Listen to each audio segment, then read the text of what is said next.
in pens, a smoking frozen moment and the cataclysm of it all. I know your girlhood diary pens, I read it back to you with tenderness inside that summer bed, across your mother's hall. Or did I die inside the cleanse of blinding sunlight here on Mars? We were perfect, that depends, all just sand and squall. Do you still hum when night descends? I thought it was your calmness then. It's your motor panicking, the animals trapped in your wall. All the boys that you fucked over eventually got out of Ann Arbor. Well, honey, how come you're still stuck behind the counter? The streets we used to take, the cracking of the lake. I'll never get that final point you were barely even trying to make.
Well, this is a great place to hold that.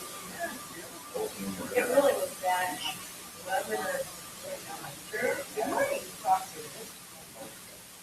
Hi, Anthony. Hi.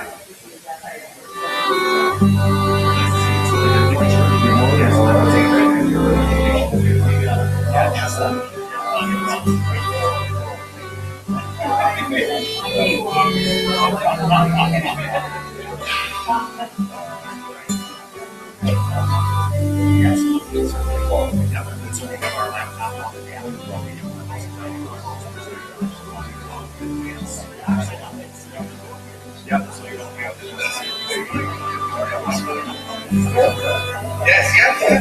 Thank you. Good morning, sir. Hey, how are you doing?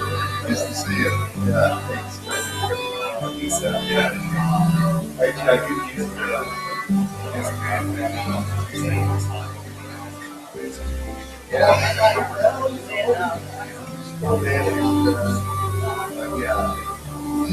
retrospect, you went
My pockets are empty. Besides some money and a lighter, we're always looking for answers. And I found nothing that mattered. I read the phone book front to back. I need to find the name of a man who sells a qualified opinion to people like me in my situation. And I'm sorry, but there's no good way to say that it's over. And it's time to make some change.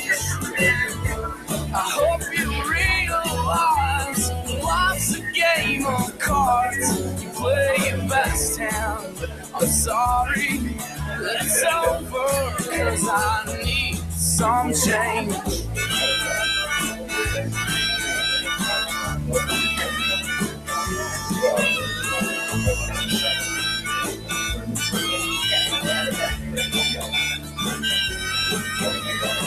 I ran through the plan in my mind a million times. Can't make it past the second line. And after all the reasons I'm lost, well, that's all I know. 'Cause someone help me out. Someone help me out. And I'm sorry, but there's no good way to say that it's over. And it's time to make some change. I hope you realize life's a game of cards. Play your best hand. I'm sorry that it's over, 'cause I need some change.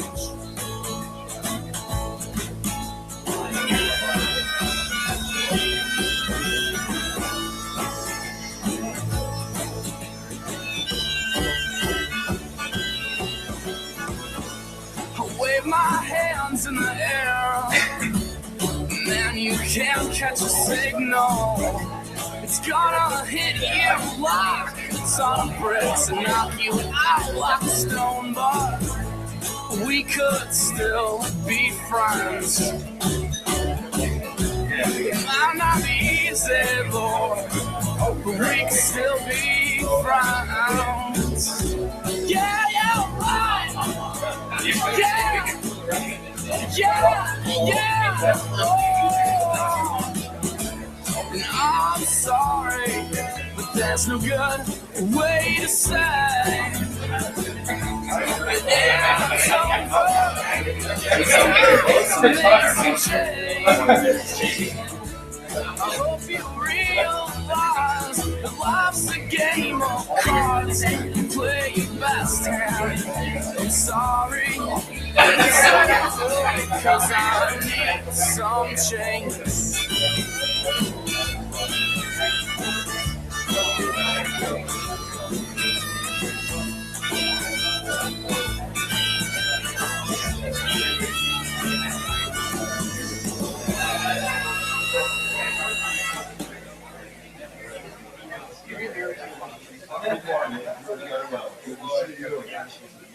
Very nice to have you here.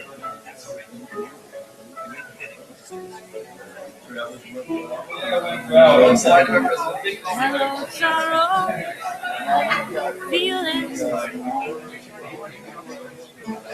running late at night. You and America were out drinking again, so you know you don't never see right. Was it drugs it ended up seeing? Or did it stay with me? Did you see right?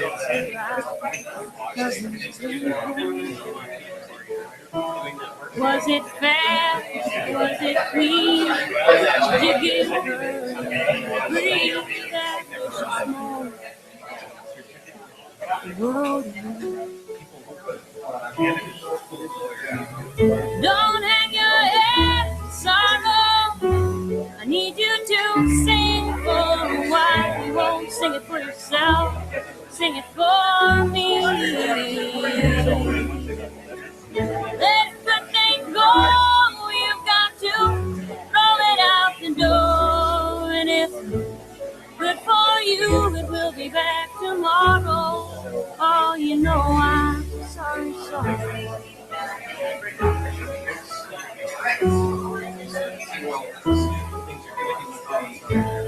I know sorrows, how you're feeling this morning. In my dreams last night,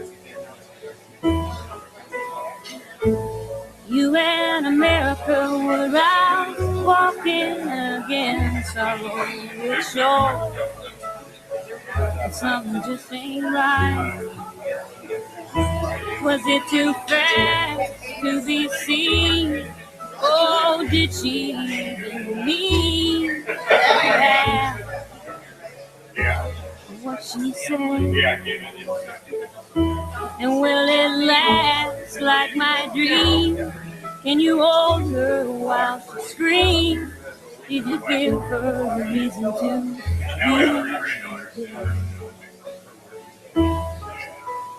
Don't hang your head, sorrow. I need you to sing for a while. You won't sing it for yourself, sing it for me. Let a good thing go. You've got to throw it out the door. And if it's good for you, it will be back tomorrow. Oh, you know I'm sorry, sorrow.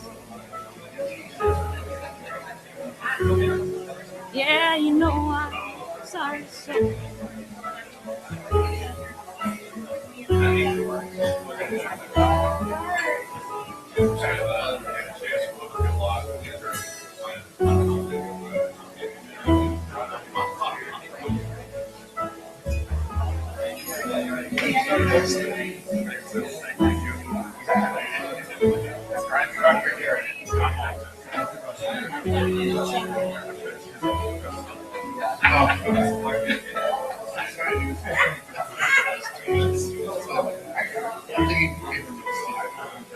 Oh, show me sorrow. Pain comes in. I want to seal it with a smile. There goes America packing her car again. Sorrow, you know, she'll be Will she speak? Will she fly? Or will she wonder why as she drives into herself? Oh, and will you sleep at night? Sorrow, will you die all alone by yourself? Don't hang your head, sorrow. I need you to sing for a while. You won't sing it for yourself, sing it for me. Let everything go. You've got to throw it out the door. And if it's good for you, it will be back tomorrow. Oh, you know I'm sorry, sorry.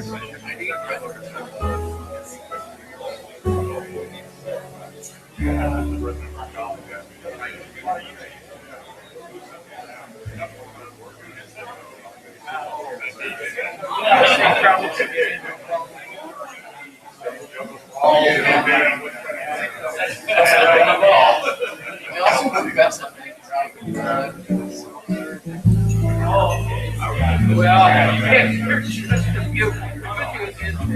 Like sharing in our office.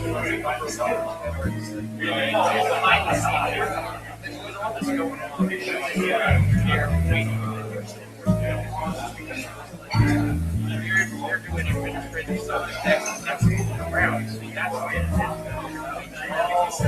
thank you very much. Listen, my won't you hear me, sweet love? One voice is light as the fear. But if you trust me, then we can just sing this together. Look down, grandpa. Won't you lend us your patience? Together a light of our nation. Burning bright, don't let it fade from sight. Listen, my love. Won't you hear me, sweet love? One voice is light as the fear. But if you trust me, then we can sing this together.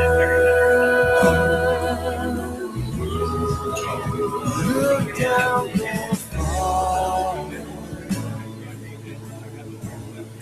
Won't you lend us your patience? Together a light of our nation. Burning bright, don't let it fade from sight.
Stop for gas. Now too. I'll dream about Ireland and I'll dream about it. This is Texas. Sure.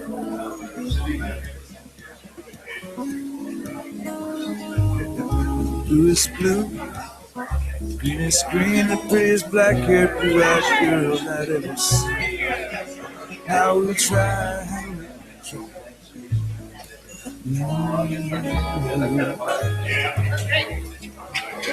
And the highway it rolls on, and when the wild birds sing that old sweet song, and this road is dusty and snow.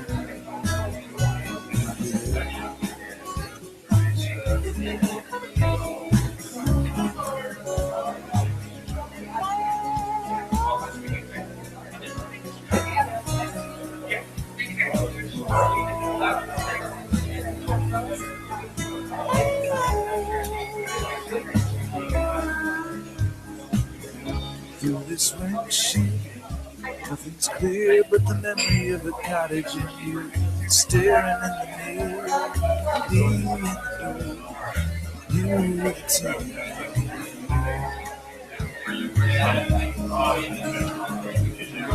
For the 50, 65, I don't want to feel much guy, just want to feel alive, but for now, it's just drive.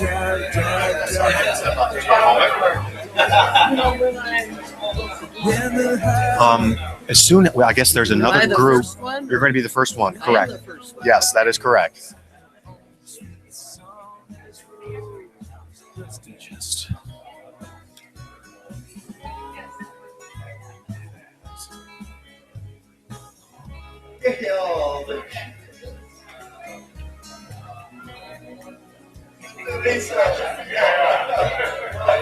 here is the first slide for our presentation, and then your slides immediately follow.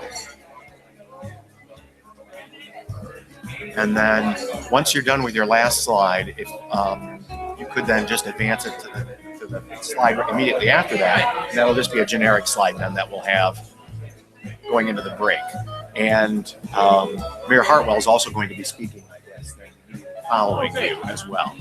So we'll go ahead and we'll put this in from the beginning.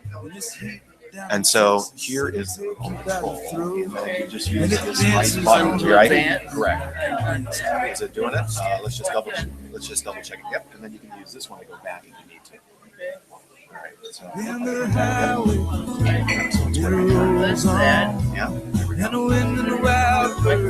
that's the podium microphone, correct? So this is the wireless lavalier. So if you'd like to go ahead and put that on so you can move about the room, that would be great.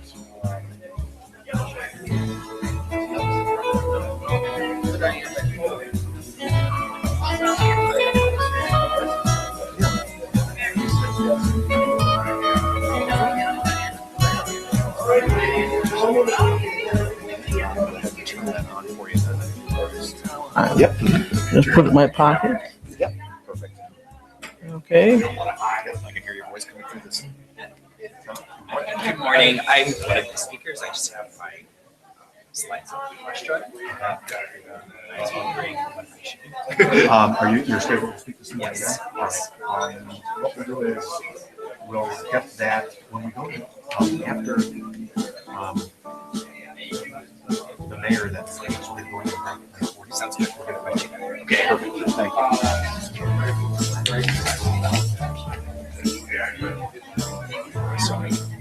Okay. Who's then anybody gonna introduce me, or do I introduce myself? Oh, if Mayor Hartwell is going to do the initial introductions. Just get it going. Or? Dean, I will introduce you, and you can go first, and then I'll do the welcome to the city. I'll do the welcome. So you'll go first with the welcome to the city. Okay. Well, it doesn't matter. It doesn't matter. You need to get out of here. No, as long as I said I can always follow. I can do anything as long as I know what the rules are. That's always hard to know. Yeah, it is. It is. All right. So I'll make the welcome to the city, and then Then the dean has the wireless microphone, so Yes. if you want to pass that off when she's done, you can. If you want to wear it, So- okay. I'll just you leave it right on. I'll come here.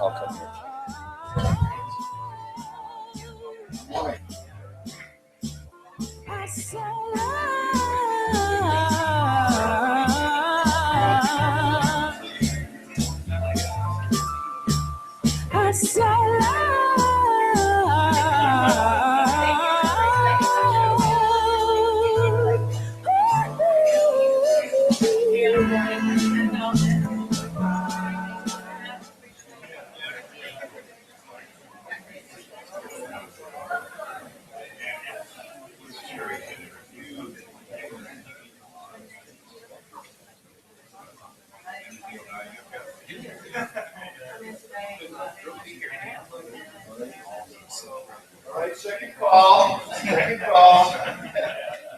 Ready to get started.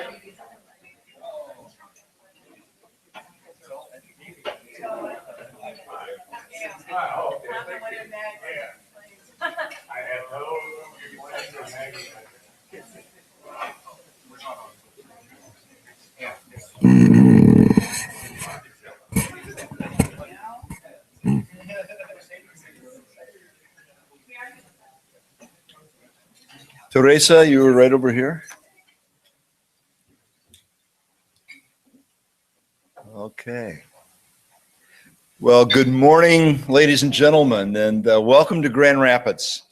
I can't tell you how excited we are to have you here in our city.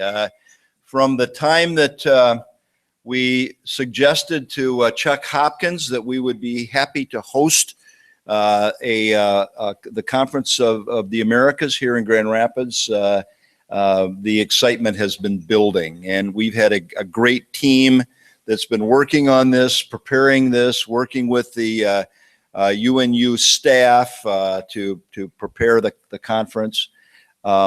I should have introduced myself, shouldn't I? I'm George Hartwell. I'm a member of our Grand Rapids RCE.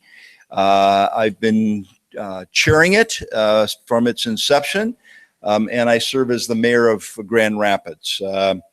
I'm also what we call, at least in the United States, a lame duck. You know the term lame duck? What it means is quack, quack, quack, quack. It means that at the end of this year, I'm finished as mayor of Grand Rapids. So it's my hope and my expectation, though, that I will continue to work with our RCE, that they won't throw me out just because I'm no longer the mayor. I want to call special attention to members of our RCE Grand Rapids who are here. Just raise a hand, to turn around and look, raise a hand, and see the people here from Grand Rapids RCE Steering Committee who have been actively involved in putting this conference together, arranging for speakers.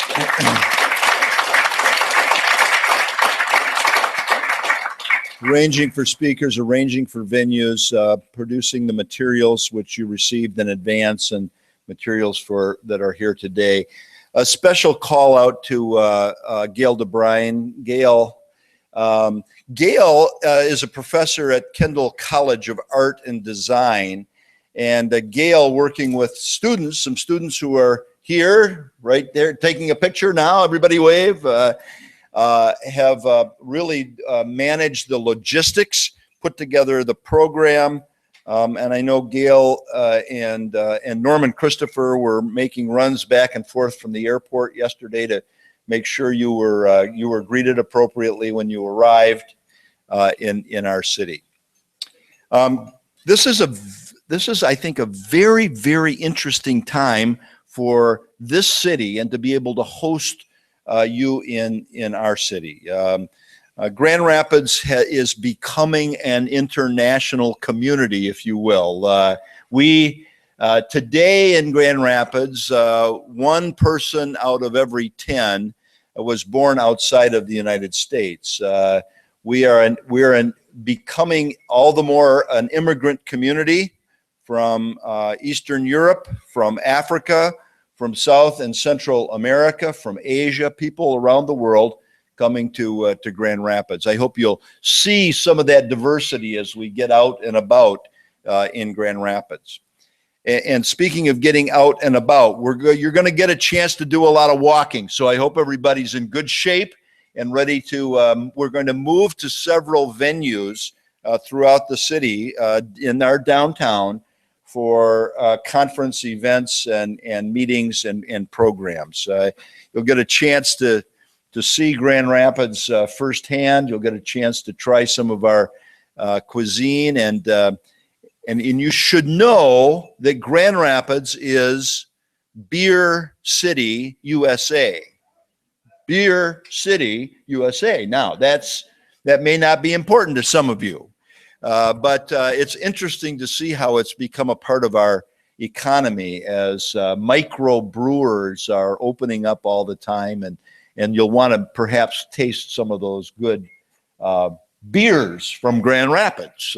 So when you go home, you can say, I had a beer in Beer City, USA. Okay? All right. All right. We have plans to take you over to the lake shore, to Lake Michigan, our inland ocean here. We are surrounded in the state of Michigan by water. We have the Great Lakes region, this basin. It contains 20% of all the surface fresh water in the world in 5 major lakes. Lake Michigan is the one that you'll see.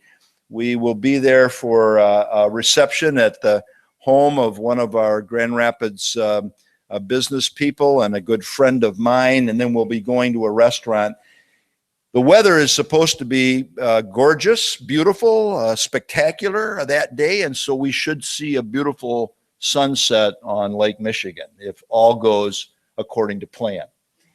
So we welcome you to Grand Rapids. If you have any questions, if you have any problems while you're here, anything you need assistance with, please let us know. Let me know, let Gail know, let Norman know, any of our members from the Grand Rapids RCE who are here to make sure that this conference is a successful one for each and every one of you. We're meeting today on the downtown campus of Grand Valley State University, one of our leading members of the steering committee for the Grand Rapids RCE.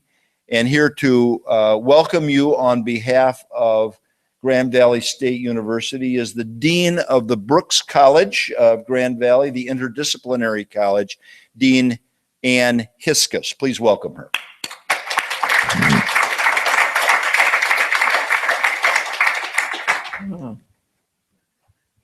Okay, can everybody hear me? So, thank you very much, Mayor Hartwell. So, it is my great honor to welcome all of you, and it's my great pleasure as well to welcome all of you to this wonderful conference, to the city of Grand Rapids, and also to the campus of Grand Valley State University.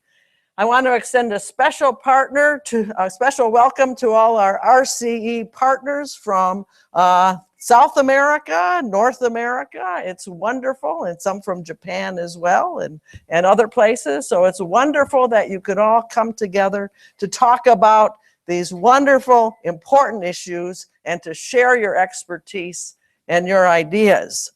As the mayor said, I'm the dean of one of Grand Valley's 8 colleges. We're organized into colleges and then divisions that do all kinds of other things as well. My college is the College of Interdisciplinary Studies. We are the institutional home of our Office of Sustainability Practices. And Norman Christopher, one of the leaders of the Grand Rapids RCE, is the executive director of our Office of Sustainability Practices. In the back, you see Mark Schaub. He's at a table, a resource table. Mark is our executive director of the Padnos International Center, responsible for overseeing international partnerships on behalf of the university, study abroad programs, welcoming international scholars and international visitors, international students. So I'm very happy that Mark can be here today as an expression of the global reach, the global scope of Grand Valley State University. And I'm very proud that Grand Valley is a partner in this great movement of RCEs, that we're a partner with each of you in achieving the goals of education for sustainable development. And not just locally. Each of you is important and crucial in your communities, but we hope to have a global reach as well. And by sharing expertise and sharing knowledge, to at least begin to address and prepare leaders to address some of the most complex, intractable problems facing our planet and our very existence. The mission, values, vision, and strategies of the United Nations University Institute for Advanced Sustainability resonate deeply with the mission, values, and identity of Grand Valley State University. I want you to know when you leave here today that all of you have a wonderful partner in Grand Valley State University. And I'd like to share some of the reasons why that's the case. So, first of all, a little bit about Grand Valley's impact. As you can see from my slide, our mission is very much like the mission of the RCUs. Education, but to educate people, students, to shape their lives, their professions, and their communities.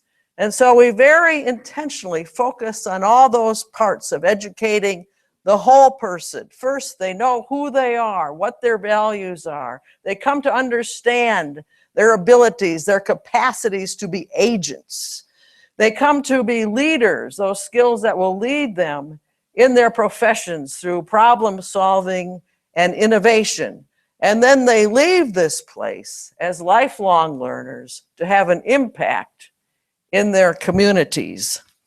We have more than 25,000 students. Many people don't understand how large Grand Valley really is. At 25,000 students, this puts us within the top 100 universities in terms of size. We have 86 undergraduate degrees, 36 graduate degrees, so students can become leaders in the health professions, natural resource management, business, etc. And our goal is that all of these students receive education for sustainable development, no matter what their major. It's also embedded in our general education program that all students are required to take. We are able to attract 25,000 wonderful students. Each one is special, each one is wonderful. And this is recognized by the students. We were named the 2016 Best Colleges in the Midwest by the Princeton Review. Only 25% of the hundreds and hundreds of institutions in the Midwest receive this honor. We have campuses here in Grand Rapids. You're at the Seidman College of Business campus today. Our main campus, we call it the Mothership, is located 12 miles west, directly midway between Lake Michigan shoreline and downtown Grand Rapids in Allendale. So if you have a chance to visit Allendale, I recommend it. We have some wonderful things to see there. We have 3 campuses on the lake shore. One in Holland, a little bit south due to the west and south. One in Muskegon, a little bit to the west and north. And then one 3 hours, 173 miles in Traverse City. So what makes Grand Valley such a wonderful and appropriate RCE partner. Our core values are sustainability, for one, and inclusion and equity as well. Core values that guide your action in your RCEs. Core values that lie at the groundwork, the foundation of the sustainability initiatives. Sustainability, not just for a few privileged people, but the benefits of sustainability for all humanity. Grand Valley is a human-centered university, one of the most human-centered, people-centered institutions I'm aware of. Every student matters, every faculty member matters, and students are educated to serve humanity, to make a difference in the world. We're an innovative university because we're young, founded in only 1960, but not taking students until several years later. Had to hire a few faculty, right? The given 12, I guess, was the initial number. So as a young university, we can reinvent ourselves. We don't have to do what anybody else does. We sort of follow our own mission, our own values. We're able to be flexible, innovative. And I'm very proud that we're one of the few, maybe only, institutions in the United States with an entire college of interdisciplinary studies. A college not just of academic interdisciplinary studies, but a college whose mission is to connect across every boundary, across disciplines, across sectors, from the university to the community and back and around the globe. We're a pragmatically oriented university. Yes, our foundation is liberal education, but liberal education educating the whole person. Liberal education that brings theory into action. So students have a wide range of internship opportunities. We're engaged in enhancing our community partnerships, enhancing opportunities for students to have community-based teaching through projects. So civic engagement is a big value of Grand Valley. So I think, the Grand Valley students are being educated for the very same purposes that the RCEs exist. And we focus, our president came up every year at the kickoff meetings for the year. He comes up with a new slogan. Last year's slogan was local relevance with global impact. If that doesn't sum up the mission and vision of RCEs, I don't know what does.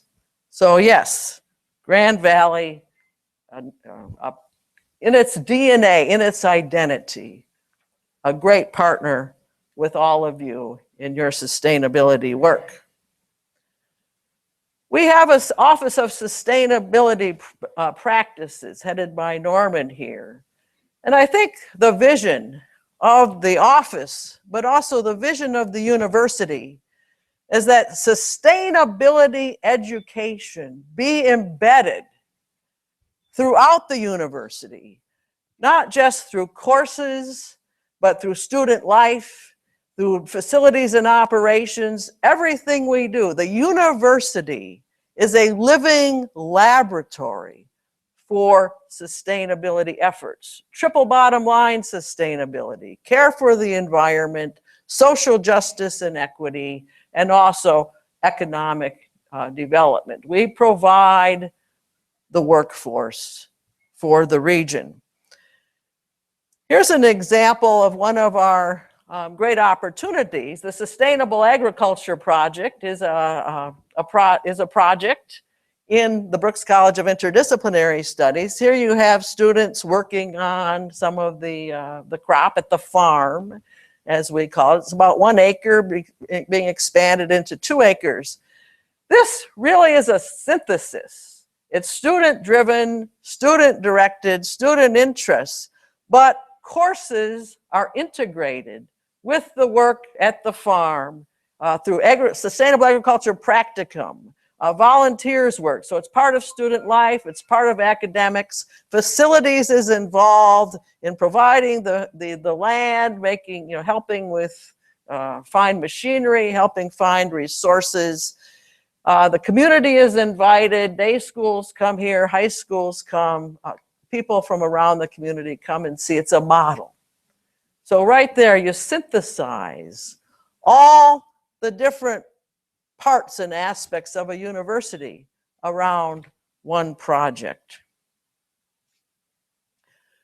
We do sustainability education through operations and facilities. This is a picture of the Mary Ida Pugh Library, opened just a year ago. Already millions of visitors. And as we speak, the Dean of the Libraries is hosting an international conference of people from around the world coming to see the sustainability features of this library. I believe it has a platinum LEED rating. It's expected to use 50% less energy than a normal building of its size. When you enter the library, you see the monitors of electrical use and use of other things, so students can study aspects of the sustainability features of the library. It was designed for people in mind. It was not designed for books who really don't care where they are or what's happening to them. It was designed for people in the 21st century who, yes, use books. As a humanist, yay to the book, hurrah for the book, but also for learners who use the web, the internet, digital collections, and so forth. It is a showpiece of Steelcase's furniture. They donated the furniture, I think 30 different types of chairs that can be moved here, moved there, if you want to sit, if you want to recline, if you want to meet in groups. It is for the user, the students, the learners of the 21st century. So if you have a chance, I strongly recommend a tour of the library. We do sustainability education not on the community or for the community, but with the community. One example, could give hundreds of examples, but one example which you're going to hear more about, I think either tomorrow or Tuesday, from Michael Posthumus, who is the director of the College of Education's Center for Place-Based Education. They are leaders of a project called Groundswell. Groundswell is located in Grand Rapids, but it's part of a regional partnership to provide education around watershed issues in the Great Lakes Basin. They work with more than 1,700 area high school students to protect the Grand River watershed and the Great Lakes. So here you have a fuzzy photograph of high school students studying a riverbed and I guess trying to trace, where does this water come from? How does this stuff get there that they find there? Grand Valley also has recognition for its sustainability efforts. It's wonderful. The work is satisfying, right? I hope you're all happy and get internal satisfaction from your work as sustainability champions. But it's always very rewarding and energizing to be recognized for your work. So I want to recognize all of you for your good work and encourage you to continue. And Grand Valley has received a lot of awards. We have the Nashi Stars Gold rating, one of 69 colleges, universities nationally to have such a rating. Named one of the greenest universities by the Sierra Club. Norman and his people work very hard Eric as well, back here from Grand Valley, helps collect the information. We've received the Association of Energy Engineers Energy Management Award. We're putting in, as an experiment, Consumers Energy is putting in a big solar grid with the opportunities for students and faculty to do related research. That will be on the Allendale campus that I mentioned before. And we placed 24th in a Recycle Mania. I don't know, do you have Recycle Mania where you're from? Get those students out there, release their mania in concrete, constructive directions. That's what we need to do. And there you have students gathering waste from a football game or whatever, some events. So those are a few examples of how our efforts have been recognized, and then we become energized even more as a result. I understand that the theme of this conference is the impact of water resources. I can't think of a more timely topic in today's world. Here in Michigan, we hear about the people of Detroit, a very large city, once millions, now I guess a population of about 600,000 people who have water cut off. They can't afford water. So that's a huge issue. We hear about California, the terrible droughts. Water for golf courses, water for almonds, water for oranges, water for cities. Choices, hard choices. Every place in the world is faced by challenges for clean water that's necessary for life itself, not just human life, but all life. So you see the rovers going to Pluto looking for water. If there's water, there might be the basis for life. Wherever there's water, there might be life. But water is important for cities, for civilization, for economics, for recreation, for everything that's worth living for. And so in West Michigan, as the mayor pointed out, we're blessed. I think it's a blessing. I hope it's a blessing with living by the Great Lakes. And right here, we're 30 miles, only 30 miles, 50-minute drive from the lake shore, right? When you talk about the lake, it means Lake Michigan, the big lake.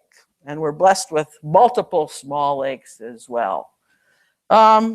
This is a picture of the Holland Harbor, which is where one of our campuses is. The Lake Michigan is challenged with issues of invasive species, of toxins, degradation of habitat, use for recreation, use for power. Our Consumers Energy, the main electricity provider here, has huge plants all along Lake Michigan. Lake Michigan provides Grand Rapids water. Is that true? It provides water for the Holland, Michigan. A blessing, but a responsibility for stewardship. So Grand Valley faculty, staff, students, community members are all engaged in trying to address the issues faced by our blessing. So the Great Lakes, the Great Lake Basin, 95% of the fresh surface water of the United States, I think 84% of the fresh surface water of North America, and a fifth of the fresh surface water of the planet. So you'll be visiting Lake Michigan. And we at Lake Michigan, Grand Valley has the Annis Water Resource Institute in Muskegon, and also a community public-private Michigan Alternate Energy Resource Study Center as well, both in Muskegon. You'll be having dinner in Grand Haven, halfway between Holland and Muskegon, and a wonderful place. Yesterday, I returned from a vacation, a very brief vacation, one day. I had visited our staff and faculty at the Grand Traverse Bay campus and took the next day off visiting Sleeping Bear Dunes, a national park, lakeshore and wilderness area, about 32,000 acres. Beautiful. You have huge dunes. So this is about 170 miles north of here. Again, who are these dunes for? Will they be here for our children? I hope so. I saw lots of people running up and down the dunes, and there were no signs, do not run up and down the dunes. I'm thinking, okay, what's going on here? The government proclaimed this a wilderness area, made it into a national park. A lot of the land was taken out of private hands. Who are the stewards? Who does the water of Lake Michigan belong to? Who is sustainability for? It's for future generations. It's for our children, grandchildren, nieces, nephews, great nieces and nephews. Will they be able to enjoy the same water resources, the same environmental resources that we enjoy? Whose water is the water of the Great Lakes? Who does it belong to? Is there a human right to water? And if so, how can we make sure that people have opportunities to this right? These are questions that we are working on at Grand Valley with other institutional partners, with community organizations, and with all of you.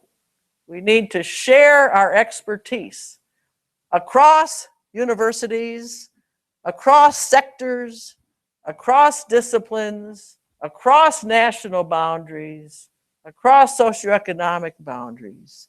And that's what this conference is all about, and what your organizations are all about. So as a lover of Lake Michigan, I want to thank you for all of your efforts in helping us address our water issues, and I hope we can help you address your water issues as well.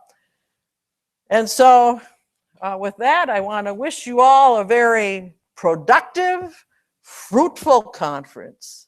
I hope you come away with lots of new ideas and come back to Grand Valley very soon. So thank you very much.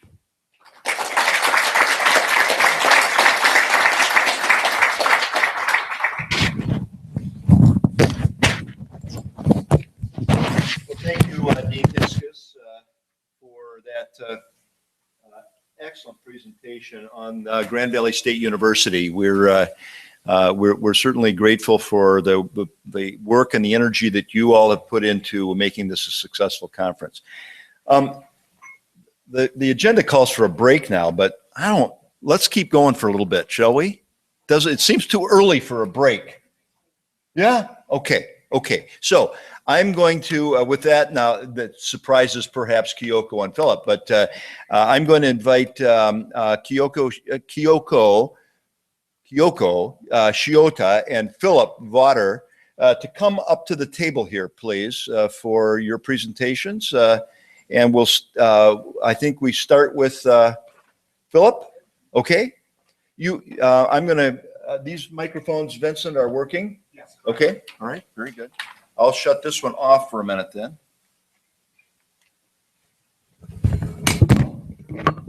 I thought I shut it off.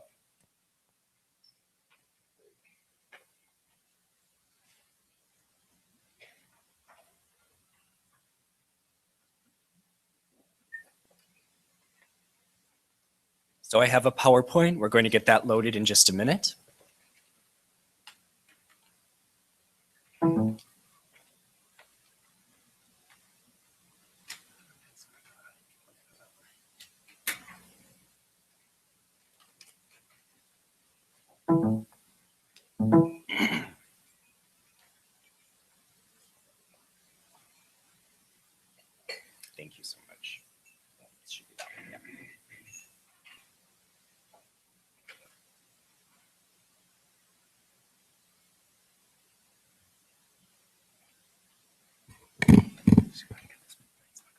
Sorry.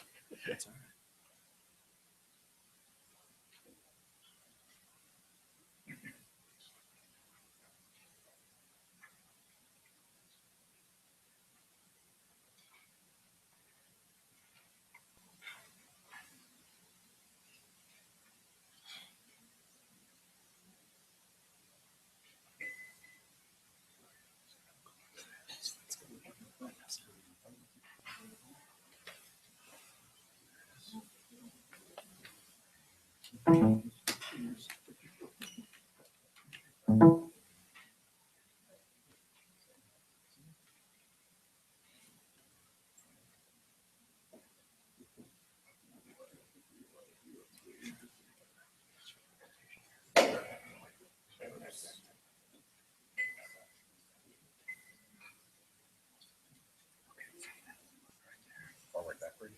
Yes, got it.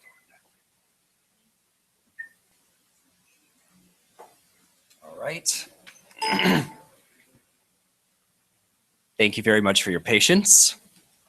Mayor Hartwell, representatives of RCE community from around the Americas, people of Grand Rapids and the Great Lakes Stakes. Thank you so much for hosting us. On behalf of UNUIAS, I am pleased to welcome you to the 4th Conference of the Americas. Give yourselves a round of applause.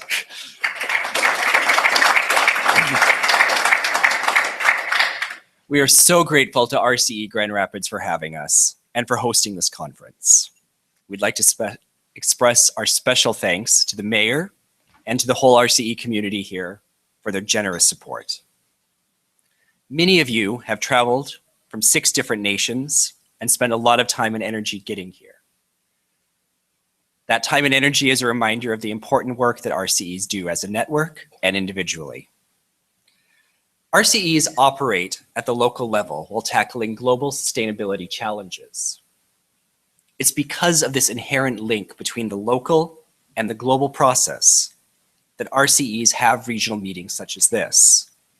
Regional meetings allow stakeholders to share and learn from each other's challenges while appreciating the diversity found on the international stage. The ESD program at United Nations University is committed to working with RCEs around the world to bridge the gap between learning for sustainable development throughout advancing ESD across geographic, sectoral, and knowledge boundaries. This conference marks the first regional meeting we've had in the Americas since the UN General Assembly's recommitment to ESD through the Global Action Program, or GAP, as I'll be calling it for the next few minutes.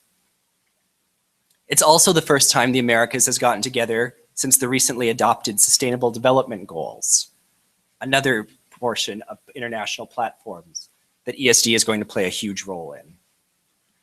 By virtue of being multi-stakeholder networks, RCEs are ideal to implement actions related to both GAP and the Sustainable Development Goals. As architect Richard Rogers says, when we talk about the quality of the environment, you have to get everyone involved. RCEs are very good at doing exactly that. So once again, I'd like to express our heartfelt thanks to supporters and partners making this regional meeting possible. Our expressful thanks from UNU, and I wish you a successful week here in the Great Lakes State. And with that, you get to hear me talk a little bit more as I give you progress about the global RCE network over the past year. So I'm new to the team, but I know all of you met last year, or many of you, in Western Jalisco. So this is just a brief update on some of the activities that we've had since then.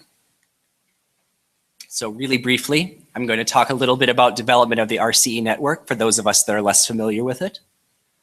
Overview of RCE related activities in the past year, and then strategic directions as we move forward. So starting from the beginning, RCEs developed beginning in 2004 in a commitment to ESD coming out of the 2003 establishment of the ESD program and the Decade of Education for Sustainable Development. In 2005, there were 7 RCEs globally. This year, we have 138 and counting, including 16 RCEs that we're currently reviewing now for next year. Acknowledgement. Globally, here's a quick regional breakdown of the RCEs. Asia Pacific, we have 50, 39 in Europe, counting Russia, Africa and the Middle East, 29, and here in the Americas, there are 20. We had 9 RCEs acknowledged last year, including Vermont. Welcome Greater Burlington. Here's a list of some of the other RCEs that were recently acknowledged from other areas of the globe. I'm sure many of you have seen this map before, but every time I look at this map since joining the team, it strikes me about the uniqueness of the Americas RCEs. When you look at Africa and Europe and the Asia Pacific regions, you see a lot of clusterings, and we don't have that advantage. We have a wide disbursement across geographic area. So I think it's really going to be interesting about how we keep communication going as we move forward across such huge stretches of land. All right, really briefly, just an overview of RCE-related activities since last year. So since last August, when Asia Pacific had its 7th meeting and Americas had their 3rd, shortly thereafter, there is the African regional meeting that was held in Windhoek, Namibia. And then in November, 2 big events happened. So there was the 9th Global RCE Conference that was held in Okayama, Japan. And that was held back-to-back with 2 conferences, the International Conference for Education, Higher Education for Sustainable Development, and the UNESCO World Conference on ESD, both held in the city of Nagoya, Japan. And we'll be talking a little bit about declarations that came out of both of those meetings as we go through the meetings this week. We also had a youth event in February in India. And then Asia Pacific has moved its regional meetings up to, I think we're going to be sticking to spring now. So last year it was in March in the Philippines. It'll likely be in spring again for this coming year in 2016. Also in the Asia Pacific region, there's the opening of the Sujatha Center by RCE Tongyong in South Korea. This is a really interesting sustainability center that Kyoko had the honor of getting to see. So if you have any questions, I'm sure she'll be eager to talk about. And we also recently had the World Environmental Education Congress, as mentioned, in Gothenburg, Sweden. And a lot of RCEs were present, including, I'm sure, some of you. So that brings us to most recently, 4th regional RCE meetings of the Americas, and just a few future events that are happening this fall. The German network of RCEs is having a meeting this September, and the 5th African RCE meeting is coming up in October. So if you're interested in collecting or cooperating with African colleagues, they have a regional meeting coming up as well. And finally, of course, in November, the 10th Ubuntu Committee appears as gathering to acknowledge new RCEs for the year. All right, RCE online communication. So the online communication portal has 2 purposes. It's been designed as a way for information sharing, and it's also been designed as a means for collaboration between RCEs around the world. So many of you have asked how to submit articles. So very briefly, I'm going to be talking about the submission process. And if you have any other questions, please feel free to ask me at some point during the conference. So I'm sure a lot of you are getting the RCE bulletin. It's issued monthly. Our communications team sends it out.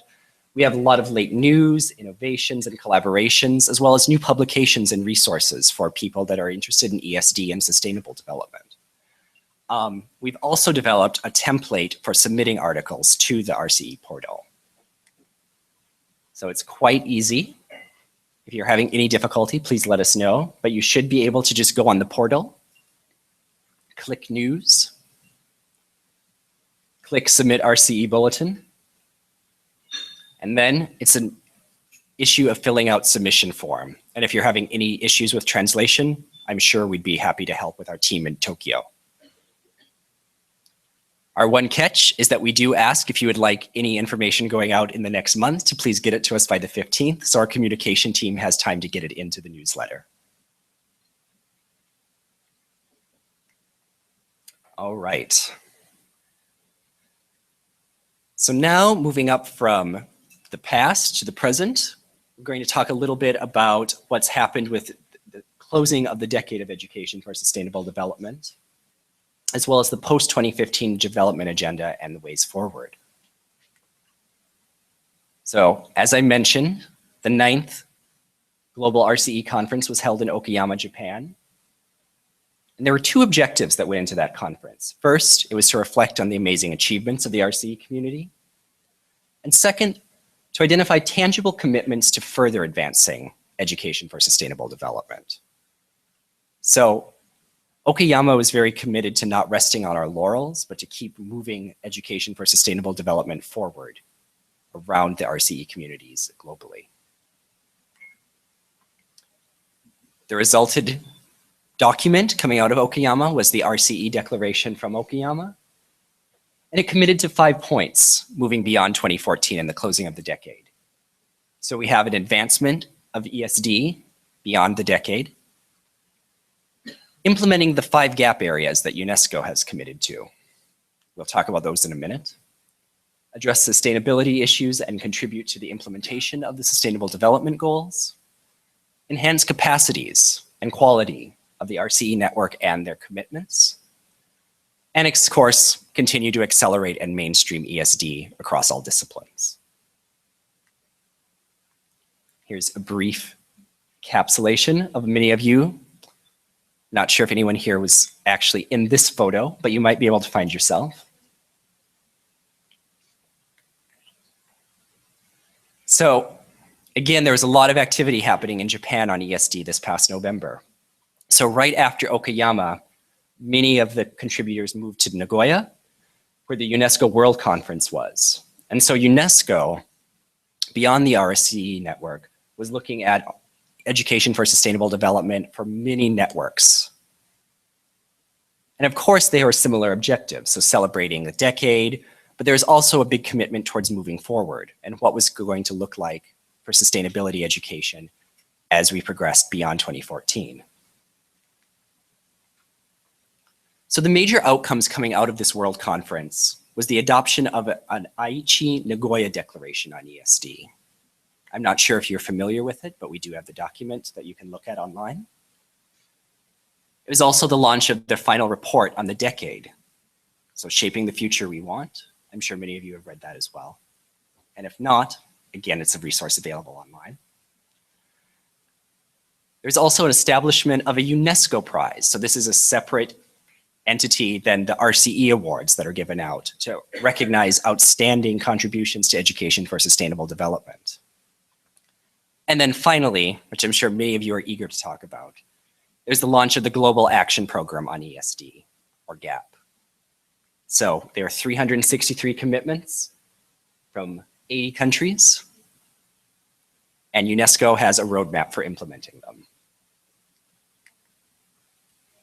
A few more photos.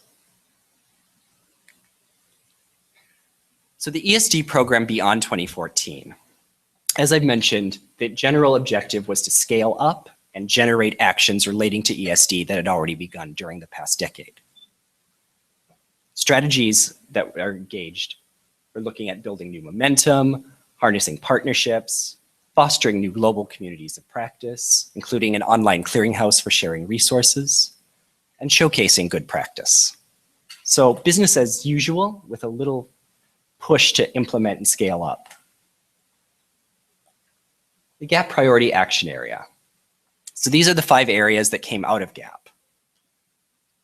Advancing policy, transforming learning and teaching environments, building capacities of teachers, obviously teacher training is going to be crucial, empowering and mobilizing youth, another crucial component. And then the 5th point, a direct link to RCEs, accelerating sustainable solutions at the local level.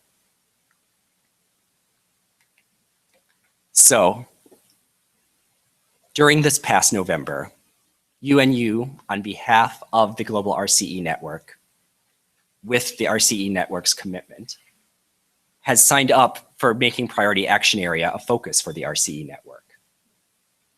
So, while RCEs are engaging with a variety of activities that play into many of the Priority Action Areas, they've been designated a key player in Priority Area 5, connecting local to scaling up to global actions for sustainability.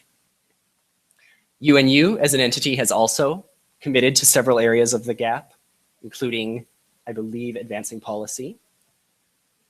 And just to be clear, a number of RCEs around the world have also begun to engage with other GAP priority action areas, but as a network, UNU and the RCE network are specifically interested in scaling up actions for sustainability from local to global through Priority Action Area 5.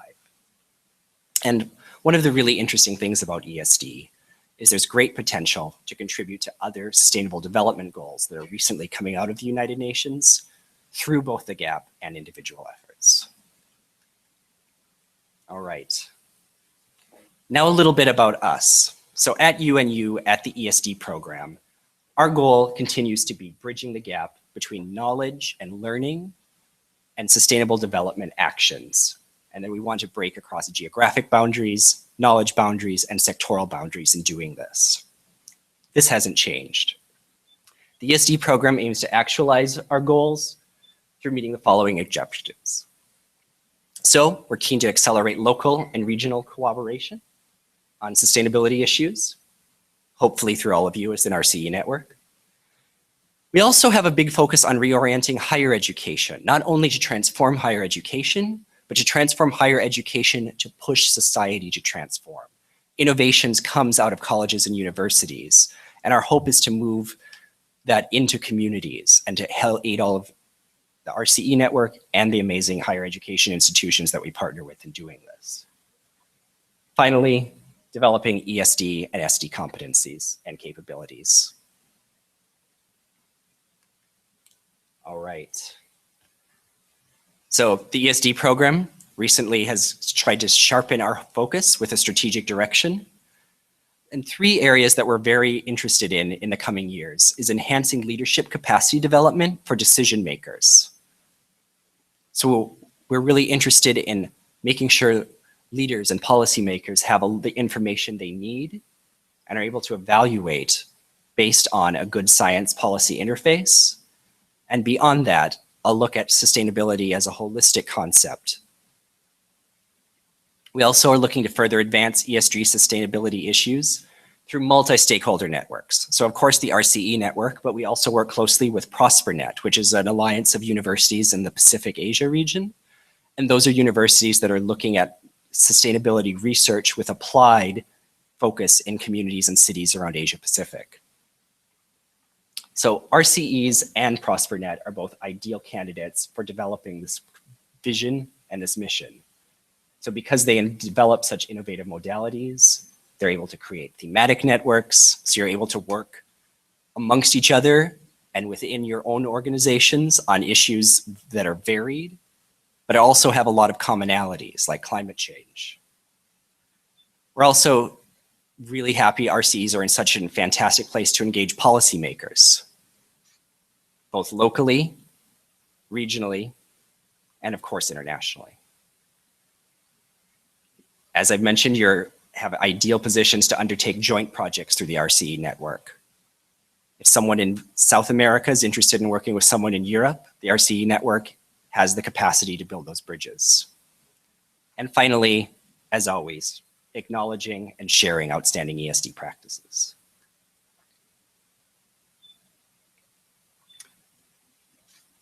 So UNU, we're currently interested in strategic directions in thematic areas.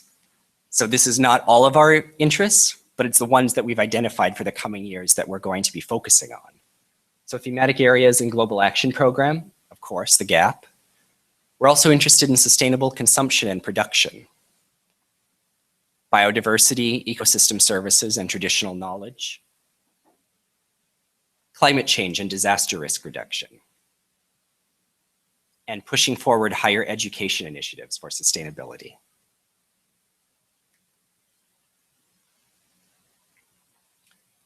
Within those 5 thematic areas, UNU is in a unique position in that we can link RCEs and universities and other actors to international platforms on those topics. So for GAP, there's of course the direct link to the Global Action Program and UNESCO, but also there's a 10-year sustainable consumption and production framework that's being premiered recently. There's also IPEBS, or the International Platform on Biodiversity and Ecosystem Services, and the Convention on Biological Diversity, for those interested in ecosystem services and the biota of the world. The UNFCCC, which was my area of research as a graduate student. We have links to Climate Change Convention. And of course, the recently drafted Disaster Risk Reduction through the Sendai framework. So while we're working in many areas, we're able to link RCE network partners with these international platforms if they're interested in working with them. And really briefly, here's a diagram more for those of you who are more visually oriented about how our strategic direction is moving. I believe that was just distributed on a flyer, so I won't spend too much time talking about that. So once again, I'd like to thank you. Wish you a successful week.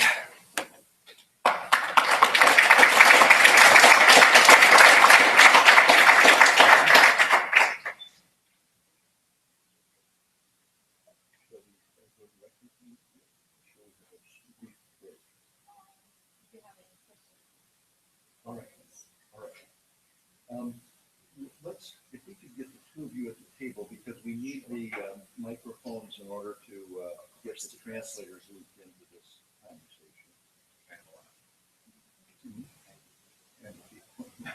And the people who are somewhat hard of hearing, and online.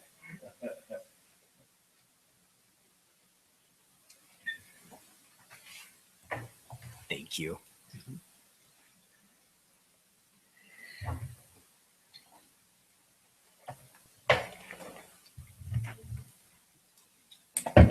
So let's use this as an opportunity for questions that we might have or clarification. Don't break the equipment. I'll try not to.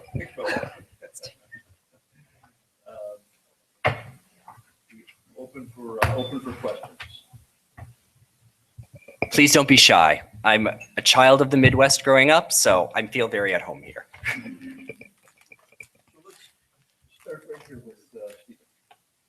I had a question yesterday that I was asking others who didn't actually know the answer. Is how many RCEs are active and how many are inactive? That's an excellent question. So in the America regions, there are 4 that are inactive out of the 20. And that's actually something that we're hoping to discuss about during the strategic section, is how to reactivate them and then try ways to re-engage, and if not re-engage, what steps to be taken. Globally, I'm not sure, but I think there are 4, particularly in the Americas, that we should draw our attention to for this meeting.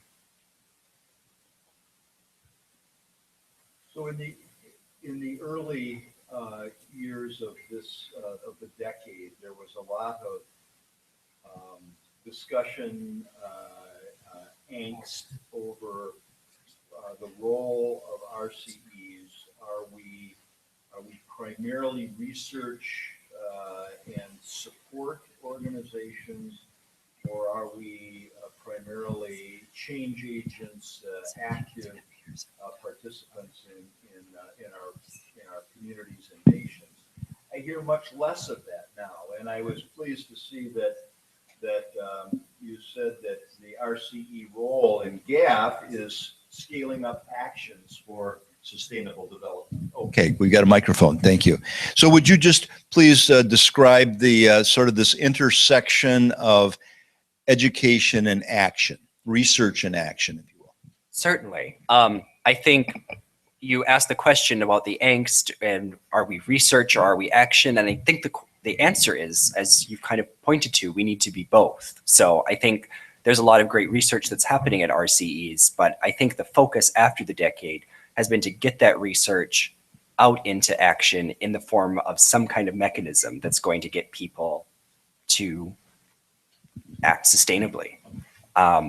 And I think there are a number of different ways that different RCEs are going to be accomplishing that. But as a goal, I think it's really important that we look at scaling action to specific topics.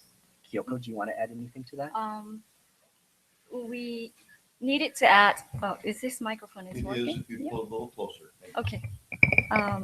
We needed to add research aspect in our strategic directions in this time, because UNU itself is a think tank institute for the UN organization. And we had a lot of pressures to work on research projects. as an institute. So we needed to strengthen that aspect in our RCE projects as well. So that's sort of the background. It seems that we are unusually, if not uniquely situated to be able to model some actions as RCEs, even, coming out of the research that we're doing. And so I'm encouraged by what you've said. And I think a key thing is RCEs are usually involved in research and action. It's just a question of making sure that research reaches a wider audience too, and hopefully through the RCE network. And I think UNU, as our direction goes to look at more research, we still want to be connecting that to action and making sure that research that is being conducted gets an avenue for actually being read or understood or taken up.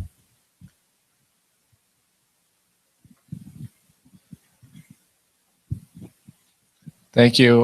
What are the mechanisms that you use to recruit new RCEs?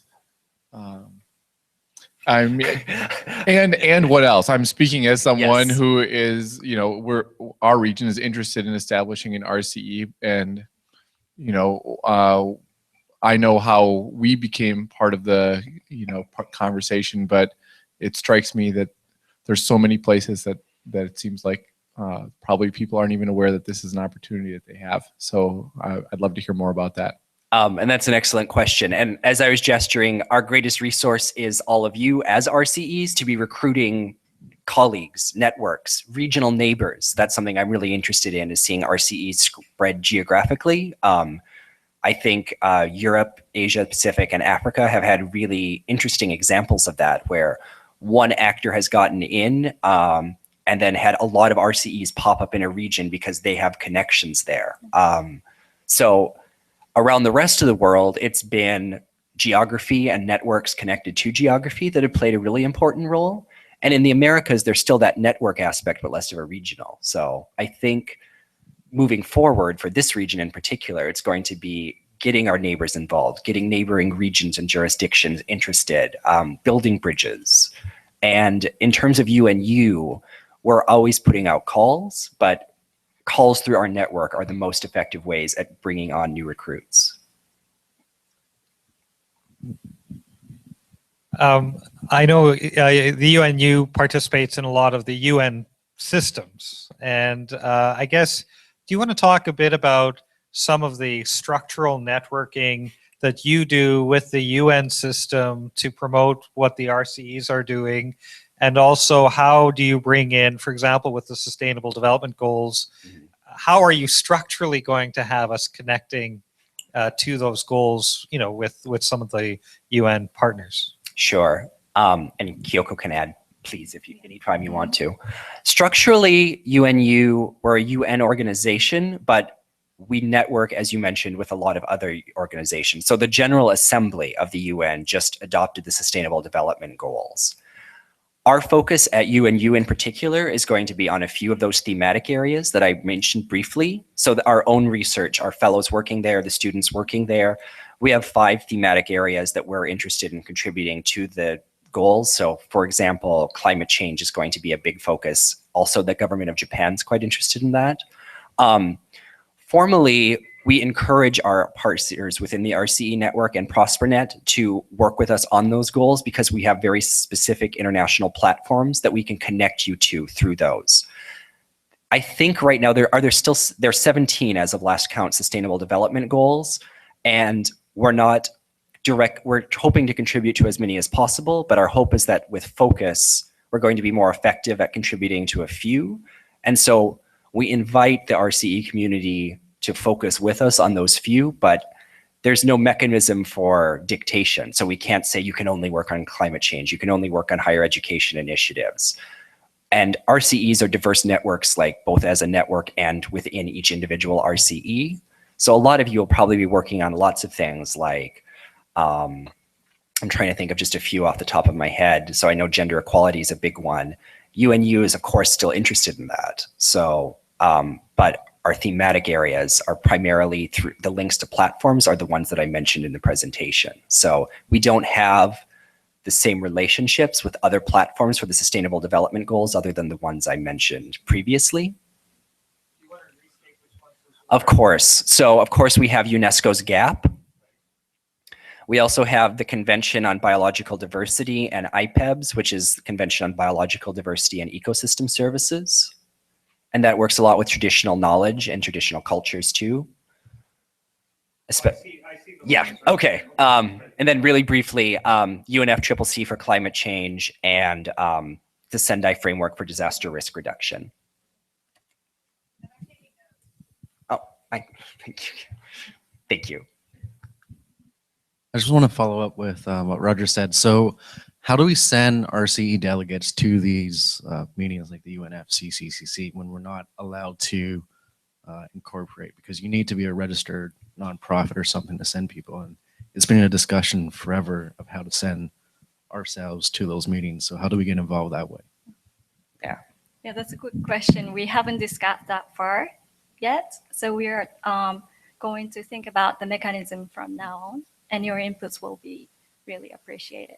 It's also a tricky question because a lot of RCEs do have incorporated members that do attend. So it's a very pertinent issue for some of our RCEs, but others, they can attend as another entity. So it really varies from individual RCE to individual RCE. And we do realize that's an issue for a number of you. Yeah, as an example of that, I'll be attending, but representing ICLEI Yes. as their one of their U.S. mayor representatives. And I think John brings up a point that's been a bit of a source of some tension over the years, as long as I've been involved in this, is how do we get standing at these important meetings? Yeah, just a question. There's been a lot of discussion, as you just mentioned, out of the UN, and I have some recent documents as of actually within the last few weeks. Two areas that have not been mentioned that are part of a broader theme, and I wanted to know what the connection was to the RCE Americas. Number one is ending poverty and hunger, and the second one deals more with tackling inequalities, the issue of empowering women and leaving no one behind.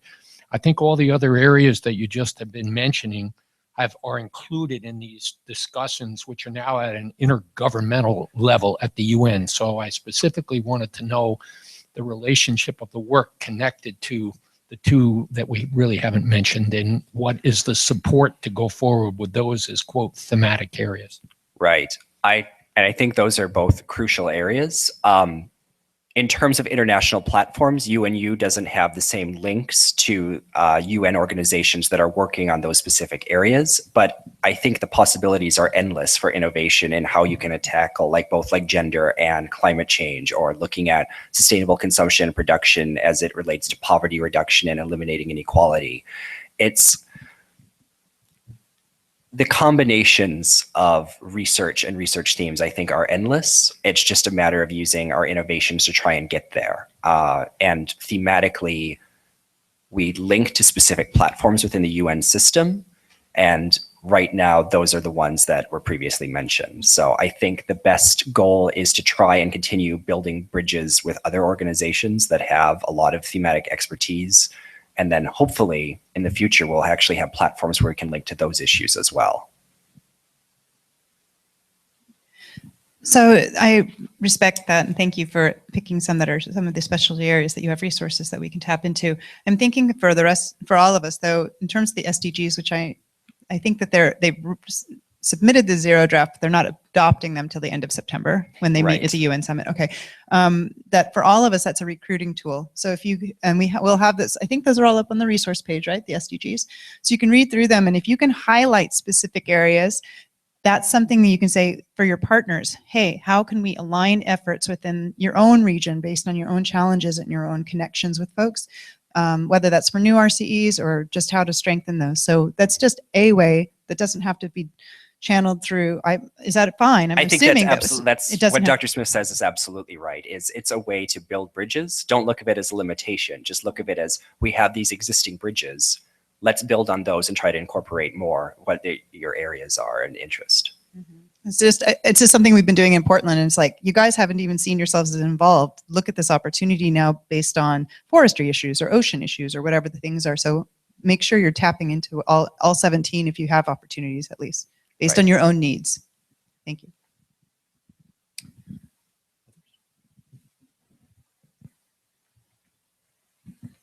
Just a logistical question. So every year we've been reporting, and this may be also connected to the SDG question.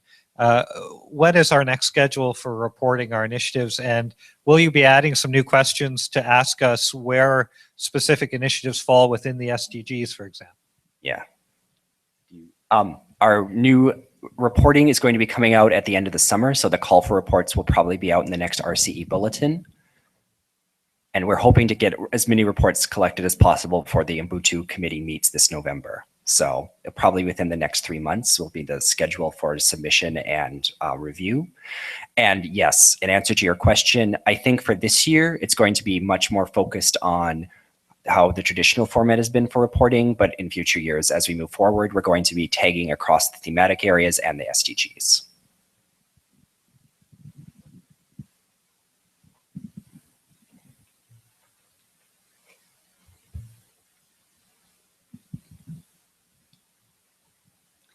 Buenos días. Quiero agradecer a los colegas de la ONU por el apoyo para poder estar en esta reunión, a George, a Christopher, a Gailey por todo el trabajo y la maravillosa recepción y apoyo que nos han brindado.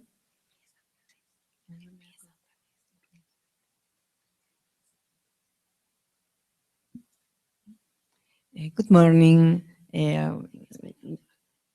dear friends. Nosotros estamos muy contentos de estar en Grand Rapids. We're very happy to be here in Grand Rapids. Les traigo un saludo especial del RCE Lima Callao. I bring a special welcome from the RCE in Lima, Cayenne. Mi agradecimiento para la ONU por facilitar nuestra presencia. Very grateful for the UNO for facilitating our assistance here. Nuestro agradecimiento para George, Very grateful for George, líder inspirador de gran corazón. very inspirational leader from the heart. A Christopher Daly por todo el apoyo y cariño brindado para poder estar acá. Christopher Daly for all the support for us to be here. A Charles y todos los gratos amigos con que nos encontramos nuevamente. And Josh and all the special friends who we are with here. Los RCE tienen la gran ventaja de reunir a gente con un especial corazón comprometido. The RCEs have a great advantage of getting together people with great and big hearts. Comprometidos con un mundo mejor, más sustentable, donde se merezca vivir. Who are committed to a better world, more sustainable for a better living. Nosotros en el RCE Lima Callao todos somos voluntarios. We are volunteers at the RCE in Lima, Cayenne. Y es importante que pensemos cómo empoderar la sustentabilidad de los propios RCE. It is very important how we can empower the sustainability of all the RCEs. El trabajo en red, el poder compartir las experiencias de investigación. The network and to be able to share all the researches. El articular investigaciones a nivel local, regional y que puedan nutrirse del ámbito internacional. The investigations in the local and the global level and how we can sustain each other in a regional level. Son muy importantes para mantener la creatividad y la permanencia del voluntariado en los RCEs. Is very important in retaining the permanency in the volunteer work of the ORCs. Thank you. Thank you. Thank you. Very good. Well, when we were hosted by Teresa Salinas in Lima at 2 years ago, and you were such a warm and gracious host at that conference. Thank you so much. One of the suggestions that came out of that conference was creating a database for traditional knowledge so that we could all begin to feed from our various perspectives, feed into a common database that would be thematically organized for traditional knowledge. Has anything happened on that? I don't believe we have had any movement on a common database, but it is one of the goals of this conference is to get a common database for a lot of the themes up and running. I know Americas has been very active in traditional knowledge, and that's one of the things that we're really hoping to get as an archive digitally. And then hopefully, I know Grand Rapids has done a lot of work surveying what projects are ongoing in the Americas. So hopefully we can get a survey of other projects that are working and then a database going. So not only you can network with each other, but other RCEs that are interested in joining can know what areas that you're working on and that might interest them. So I'm not aware of any progress on creating a central database among the Americas RCEs, but we're really keen to get one up and running. And hopefully that's the discussion point we're going to come to during the strategic sessions. Very good. All right, let's stop for now with this. Thank you, Philip and Kyoko. I'm sorry. Oh, all right. I'll do it quickly because, of course, we all want to hear Chuck. Hi, I'm Debbie Rowe, and I run the U.S. Partnership for Education for Sustainable Development. My question is on creating systemic change. I understand the geographic and the regional approaches, and we've worked with individuals from the RCEs to look at creating national and international change. So I have two questions coming out of that. One is for our faculty, for our educators. They have their academic societies. So we've created a network out of the U.S. Partnership of 50 academic societies.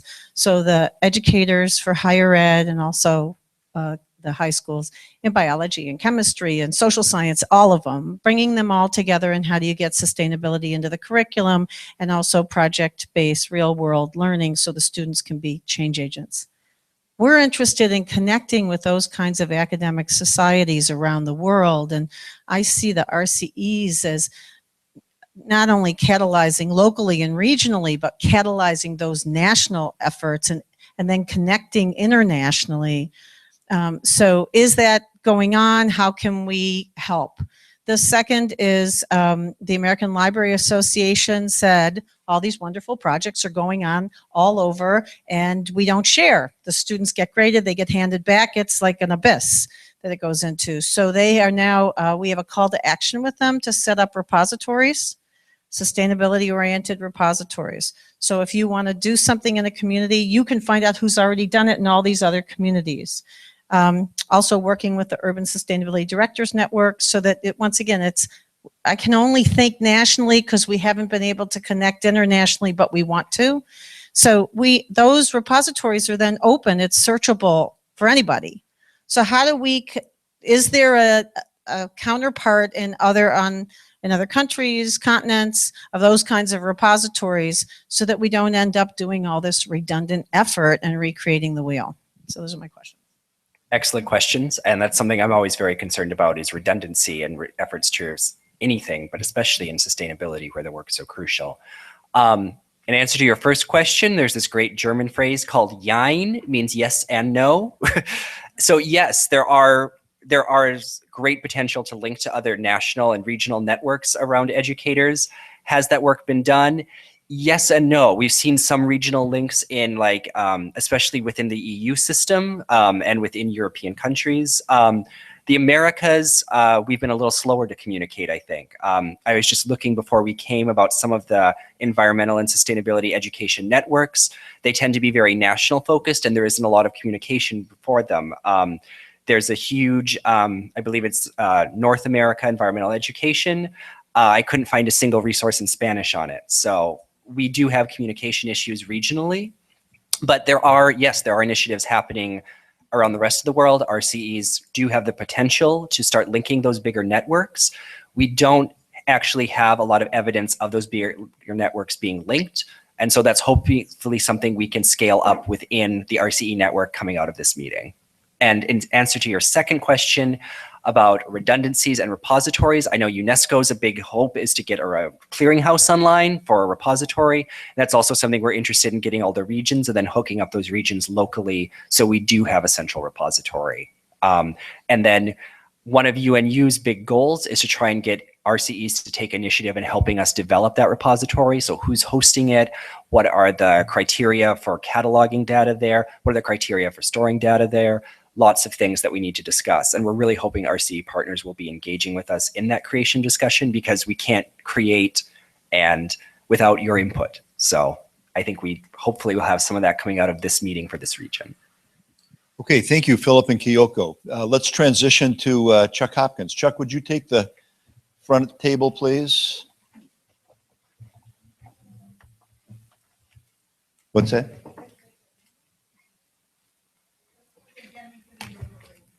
Oh, a little break at this point. Yes, yes. Do we know where the restrooms are? Down the hall to the right. Restrooms. We'll take about a 10-minute break and be right back at it. You were excellent too. I felt bad I kept looking at my notes when I was presenting, but I was so tired. Really? Well, thank you very much.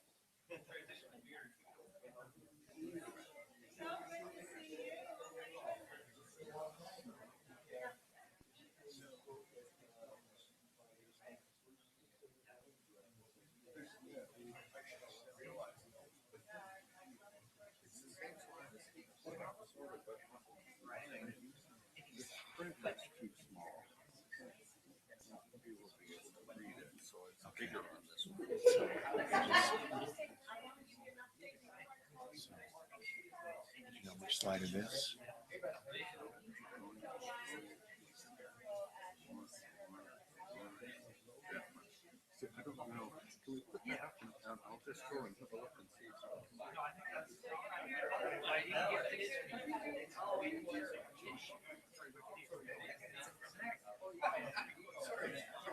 No, no problem. Yeah, because other presentation, I couldn't quite read it. All right, so it's that goes backward, that one goes forward. Great. And I'm going to leave it on that slide, and then you can wear the wireless microphone if you'd like to. And we just need to turn that on when you start presenting.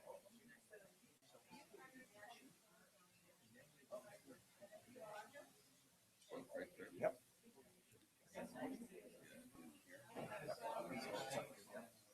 It's off right now.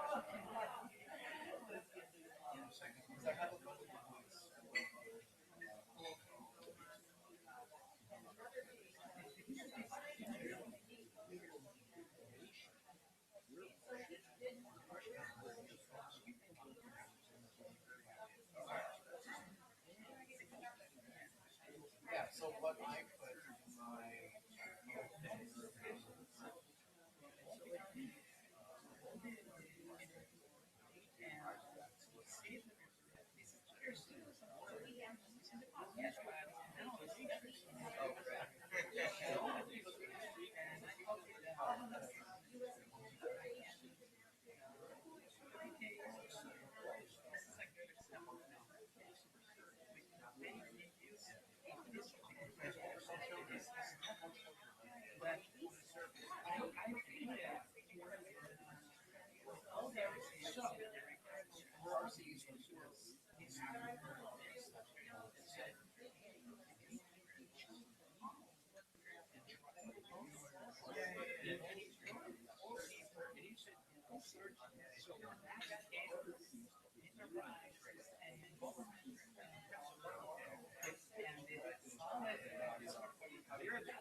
theoretical overlay glasses, but then also structural overlay.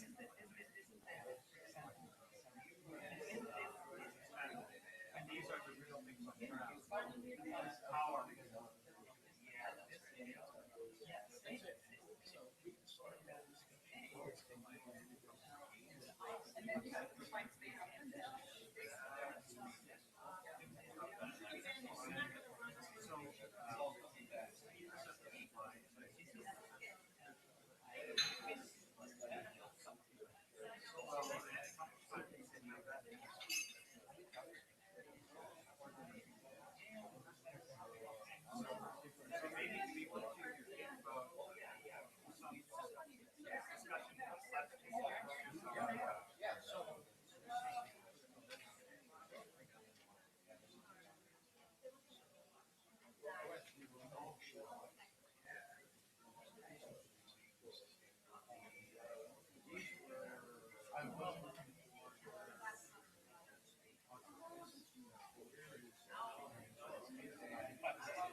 Oh, Henry, he harona, he hanu, Harry,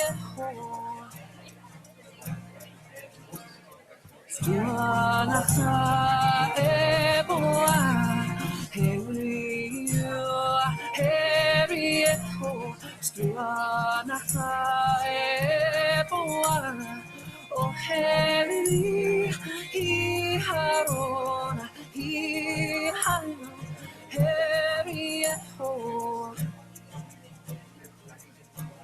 Snach mi adonach loch noehin, Heri echo. Snach mi adonach loch noehin, O Heri, hi harona, hi harona, Heri echo. No hafain seho tarsin, Heri echo. No hafain seho tarsin, O Heri, hi harona, hi harona, Heri echo. Lever man lemon funny, he breathe heavy echo. Forever man lemon funny, oh heavy he had on, he had on, heavy echo. Shin ist faren machid, you herieho. Shin ist faren machid, oh heri he haron, he haron. Yep. So I was able to convert the PDF to Oh, great. PowerPoint. Yep. So you're all set. For the fail test. Nope, not a problem.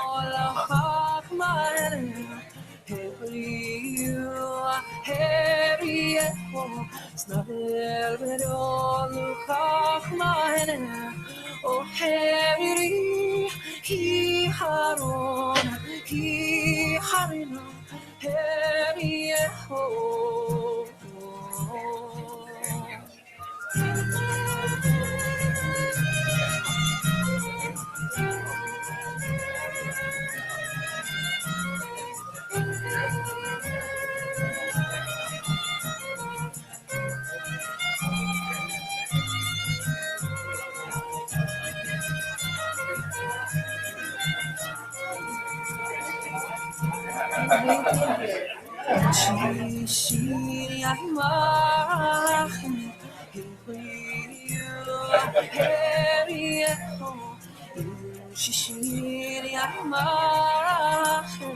Oh, Harry, he haron, he haron, Harry, oh. Hashin ist maris machin, you heavy echo. Hashin ist maris machin, oh heavy he haon, he haon, heavy echo. Ilar pose ganate, you heavy echo. Ilar pose ganate, oh heavy he haron, he haron, heavy echo.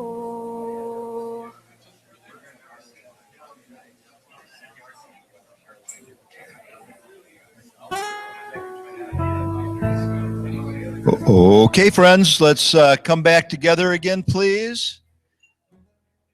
Get ready for our next session.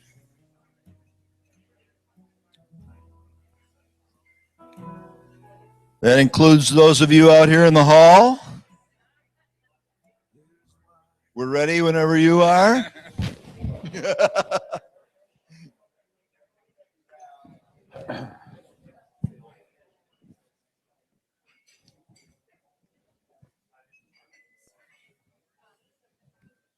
Okay, here we come. Here we come.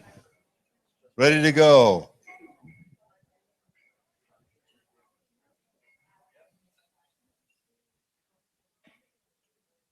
I'll have Salvador sing to us this morning. No, not yet, not yet, not yet, not yet. Wait, wait for the beer. Okay, we're back and ready for our next session. Let me mention this to all of you, though, that one person who's attending the conference this morning, that but you can't see him, is Lyle Banco. So Lyle is on the live stream. He can hear us. He can see us. Hello, Lyle. Everybody say hello to Lyle. We're so glad you could join us. I know that there's some you'd be here if you could be, and we're happy to have you virtually. So Chuck Hopkins, you're up next, and you're all wired and ready to go, it looks like. I'm wired and ready to go. Well, thank you, and let me begin with a special thanks to the RCE here in Grand Rapids. Thank you so very, very much. and also to Dean Hiskis for the facilities and working with us, the students. But in particular, I would also like to thank each of you for being here. I know it's not easy. Only a couple of you were able to actually get funding, a small handful. The rest of you, I know many of you are out of your own pocket in order to be here, to be with us, and I thank you for that. It is a commitment that we make. Oftentimes it's a commitment that it ranges from, my God, are we really getting things done in scope of the enormity of the whole thing? And at other times there's the joy, especially when we come together, of recharging our batteries and feeling, okay, we're ready to move on. This is an especially important year, 2015. And what I wanted to do was asked to talk a little bit about global trends and what is happening out there before we get into our own individual reports. And so that's what I thought I would pull my talk together with this morning. I also wanted to just say a couple words, because some of you are new and I haven't met you before and so on. To put it in perspective, the whole idea of the RCEs in the contribution to the upcoming decade was to look at how can we better understand the contribution of education, public awareness, and training, which was identified as key elements in trying to deal with the bigger picture of sustainable development. And so the idea, because it was United Nations University, their niche in that whole UN family is education, research, and so on. How could we identify that importance and be able to demonstrate it? And at the same time, it was a way of working. We realized that the negotiations at the UN level between nations was largely stalling. It was not going to move at the speed that we needed it to. But we could see at the city, regional, local level, where you weren't negotiating, I'll give you this if you give me that, It was more about how can we band together as a group and move our own community? How could we save ourselves and make a better world for all of us? And that community could be of any size. So that was the idea. We're not into sustainable development itself. We're more into the role of education, public awareness, and training in enabling sustainable development. So that was the idea. It doesn't have to stay there, but that was the idea. And sometimes we can't really learn about the role of education, public awareness, and training unless we do action research. And we get in there with the sustainable development initiatives that are in our community. But oftentimes, so we need to work with and be a part of and not remain separate from. So, and now that the decade is over and we have some pretty good research as to what, and we have some knowledge, but we've reaffirmed now that we want to be agents of the Sustainable Development Goals. And so even more, so let's get in, roll up our sleeves, but at the same time, as Philip said, let's understand the big picture, understand what is our contribution. How can we better justify ourselves? And the other thing I'd say is at the beginning, we really wanted to focus on the role of higher education. Around the world, only about 3% of the world's population gets to go to higher education. But they become 85 or 90% of the people who will shape society. It's a target. It is a target. And we need to work. The International Association of Universities, which is one of the big global ones, have targeted this is crucial. This is key. But as always has happened in the past, governments, and so on have taken education for granted. They just sort of say, oh yeah, well, they'll do it. And so very little in the way of resources were overlooked, not recognized. We're not at the table when the decisions are being made. We're an afterthought. And so it is part of our role and our work is to be at that table at the beginning and to be seen as key parts of every national, local, regional sustainability implementation plan and to be there. So enough of just some opening remarks as to where we go. As I said, this is an extremely important year. There's so much has come to fruition in 2014, 15, and 16 when we really start to plan and move forward. We've had the World Conference on ESD in Nagoya that Philip mentioned. That was we've had the World Education Forum in Incheon and in Korea.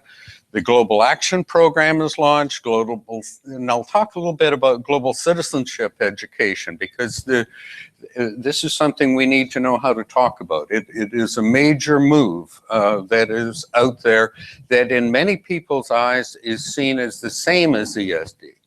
And in fact, some people saying, well, no one understands ESD, but everyone wants to be a global citizen. So let's move to that, you know, and so on.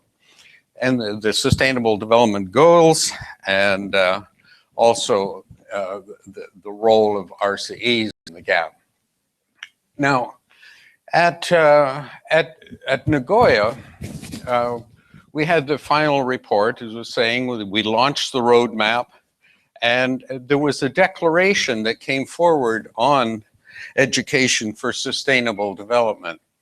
Now, I just talk a little bit about that. And Nagoya was the end of 2014, and I'll leave out some things because Philip did mention that in particular.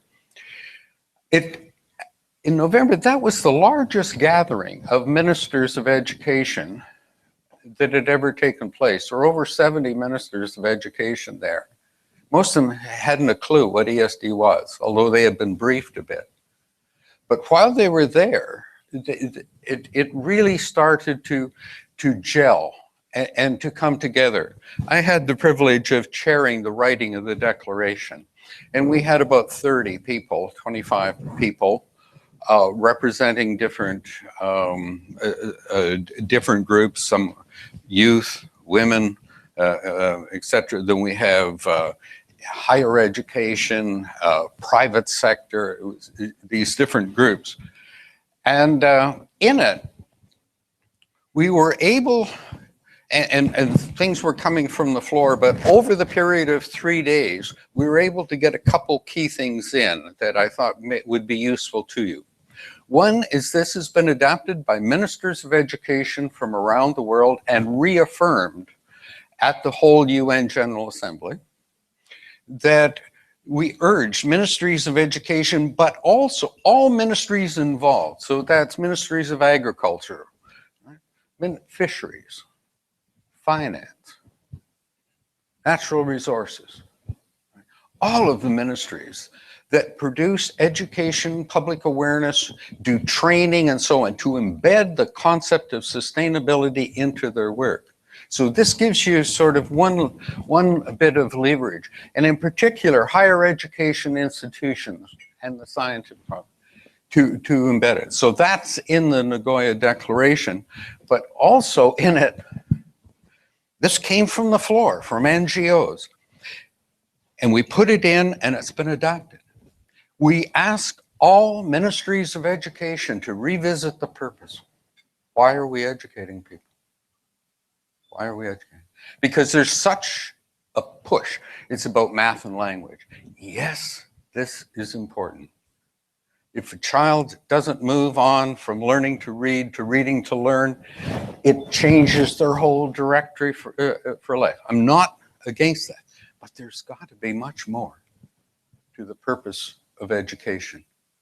And if there are these other things, where is it timetabled? Where is it resourced? Where is it evaluated? Where is it reported? So this, I think, is another extremely important tool that came out of the Nagoya meeting. Then we went on. That was the end of November in 14, and then we moved on to the World Education Forum. Now this is where the ministers of education, again, even more, slightly more, came there to Incheon in Korea to look at the future of education for the next 15 years, to replace the Millennium Development Goals, the work on education there, to where it would be embedded in the new Sustainable Development Goals.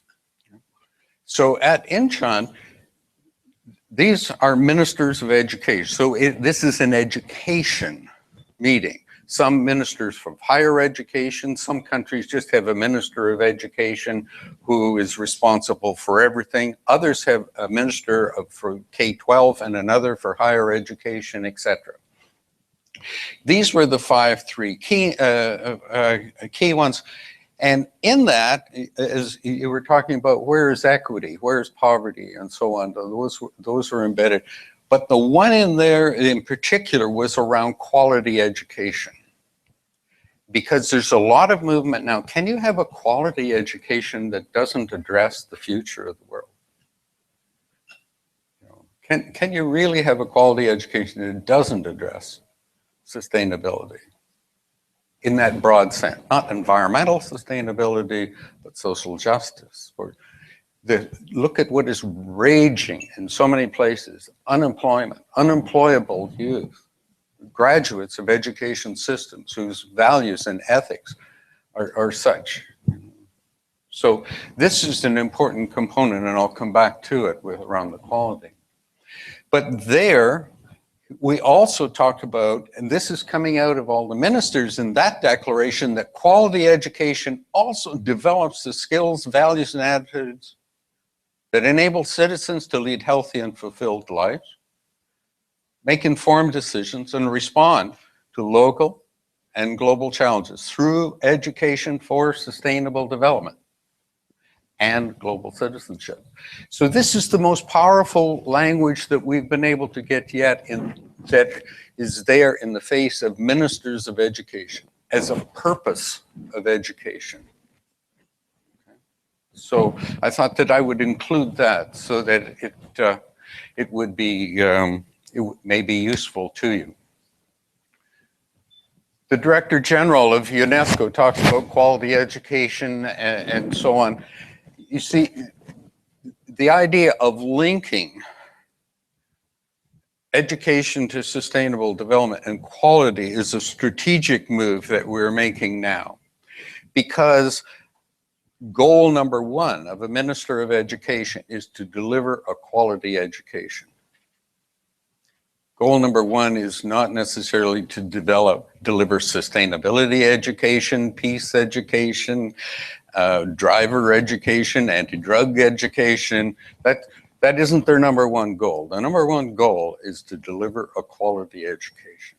And if we can show that ESD is an extremely important component of quality education, now we're talking to the Minister of Education, not to someone down in another office. Okay. So that's why we're pushing that one.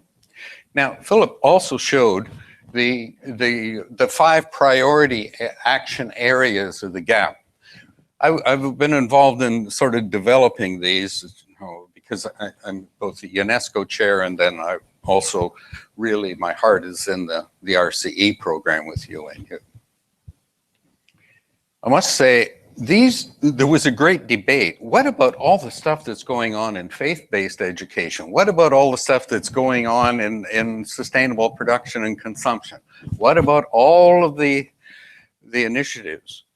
But too many people ambassadors to UNESCO and saying, well, we don't understand ESD, it's everything. We need to focus, we need to focus. So it came forward, these are the foci. But it doesn't mean we stop doing all the great stuff we're already doing. Not at all. We can put these out and work on it. And one of the last one, as Philip said, the local level, and the RCE movement is seen there. But I think when you are working in your own communities, you realize you're not going to do that without embedding in policy. You're not going to do it without trainers. So you'll be working through all those areas, plus your own local priorities. So it's just that these are the ones that there are, for each of these, there are about 20 big international organizations or groups who are meeting to try and spearhead and move these forward under the leadership of UNESCO. But at our own local level, we can do what we want. We do what is relevant, what's doable, right? Where we're going to make the most inroads. What does our community really need? And what can we do? Okay, so we tailor it. And the word is do. So these are the big areas of the gap. Now, there were two major initiatives. One is, yes, using education to prepare our citizens for the world that they will inherit. But the second, not only prepare them in a negative state, but to thrive and to change and in a positive thing, not just to cope with, let's not get buried in that. We need the hope. We need to be able to really move forward. But the second part is what I mentioned before. It's how do we embed education, learning, wisdom? How do we embed that in our national sustainability plans, in our local and regional plans? How do we do that and not just sort of be used as a byproduct? How can we be major players at the table? It's interesting, in Agenda 21 in 1992, there were 40 big issues. And out of those 40, 4 were singled out. One of those 4, education, public awareness, and training. Of the 40 issues, 1 has had a decade. Education, public awareness, and training. And yet it seems to be continually overlooked when we get down to planning. Now, the Sustainable Development Goals, again, I'm glad I'm following Kyoko and Philip. If you haven't seen them, the final version that will be discussed in September in New York is now up on the web. About 10 days ago, they kept moving and changing. The big news is that the world has agreed on financing them. That is even more important, I think, than September when they adopt them. That now that they have the financing, about $3 trillion per year to finance, it was agreed upon. And now we haven't seen the money. we have the pledges, right? But at least imagine that in Addis Ababa, a little less than a month ago, they agreed on that one. So we have, it's called Transforming Our World, the 2030 Agenda for Sustainable Development. 17 goals. Goal 4 recognizes the importance of education. So this is the wording: ensure inclusive and equitable quality education and promote lifelong learning opportunities for all. And then within Goal 4, there are about 10 or 11 sub-goals. But you can see the magic word, quality education, right? And include equitable, and so on. Goal 4.7 within there is this one.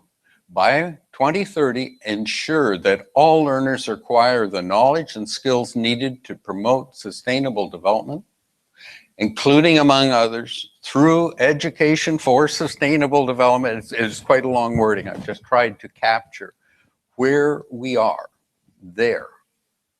And so this is when we can now come back to ministers of education, because these have been adopted by national as well as ministries of education. So we can come back and, number one, offer to help, right? That's the big thing. Inform, offer to help, and then slowly ask for resources, and then hold them accountable. Where is it? Where, you know, how can we?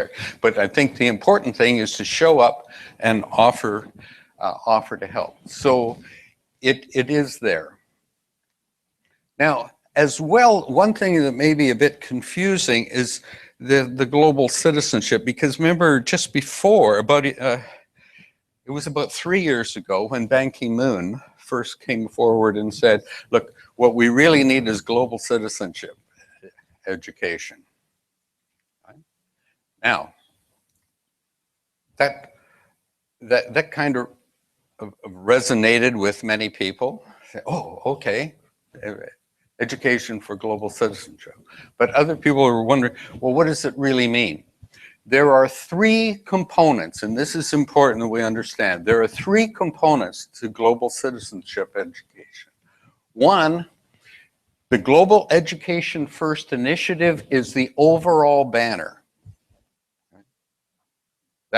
That's what was being promoted, not just global citizenship. It was global education first, to which there were three components. One is put every child in school. We still have about double the population of school children in the United States without any school in the world. Same as the number of children in Europe. That's the number of children for whom there is no school. Secondly, terrible quality. And our school systems we're really, as I say, one-trick ponies. We're there for people whose priority and learning style addresses reading. If reading isn't your preferred learning style, there's very little chance of you getting through higher education. The quality, so many children in Africa, Asia, and so on, they can be in grade 5 and still really can't read, find no real use for it. So it's terrible quality. And the third then is fostering the global citizenship. Now, if you look at the 4 priorities of education for sustainable development, the first one is access and retention in quality education, often overlooked. But if you go in and look at the 4 areas of education for sustainable development, the first one is that every child and improves the quality. That's the first goal of our work. When we were writing this in 1989, 1990, at that point, there were 120 million children in no school and millions more in poor education. So that was our first target when we were writing ESD. The second goal, though, is realizing it's our most educated countries that are leaving the deepest ecological footprints and creating some of the greatest threat to sustainability. The values and ethics that are put into our education system. It's all about me. I pull myself up by my bootstraps. So the second goal is reorienting the purpose of education to address sustainable development instead of just development. So it's that whole reorient, the kinds of things that you're doing in the Grand Valley and so on, of looking at all of the disciplines and reorienting and so on. The third one is public awareness, and the fourth one is training programs. Those are the 4. But if you take and put all 3 together, that's where you have ESD. Okay? But if you just foster global citizenship, then, you know, as many people are talking, you're missing that whole thing about access and retention and quality education. So within UNESCO, global citizenship is down the hall from ESD. They're being moved because of politics by 2 separate groups, but under one leader. in the whole thing. But in our own minds, when we are talking about this in our communities, we need to be able to know and understand what it is that we're talking about. So it's about developing the values, knowledge, and skills for peace, tolerance, respect, etc. Cultivate a sense of community, right? Ensure schools are free from discrimination, and so on. So that's the wording, and there are 10 key actions, and number 9 is the... Now, just trying to figure out around global... For instance, there's someone here from the international department, right, here. So when we think about global citizenship and so on, universities and higher education have the internationalizing component, the traditional ones like study abroad, different languages, events at the in our school system, such multicultural days and so on. But we also need to be looking at global citizenship from the responsibilities, our intergenerational, and how do we move from corporate social responsibility to individual social responsibility, building that. Citizenship also around human rights, build on the Earth Charter, which is not just my right, but it's my responsibility, and the global, and engagement about for and not just us. So we've mentioned the priorities, and so I'll close at that point already, but what I wanted to do was to highlight the fact that we are at an important time. There are many things out there.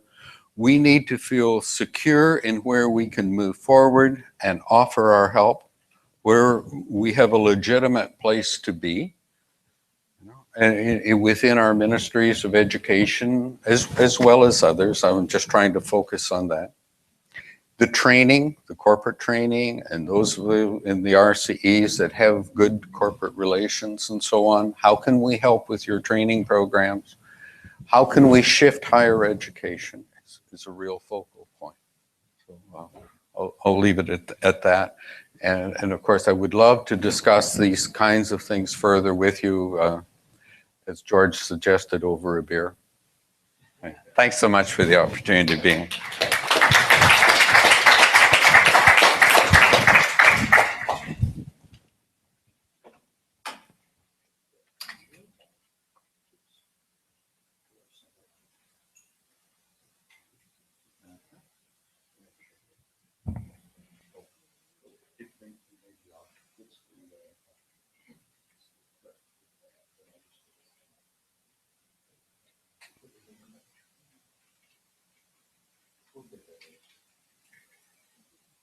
Okay, Chuck, thank you. Chuck's going to be with us through the course of the conference, and I know that this has generated a lot of ideas, a lot of thought, a lot of questions, and we'll have a chance to explore those both formally and informally. Thank you. So what we're going to do now is start a series of reports from our RCEs. This morning before lunch, Grand Rapids and Curitiba will present. We've got 45 minutes to do that. I'm gonna abbreviate mine so that to give you the full time that you need. That's going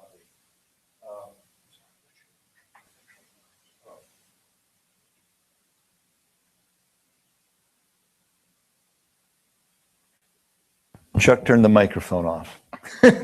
Okay, there we go. So just for benefit of those who are watching in, we're going to begin now our series of presentations by the RCEs. We're going to start with Grand Rapids. And let me give you just a quick history of the Grand Rapids RCE. Before we had heard of RCEs, the city of Grand Rapids, Grand Valley State University, Aquinas College. I don't think we've got an Aquinas representative here today, but they've been part of our RCE.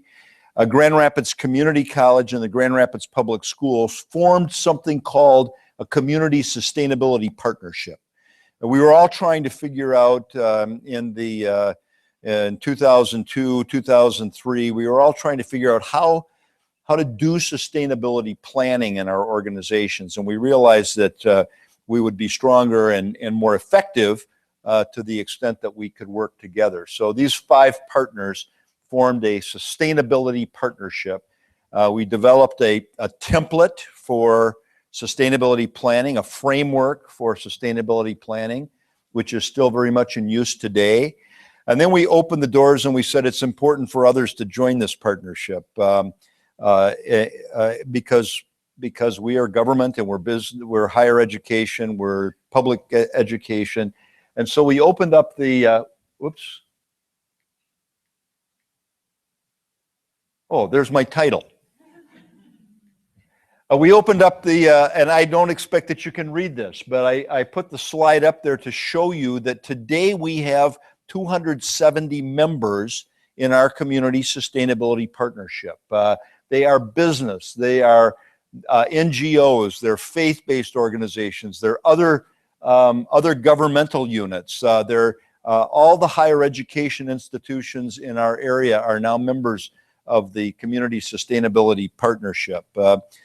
We took the concept of our partnership as the basis for our application for approval as an RCE, and in 2007 we were approved as, I believe it was the 32nd RCE and the first in the United States.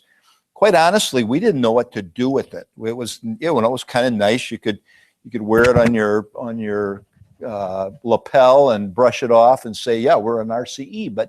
But along the way, we figured out that being connected to this global community, it really has an enormous value for us. So we became an RCE in 2007. We've followed the triple bottom line principles of sustainability. Our RCE works in all 3 areas of social equity, economic vitality, healthy environment. I'm going to show you a couple of examples in each of those areas very briefly. And then I'm going to talk to you about the 4th bottom line that's not up there that Norman Christopher, I think, introduced us to. And so let me start with the environmental bottom line and our commitment to the environment. Right outside the window here is a river. I hope you noticed it when you walked across it this morning. The Grand River. It is the longest river in the state of Michigan. Not the largest watershed or drainage area, but the longest river. And it was, we treated our river like a sewer. So many cities have done that. You know, you put your industrial waste in the river, you put your human waste in the river, and it goes off someplace else, right? Well, it goes off, in our case, to Lake Michigan. And you know where we get our drinking water? From Lake Michigan. So we decided, with a little encouragement from our United States Environmental Protection Agency, we determined that we should do something about that. And so we began an effort to clean the river by separating our combined storm and sanitary sewers, and by reducing the waste that industrial waste that flows into the river. Today, this river is an outstanding recreational facility. We are listed on the top 10 urban fishing sites in America because you can catch fish in the river, and you can take them home and you can eat them. And you didn't want to do that when it was a sewer, right?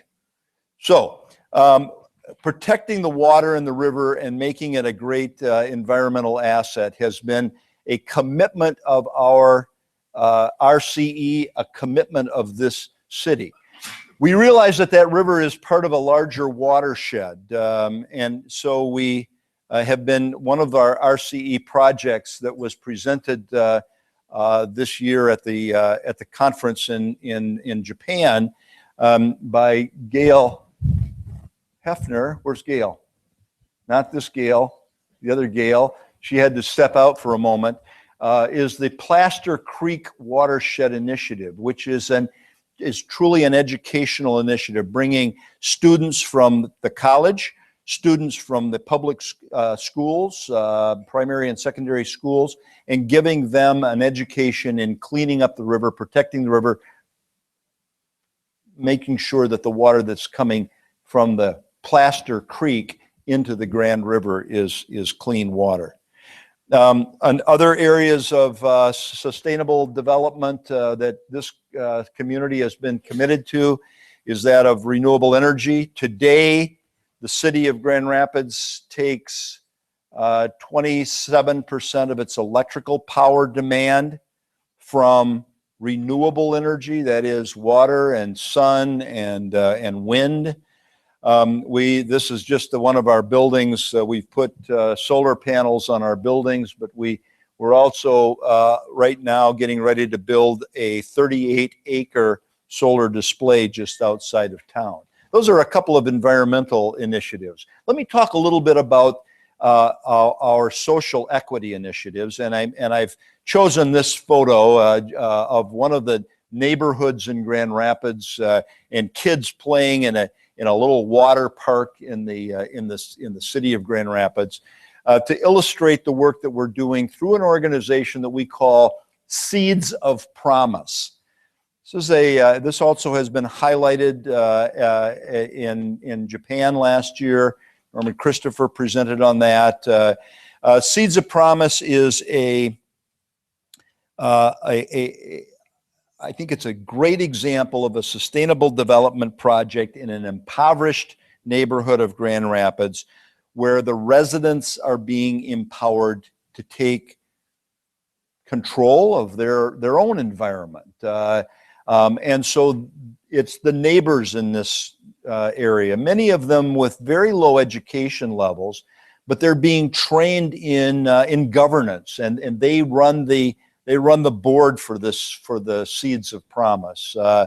They're being trained in good environmental practices, and they're implementing them in their neighborhoods. They're making sure that every parent is working with their children in the Grand Rapids public schools to make sure that those kids are getting the best possible education that they can get. And then the other initiative that I wanted to point to under social equity, and I think it fits very well there, and many of you are familiar with it because you've participated already, and that is our youth virtual conference that we host each year. The two people I would want to single out are Ryan Huppert, who presented in Japan on the Youth Virtual Conference, and Vince St. Germain, who's got the headphones on and the camera in front of his face, who's brings the technology expertise to this. We host conferences, one a year, for youth from all over the world who are coming together to talk about and share their own experiences and best practices and learnings around particular issues, food systems, water resources, energy. Those have been three that come to mind. There's another one planned for this upcoming year, and we'll invite you all to participate in it. And then the third bottom line of the triple bottom line is strong economy, and we all have to work to ensure that we've got great economic growth and opportunity in our communities, economic opportunity that benefits all. So I cited these three photos as examples of the growth in the local economy. Up on top in manufacturing, but in clean manufacturing, and this happens to be a business located immediately south of us here on the river. It's a pharmaceutical, small batch pharmaceutical clean room production facility. Down in the lower left, you see what we call our medical mile. Grand Rapids is the healthcare center for Western Michigan, and we have 3 hospitals here, 2 of them right downtown. We have the beautiful, that blue building is our children's hospital that serves West Michigan. Heart facilities, cancer research facilities, and healthcare is a big business actually in Grand Rapids. In fact, the largest single employer now in our city used to be a manufacturing company. Today, it's a hospital system. Spectrum Health hospital system employs close to 20,000 people today. And then in the lower right, an illustration from this campus to show you that higher education is indeed an important part of our economy here. We think of education in terms of its benefit for our young people, but it has huge economic impact for the community. There are 22 colleges, universities, or theological seminaries that have either their principal campus or a satellite campus right here in Grand Rapids. 72,000 students who are getting educated at any given time, degree-seeking students, 72,000. And the economic impact of that, as you can well imagine, is just enormous in a community. So manufacturing, healthcare, and higher education, 3 very, very important sectors of our economy. Now, I said I was going to say something about the 4th bottom line and how we've come to understand the 4th bottom line as place. And even though we're all working together, right, as different cities, different institutions from around the Western Hemisphere, we recognize that each one of us is uniquely different. We want to find common themes. We want to find work we can do together, but each one of us is uniquely different.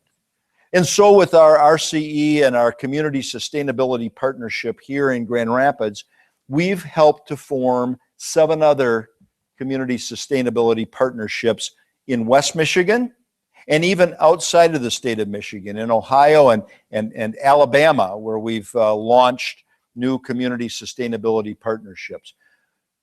5 of them right here in West Michigan, 5 of them within a 1-hour drive of each other. You say, why? Why not have one big one working together in your community?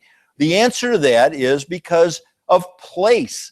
Each one is unique, is different, and has designed its own agenda for sustainability around the uniqueness of its place. So we add to the triple bottom line, we add a 4th bottom line, which is place. And I did it in 15 minutes. So now I want to introduce to speak to you from RCE Curitiba, Dr. Eloy Casagrande Jr. Dr. Casagrande, please.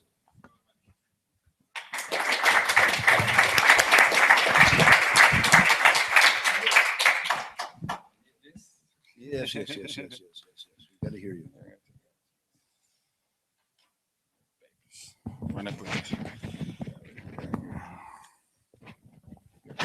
From there. Like that? Yeah, here. I'll get it. Yeah. Okay. You have slides? Yes, slides. Okay. Yeah. So if you hit that one. This one. Okay. Well, it's okay. Good morning, everyone. Thank you very much for the invitation. I got to thank you, the RCE Grand Rapids. Also, Gail, Norman, the people behind, the students, of course. Always when I do something in the university, I always have to count with the students. And of course, the UN and the supporting to us to come here. Hope you could forgive my rusty English because I haven't been not practiced for long. So I'm going to present you some of the projects that we are running in Curitiba. Some of you already know the RCE because we started in 2007, the same as you there, the first in South America. So this was the initiative of Ziole Malhadas, with most of people I think know her. We built a network of teachers in university, NGOs, some representatives of the industry sector, especially of the federation, industry federation, state industry federation, which is very good for us. When we did our meeting, international meeting in Curitiba in 2010, now the RCE international meeting, we have all the support from the federal industry of the state of Paraná. This is good. Well, we now start a project going to present for you here, with it's called Biodiversity Meetings, Sharing Knowledge and Seeds for Urban Agriculture. We have been worried about this problem because the modern agriculture in Brazil, well, use a lot of pesticides. We are one of the large countries in use of pesticide per capita, especially for big crops like soybeans. And this is threatening also the rainforest. Now we have a big problem with that. But not only because of that, also we have a problem with the health problems with the people who grow crops with pesticides and the people with the products. So it's all the chain that worry us now. We have been decided to do something about that. I'm an organic consumer for the last 20 years, so I know what I talk about. So I know the difference when we start to eat organic food, stop to eat the normal, you say, food around. We set up this project related to the RCE and also related to my university where I work for. I work in two different programs, post-graduation programs. One is in technology, another one is in civil engineering. In the technology program, we try to introduce the problem of sustainability, which is very hard because we are a technological university with the mainstream is hard technology. So to talk about sustainability is not easy. In civil engineering, electronic engineering, mechanical engineering, it's more easy when you have science and social issues related to the course. But when you're going to talk to engineering, it's different. So we have to find ways to convince people, find ways to change curriculums, find ways to get people engaged in sustainability. I have been trying this for the past 15 years, since I started in the university. Well, this is where we are. People doesn't know where is Curitiba. So it's in southern Brazil. We have 3 states, which is São Paulo, Paraná, and Rio Grande do Sul. We are in the middle between São Paulo and Rio Grande do Sul. We are a city with 2 million people, around that, 100 million, 1,800,000, more or less, 1.8 billion. We are 400 kilometers from São Paulo, 800 kilometers from Rio, about 2,000 kilometers from Amazon. So Brazil is a continent like America. So it's very difficult to do things in a continent. Especially when we try to fight with the view of the development is a development which is not sustainable at all. Now, we practice the develop what they say called progress, but we don't worry much about environment. There is some talk about Agenda 21 and everything, the global climate, but in practice we see very little. We have the same problem as in America. We follow the consumption, production. there is some concern, but in practice, you don't see very much to be implemented.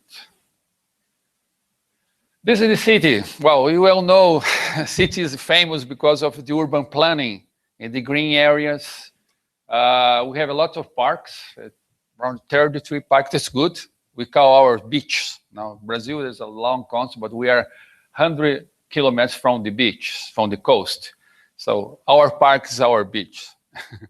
So it's very well conserved. That's, I can say, this is the last past 30 years, becoming one of the icons of the cities is the green parks. Of course, also you have this urban transport system was the first in Brazil, developed by the mayor Jaime Lerner, who's architect, who is also famous in the world because of his ideas. The problem now is the city gets bigger, and the transport systems cannot cope with the amount of people who needs this transport system. Also, we live now in a paradox. We have the number of the cars per capita is the biggest in Brazil. So we have the best transport system and the biggest number of cars per capita in Brazil. How can I do that? How can I do that? So it's a big discussion now in the city because we have a new mayor for the past 2 years. Now, just started 14, and this is the second year. And we discussed what we're gonna do with the city now. Talk about bikes, talk about other ways, car sharings, increase how you can reduce the number of the cars in the streets. But it is another problem because all the economy is based in selling cars.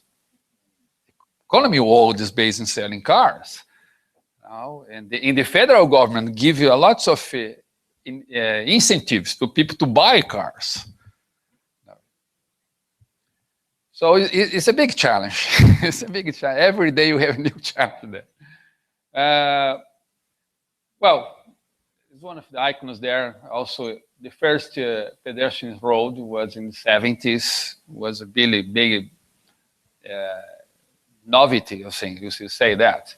The museum from Oscar Niemeyer was a famous architect as well. Well, we increase a lot of the bike path, bike lines there, which is good. Right, to put besides the transport line system, the bus systems. So this is the project I set up 2011. I start 2010 to realize how can I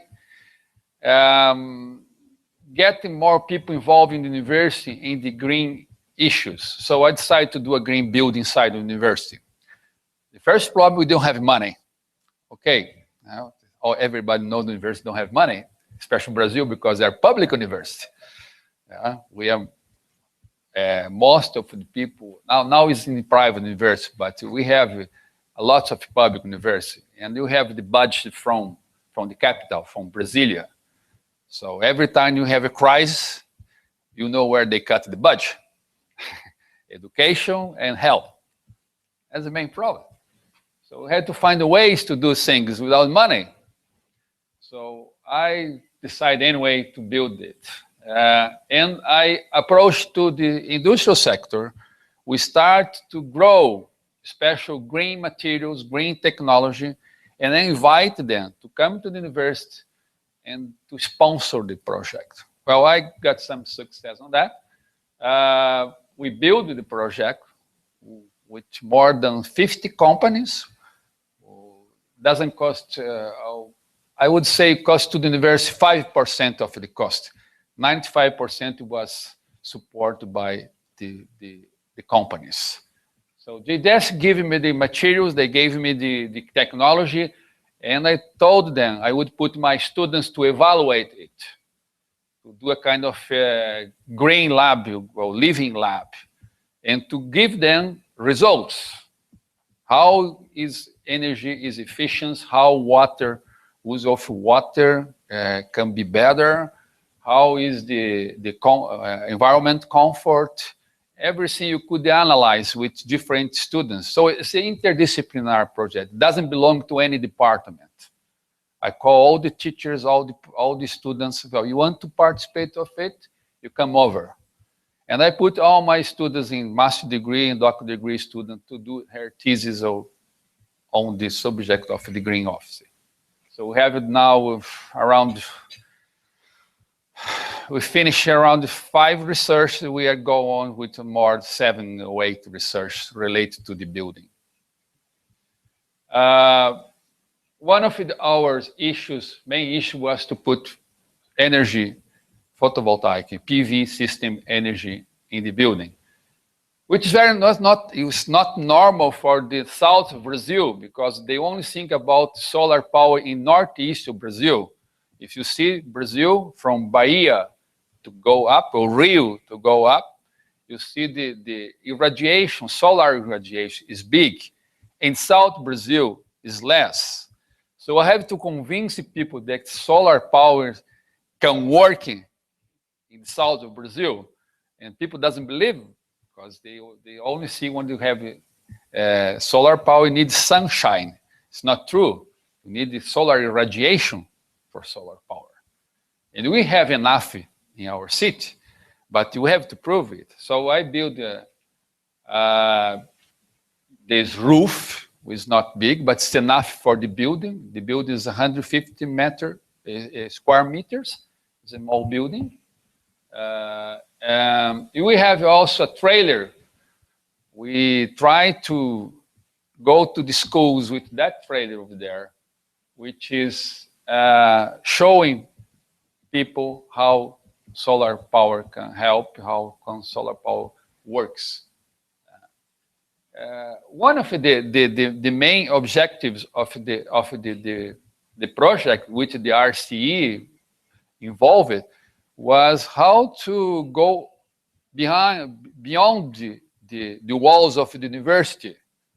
Sometimes we talk inside of the university, but you're not going for the community. You not get touch with the communities. So we still talk for the same people. You go to the congress and the conference, you talk for the same people. So one of the challenges is to open the university. So the idea was the green office could be that door for the community to get in the university, and we can get out as well, and took our project to the community. We start to organize a short course, open short course, sponsored by the companies, free short course for people who want to learn about solar power and other issues as well, like the use of rain harvest water to use in buildings, for example, and other issues related to sustainability. And then we started in 2013 now, this project I talk about was really to create a kind of environment in the university with the NGOs and the organic agriculturists. Also, because we have this new, we say, fashion, which is the urban agriculture. Now, people want to grow their food in their houses, in their buildings, but they don't have space for that. They don't have knowledge for that. It's more like personal initiatives than a program, than a public or a state program or a municipality program. There is some, but still very rare. So we try to organize in the Green Office a kind of space to discuss things and to also to provide information and the courses for people to learn about it. This was the first step to get the undergrad student involved. These are architecture students, actually. Before they start to develop projects, I think they could start to know how to feed themselves. This is important. I don't know how long you're going to have chance to get food from somewhere. They'll give it to you in your house or give it to you in your shop. Now we start to discuss with the students. Now, what's going to happen with your next generations when you don't have food? If you go in this model we have now. So they learned how to grow simple things. We got also the teachers involved in these are the first harvest we have in our green roof, 2013. Some of my master students as well start to learn how to do the maintenance of the green roof. And we start to organize meetings outside, try to bring small fairs, try to bring people outside of the university to get involved, not only people from the university.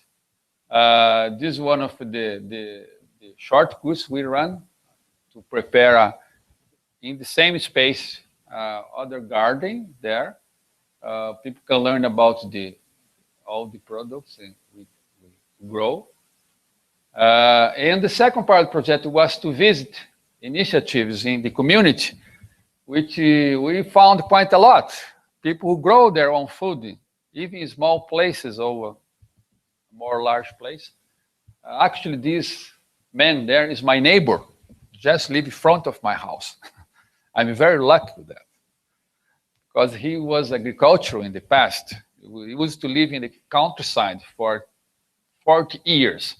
He moved home for 5 years ago, just in front of my house. He's a Japanese guy, Brazilian immigration, Japanese immigrant. He knows a lot about how to really do gardens. So I learned a lot with him. And so I tried to bring my students to learn as well. So we visit his place and he explained everything. And the more interesting thing that he grows things, he doesn't consume everything. So he did distribute things to the neighbors.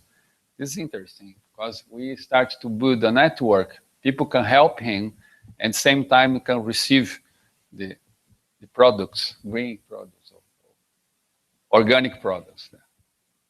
For example, when you cut the grass, I just give all my cut grass for him, and then he do composting. And then we start to talk to all the people surrounding them. Well, every time you cut your grass, give it to Mr. Queso, and then you can have also food. It's a relationship you build in the community. Like we were talking yesterday about it, and how we lost the community network. I think it's a good start to see about how to grow food in your neighborhood. This is a second visit we did. This is one of our partnership in the NGO is the Casa da Videira, was Vine House. Is the 3 families we get together, start to grow food, and they managed to collect to produce 3 tons of organic waste, to collect 3 tons of organic waste collected in the neighborhood. Eles can use in their own garden there. Also start to work every 2 months, every twice in a month in the university, a small market for the urban gardens. So we bring people not to sell products, actually it's more to talk with the people, to get this relationship between people want to eat organic food, want to grow organic food, want to know how things work. So it's not to get any profit from it. And so it's not people going to sell things just, it's not a market. It's more a personal relation with people. Like you see, we have a friend of mine who is a doctor in economy, and he also is a baker. He started to learn how to, the old past, how you can make bread with the old way. With when you wait for the process. It's not this fast food bread you eat every day. So every 2 Saturdays we have these wonderful breads there. I have every week because I buy from bread from him.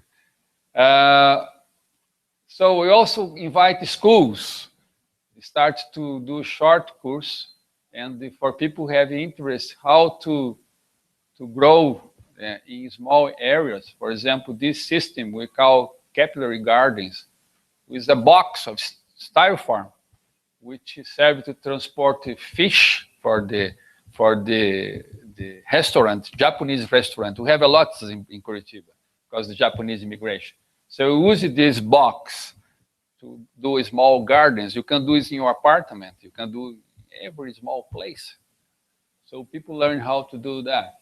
And we start also to discuss about the problem of the seeds, which is one of the main objective of the project, because the native seeds we call criolla, which is the seeds are disappearing. Now, normally we have 30 different tomatoes. Now we have 2 or 3 when you go buy that. So we have some contact with organic farmers. We have different seeds of tomatoes or other vegetables who are disappearing, So we bring them together. We talk about that. We try to show, and we distribute that seeds for the people. The compromise of them is to, when they get the seeds, after they harvesting, they have to come back to us, to give to us the seeds. This is how we're doing with kids. Sometimes we invite schools, or schools come along as well. They always look for us. So always because the project had a lot of media. So we have been the main national media and the state media. So we have a lot of documentaries. And so we're well known in the country now, especially in the States, so especially in the city. So we receive every week kids in the schools, and I put my students then to organizing meetings, organizing visits with the students. Sometimes we do things like that, environmental education, worm composting, for example, in the Earth Day, special events.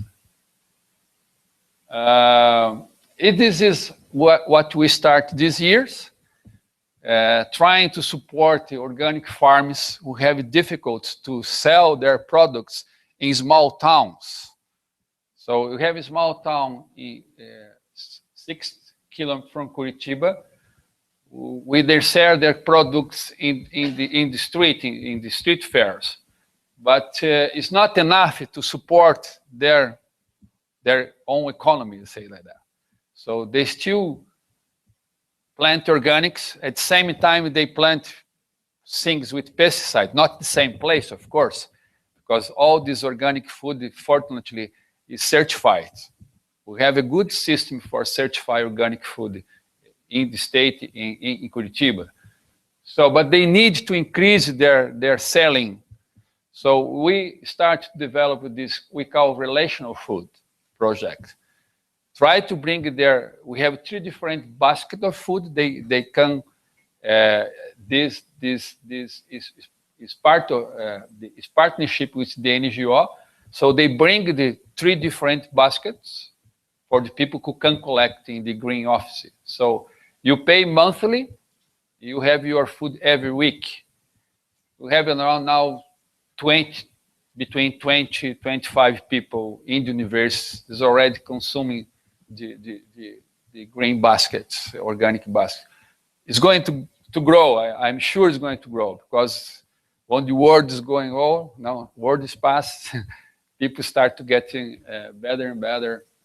So I'm sure this is going to be big. We just started this year. Well, that's it. It's part of what we try to do there. Like I said, I work in the academic area, so I have been struggling with academics, conservative academics. I have been trying to convince people to change minds, change curriculums, and I'm tired. I said that because I think we have to rush this. And the only way to rush is to do practical projects, is to do something you put your hands on, you bring the community, you do things like buildings, like urban gardens, whatever, but it's not, I mean, the example is much better to convince people. I believe that. I think we have short time now for to convince people who doesn't want to be convinced. So who want to come over and learn about it. So we are open there. Thank you very much.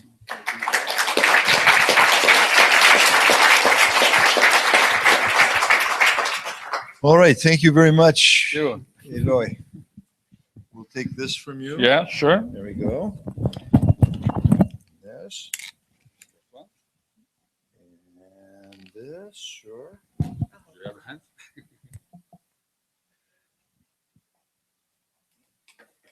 Okay, that was very interesting. Thank you so much for the presentation. So now we're going to get up and walk. We're going to give you a little exercise as we leave this center here at Grand Valley State, and we go to the Grand Rapids Art Museum, the world's first LEED Gold certified art museum.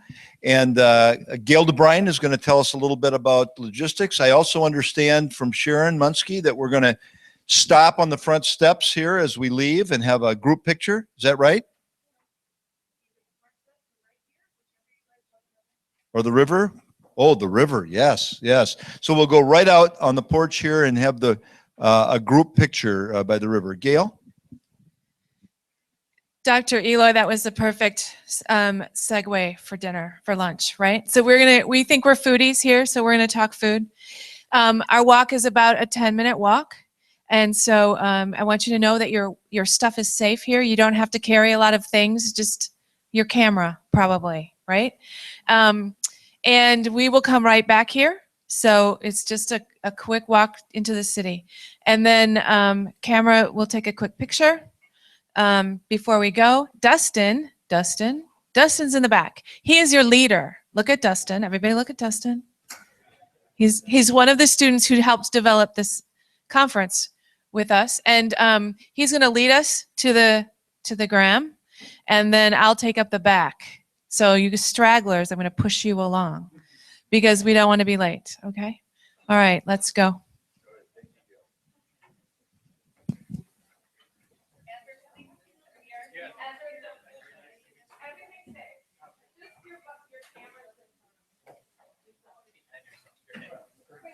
Good start.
Come on. Yeah, just grab my computer or my camera.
Everything okay?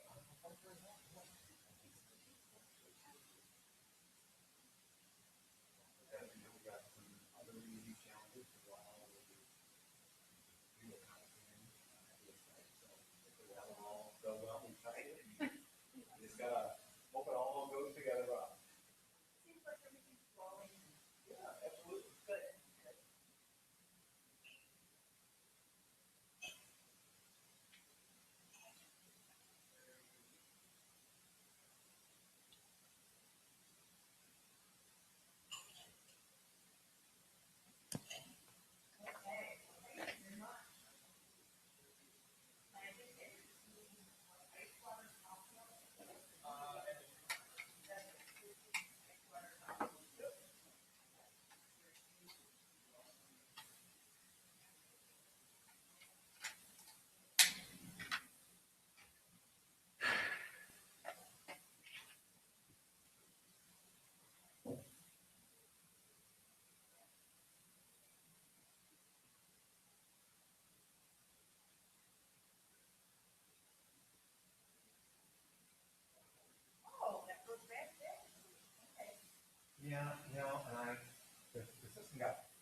those out? Maybe I'll roll it in the screen back there and we'll just make it over to you.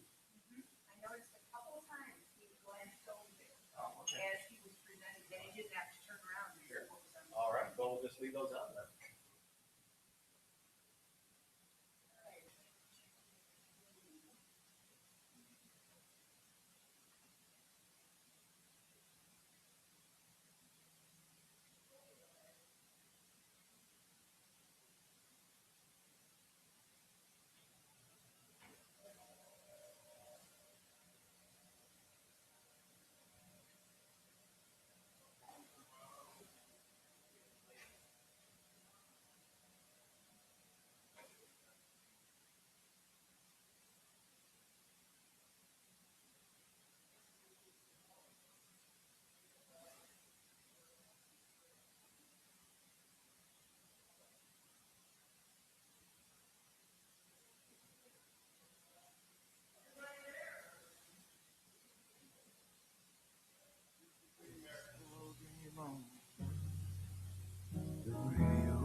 Nobody knows why she does what she does. She does what she does just the way that I like it.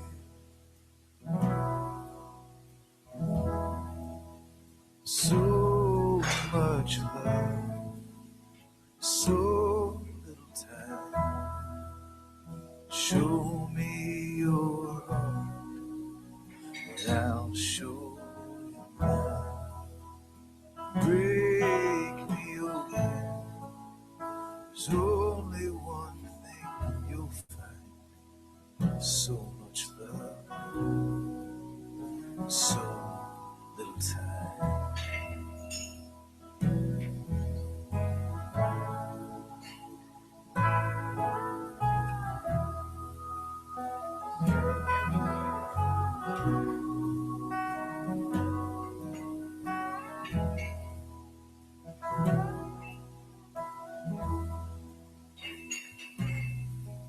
There's a warm breeze from the Caribbean, and it warms her way up here in Michigan.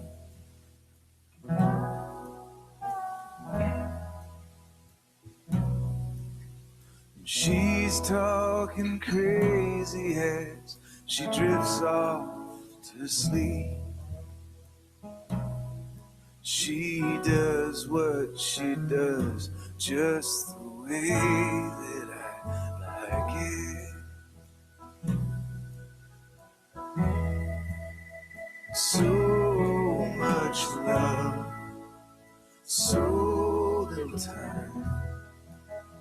Show me your heart, and I'll show you mine. Break me open, there's only one thing you'll find. So much love, so little time.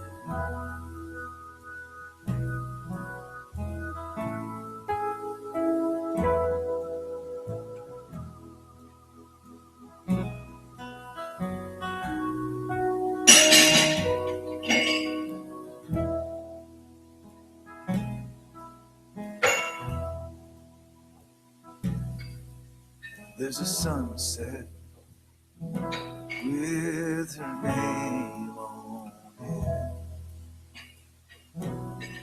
There are children reaching for the stars.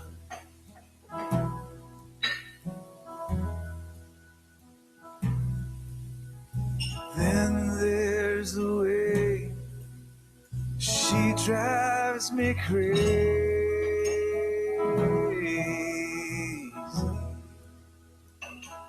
Oh, she does what she does just the way that I like it. So much love, so little time. Show me your heart, and I'll show you mine. Break me open. There's only one thing you'll find. So much love,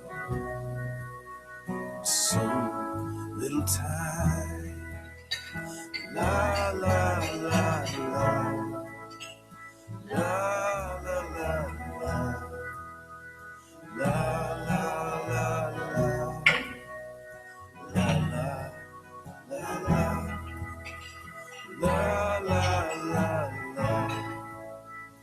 La la la la. So much love, so little time.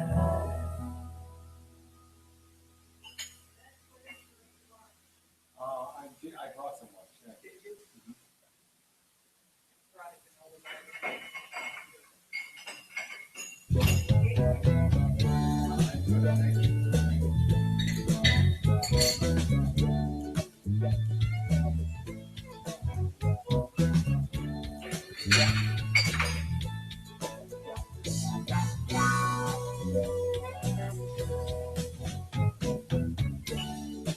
Everything's busted. Busted, but how? Everything's working. Working for now. Seems so misleading. Seems so far out. Like a shock when I'm dreaming. No noise but a shout. Caught the 44 and weed in my pack. A fishing pole and a can of beans. Tired of the same old sea running round here. Open road and a tired old dream. Worn out pair of shoes. Cool breezes too on my shoulder next to you. Everything's dried up, even the Great Lakes. We're all tired of the mistakes we've made. I won't surrender. I won't be misled. You got to remember to feed your head. Caught the 44 and weed in my pack. A fishing pole and a can of beans. Tired of the same old scenes running around here. Open road and a tired old dream. Worn out pair of shoes. Cool breezes too on my shoulder next to you. Never mind the wind on this lazy afternoon.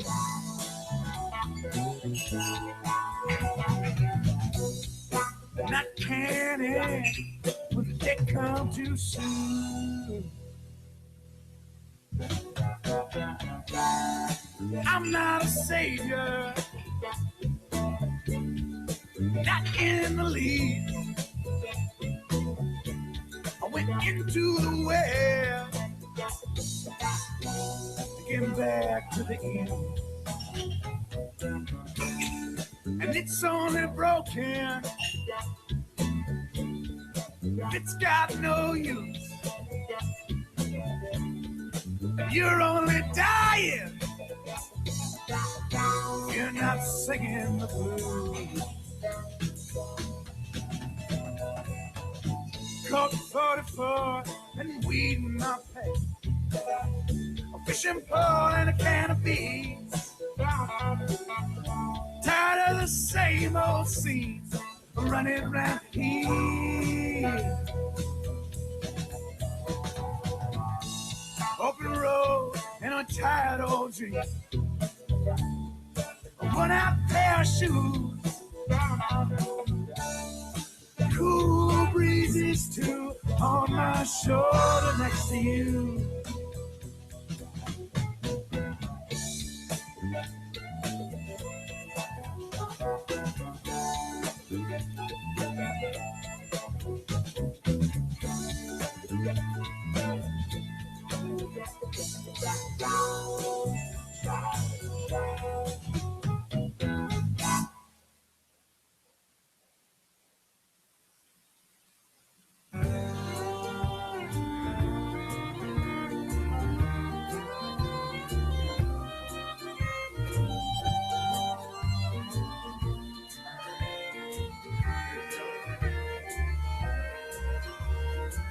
Blue ham, underground, another tear, another clown. That's another soul and the lost and found. That's been here before. Draw a line, make a path. No dead end signs, returns to past. The memories, they're like broken glass. All unique once more. What are we running for? To another burnt bridge, another open door. I ask the question why the doors all closed. I open up the sky.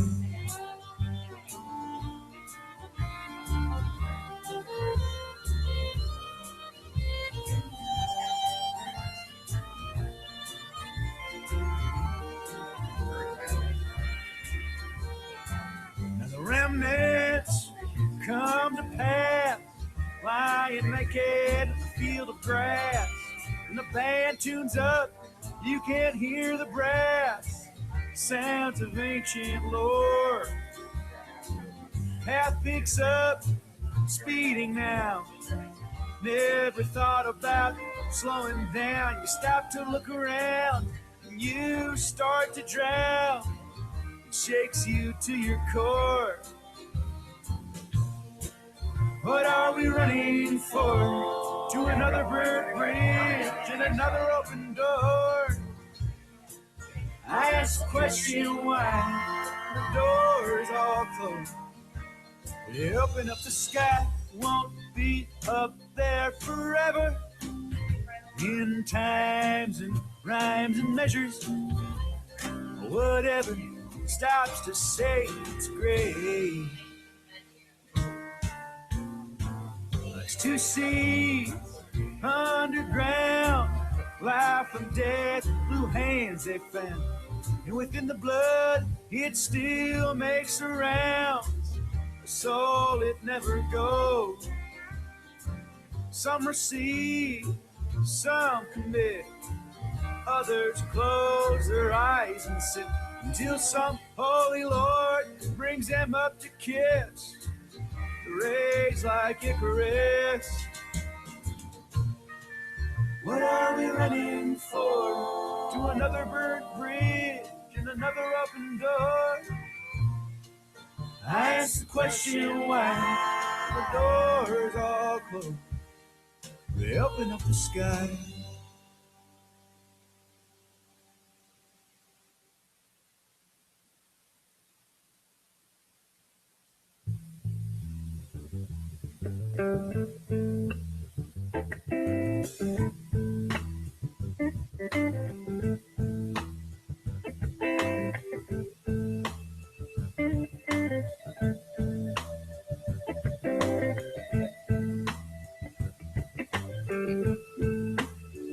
I'm in the mood.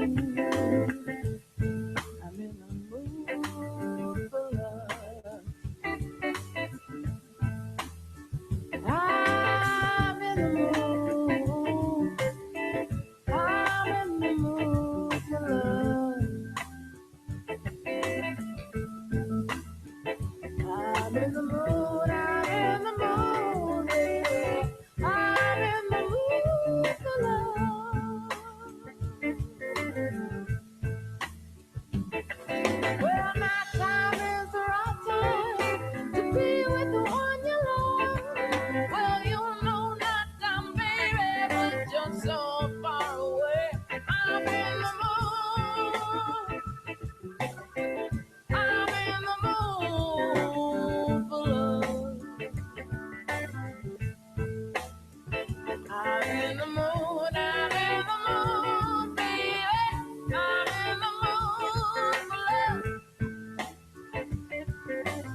Every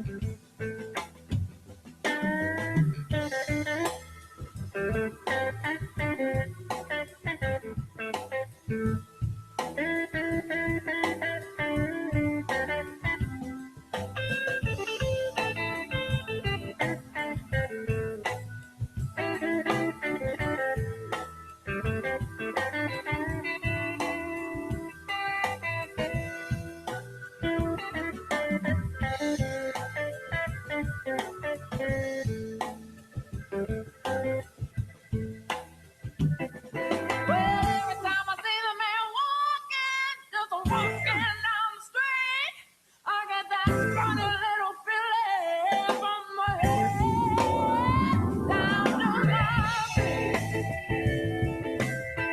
I'm in the mood for love, yeah, yeah. I'm in the mood. I'm in the mood for love. I'm in the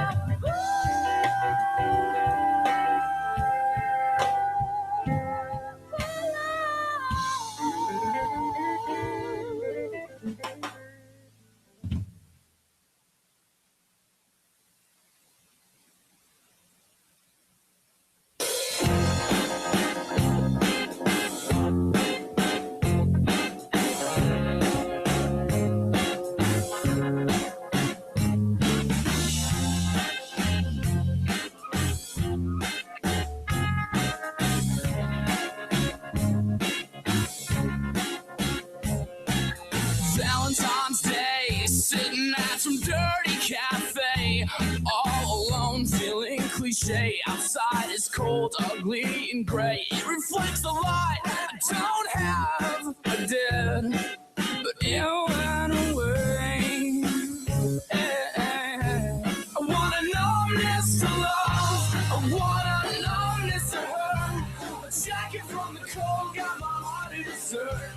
Knock me out, I'll swallow the key. I want a numbness to love, a numbness to hurt. I want a numbness to be free.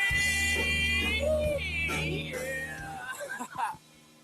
Reminisce the good, but I wish I could forget all the rest. Every story, every line reeks of your name. That no fancy perfume or pride could erase.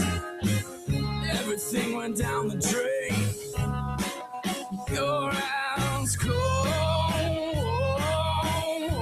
as the water you put me in.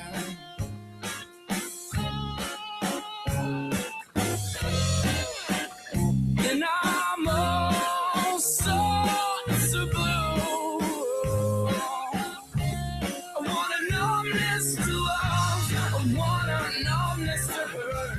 A jacket from the cold got my heart in desert. Well, knock me out, I'll swallow the key. I want a numbness to love, a numbness to hurt, a numbness to be free. And I'd rather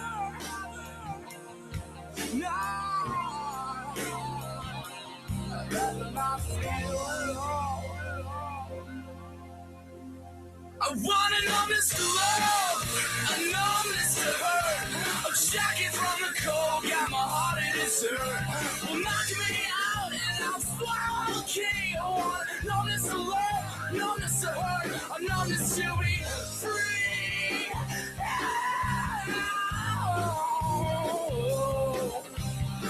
I want a numbness to love, a numbness to hurt, a numbness to set me free.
You don't have to waste my time. If you want to be a friend of mine, you can leave me now and walk away and turn your back for another day. Oh, baby. Yeah.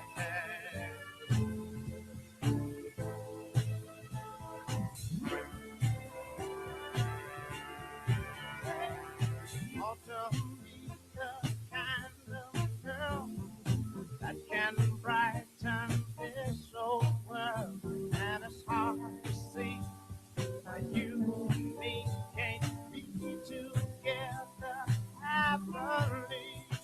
I'm trying to realize you ain't with some other guy.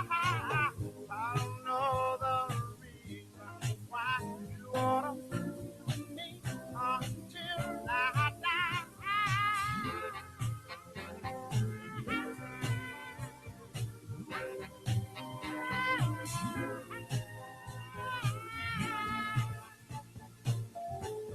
Hey, you ought to be with me until I die. I don't want to waste my time. If you want to be a friend of mine, wanna hold you tight, love you right, put good feelings in your eyes.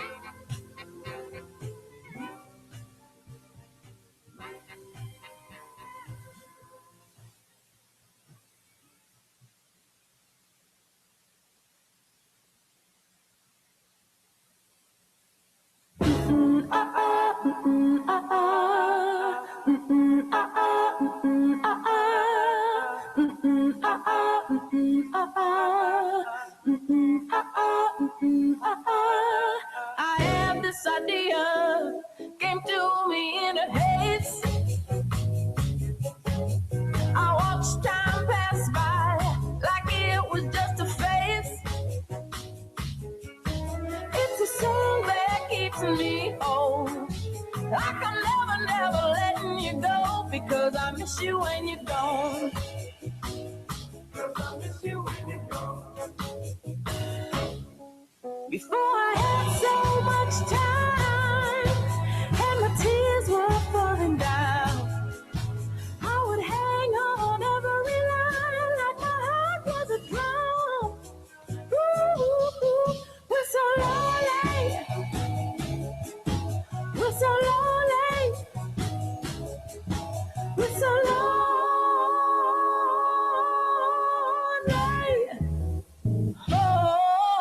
Oh, you got the motto, the one that came out right. Ooh, oh, and I was still out of fashion, and I was still uptight. But I don't care what people say. I shine by the light of the day, 'cause I miss you when you're gone. 'Cause I miss you when you're gone. Before I had so much time and my tears were falling down, I would hang on every line like my heart was a drum. Ooh, we're so floaty. We're so floaty. Hustling for the floaty.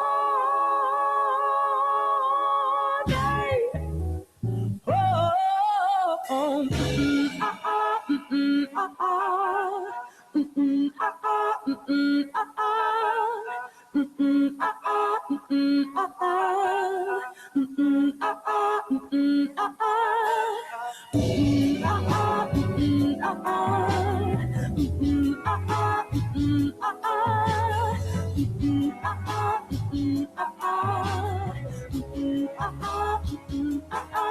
before I had so much time and my tears were falling down, I would hang on every line like my heart was a drum.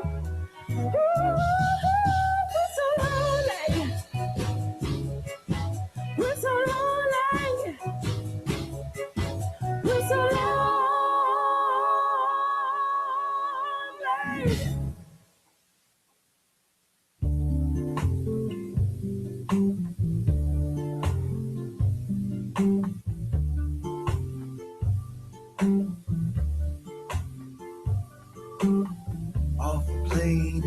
peacefully, wading through security. No rivers here, milk and honey. Taxi through the Holy Land. Where is it you're going again? I reply, he wrings his hand. Leaning in so close to me. Be careful, he whispers cautiously. And I set off for the old city in the mud. Washed away and built again these walls that house the hopes of men. Oh, Jerusalem.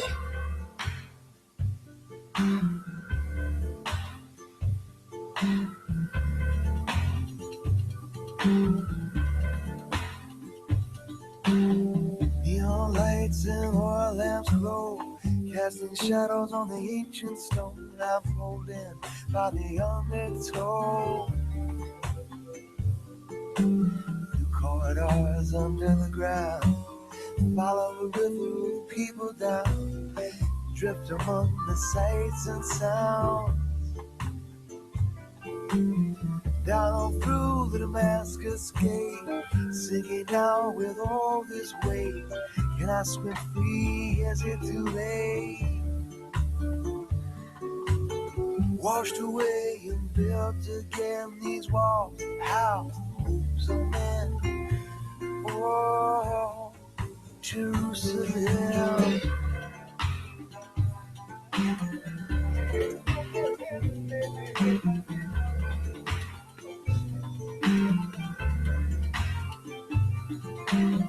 Walking the stations of the cross, call to prayer at the farthest mosque, davening at the temple lawn.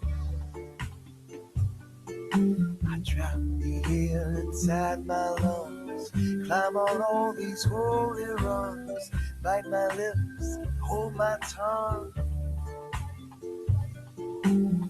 Climbing up the slippery rock, go the air and try to talk, my heart upon the chopping block.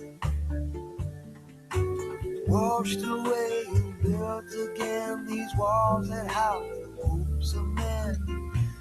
Oh, Jerusalem.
But if you saw the way my lips quivered when I sit slouched, cause I can't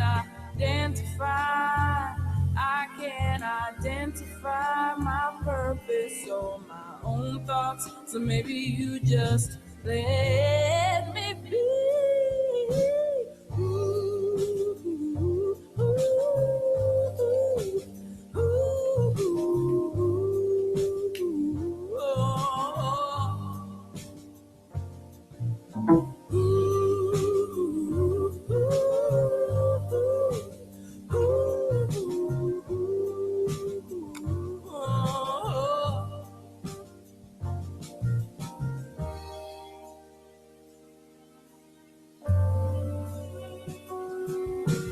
You left me down and out.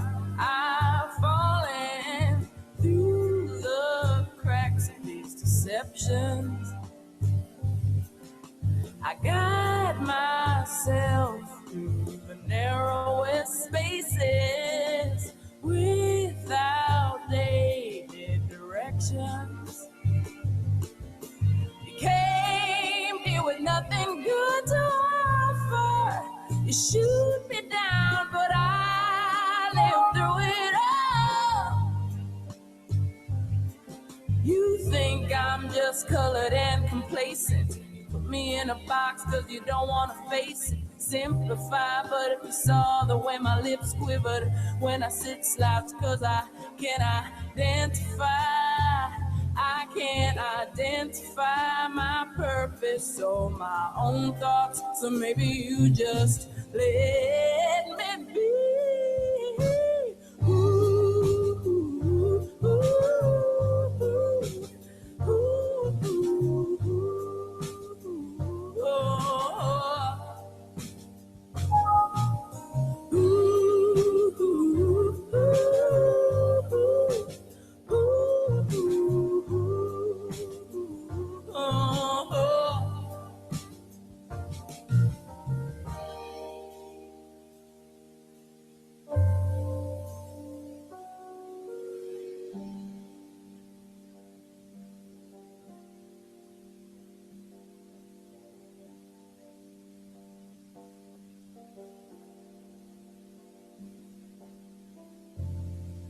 Let me be, let me be, let me be, let me be, let me be.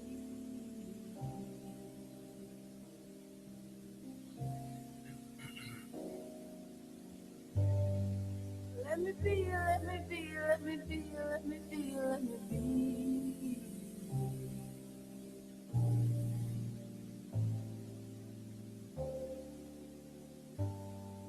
Let me be, let me be, let me be, let me be, let me be.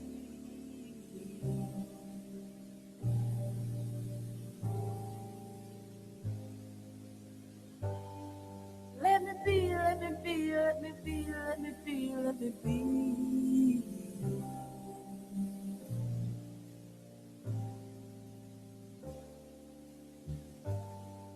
Let me be, let me be, let me be, let me be, let me be.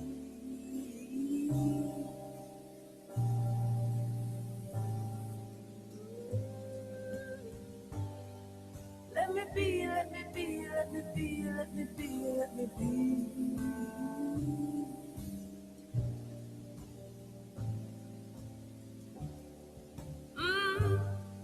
Let me be, let me be, let me be, let me be, let me be.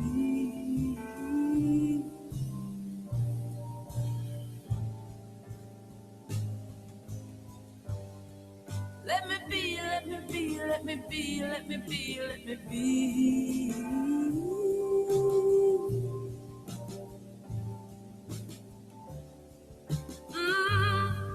Let me be, let me be, let me be, let me be, let me be.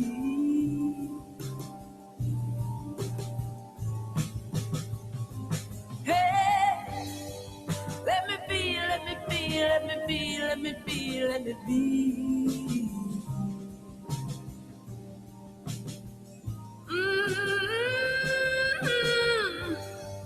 Let me be, let me be, let me be, let me be, let me be.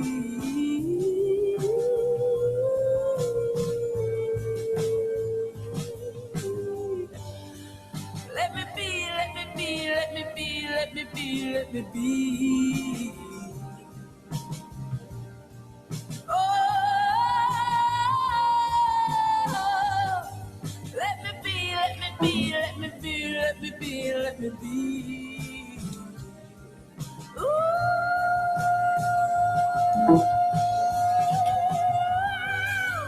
Let me be, let me be, let me be, let me be, let me be.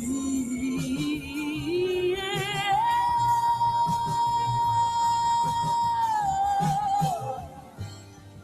Let me be, let me be, let me be, let me be, let me be. Oh, let me be, let me be, let me be, let me be, let me be.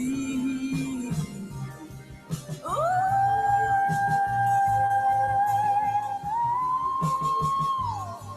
Let me be, let me be, let me be, let me be, let me be.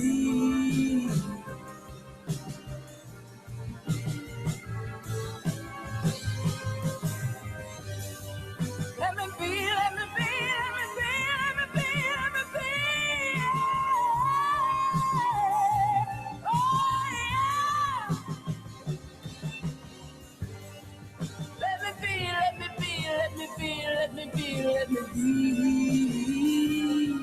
Let me be, let me be, let me be.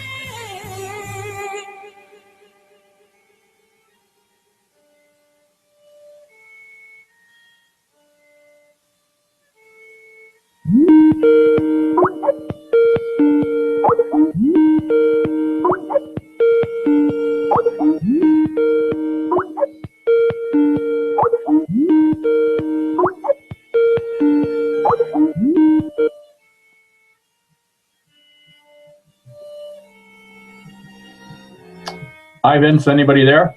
Hi, Lyle. How you doing? Can you hear me?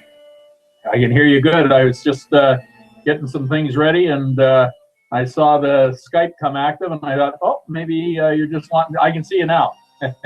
That's okay. This looks great. It looks excellent. How am I coming through? You're coming through loud and clear. I just wanted to turn on our LCD projector so that I could see you on the big screen. And Yeah, I can see myself back there. Yeah, looks good. Want to come and see? I've got your audio tied into our house sound system, but I don't have the return audio going back into the computer. So basically, you're going to hear our local audio coming through what is the microphone on the webcam. Okay. So it may Now, not be what I loud, but what I'll do is I'll talk with Roger in advance and just make sure that he's close to the podium, so that if I don't know if there's going to be a question and answer session or not, but what we'll do is I'll just have him reiterate those questions if need be. Okay. What I'm going to do, actually, I can hear it coming through. I've got the live stream going on. I'm not sure, but I would guess that the live stream is picking up our conversation right now. It should be, yes. Yeah, what's interesting, my wife's got her her tablet in the kitchen. What I'm going to do for the presentation is I'm going to shut off my stream so that it doesn't affect your technology, because I've had problems like that before, and then I'll just go with whatever cues you give me. What I was going to do, I think Roger's had the slides there and everything that I'm using. Yes, you had sent us your PowerPoint presentation, so I've got those as part of the overall slide deck. And when we get to that point, yes, Roger will just be able to advance through your slides as you talk about them. Yeah, You might yeah, and I'll just be say. able to even see them kind of on that screen in the Yeah, back, so you might be able to tell. Yeah, no, that's no problem. I'll say next for him. If I know him, he's clicking it. He knows these slides as well as I do. And actually, what's going to happen in out of the 30 minutes, they're both going to take 15, and I'm going to take up the -2 minutes if I have to keep you guys on time. I'm very impressed with how things have run this morning. The technology was excellent. Obviously, George got my little email making a couple of suggestions. For those that are watching, it's as my wife said, because it's hard for me to travel right now with some of the medications I'm on. It's just like being there. You've done a phenomenal job, and the coverage is just excellent. I appreciate that very much. Thank you. Yes, we're knocking on wood to hopefully it all holds together for the next 3 days, and we'll be able to pull it off tomorrow and Tuesday as well.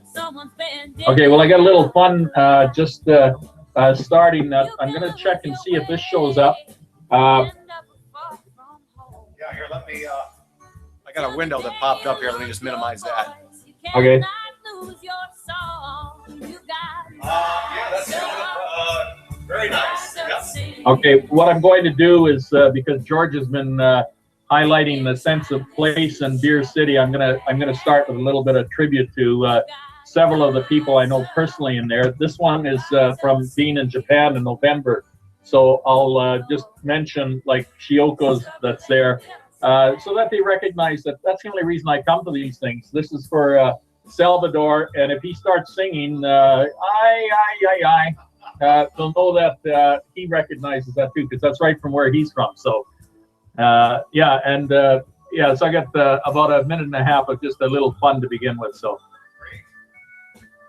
I'm glad that it's coming through good, and I'm glad that I was just sitting here just getting my slides ready with a few notes and crossing out ones that I know Roger will be able to cover, because again, out of respect, I'm doubting everybody's going to be back by 1:30. So Yeah, because they're actually walked over about a 10-minute walk from the facility. They're going to get a tour of our art museum. They're going to have lunch. So yeah, it'll probably be a little after 1:30 before they actually are back. And yeah. Just from a little heads up, I'd even make a bet. Chuck stays with us. Actually, my grandkids call him Uncle Chuck. He's probably been here 8 out of the last 10 years. So, and I know that personally, he won't be back, because once you get him in that art museum, he's got, I stay at his place too. I'm sure he's got, you can't quote me on this, over $1 million of art himself that he's got at his home. Yeah, it's significant, and he just loves it. So when I saw that I'd be missing that, I thought, oh yeah, Chuck's coming just for drinking and seeing the art gallery stuff. But no, you guys have done an excellent job. This will go down. It's really significant that the UNU is there. The new fella, I think, is going to get a little education over the next few days. Shioka, I hope, will speak up a little bit more, but those are just my private comments that are now being Googled. But it's good. It's good that they're there. Absolutely. This morning, everybody's getting warmed up, and I'm sure over the course of the next couple of days, everyone will have their opportunity to share. Yeah, no, the strategic session will be excellent. And again, it's nice. One of the guys, I know their time zones. I've got 2 that were really excited when I sent the information out about your links. One in Nigeria. I'm doing some work with him. Ali Bukar. Everybody will know Ali. He's been at a lot of our international conferences. He's following this closely because it will help with their conference in Africa that Philip was talking about.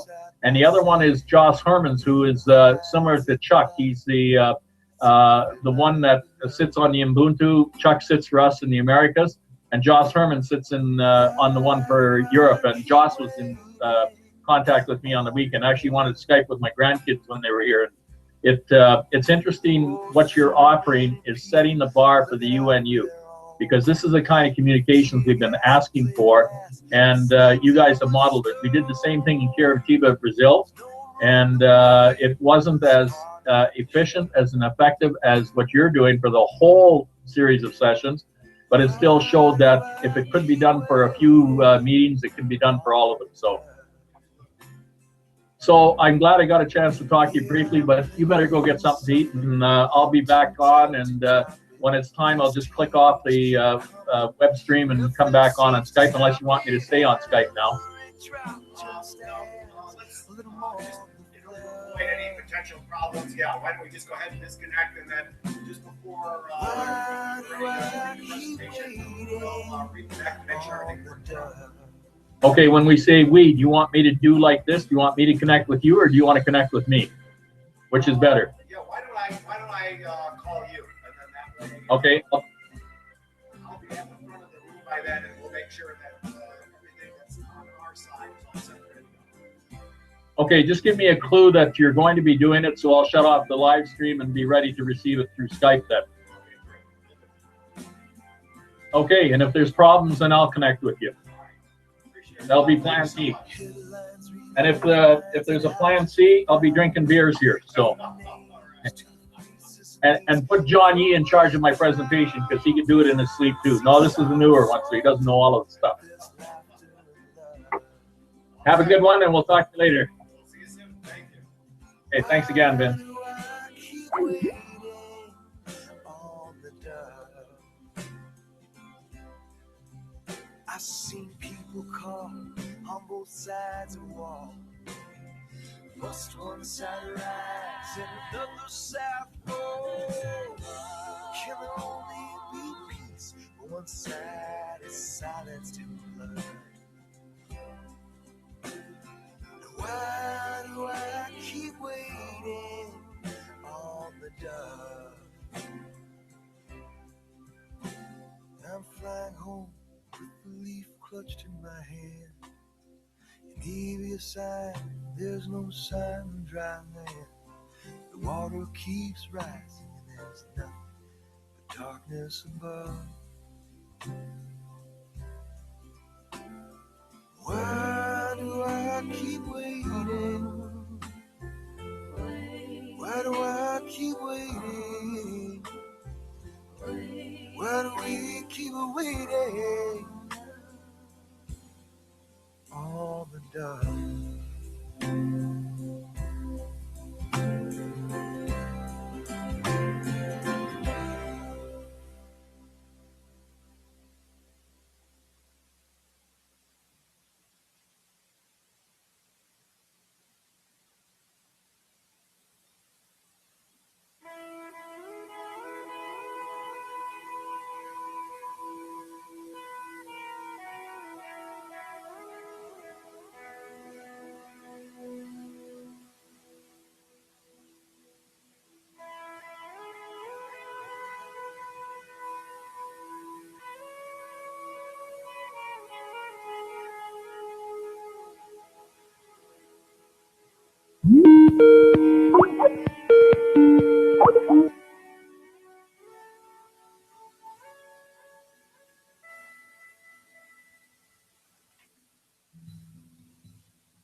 Hi, Vince, again, it's Lyle. Were you just trying to get a hold of me? No, I'm sorry, I wasn't. Did it already have it popped up there for a moment? Yeah, actually, it came through. I just hit my Skype, and that's exactly what rang through. So it must not have been you then. I'm sorry about that. I was just double checking my camera settings and my audio, and I must have accidentally hit your call button. Not a problem. We know it's working then, so I'll wait for you to call. Thank you. Okay, have a good one. Bye-bye.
Jealousy like raindrops falling on my rooftop, make me think I'm losing my head. Counting all the teardrops, know the rain just won't stop. Remembering how we cried when you said we were gonna cry, we should both just stop now. Yeah. Heard that is blue. Always forgive, but never forget. Sunrise turns into sunset.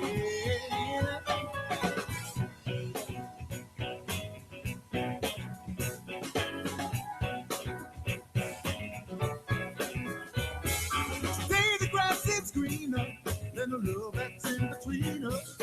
Tomorrow brings a brand new day. Body has a bad time when the silky sun just won't shine, and the clouds are always shining red. We were gonna shine, we should go to stop the night. Heard that it's true. Always forgive, never forget. Sunrise turns into sunset.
don't you be so sad.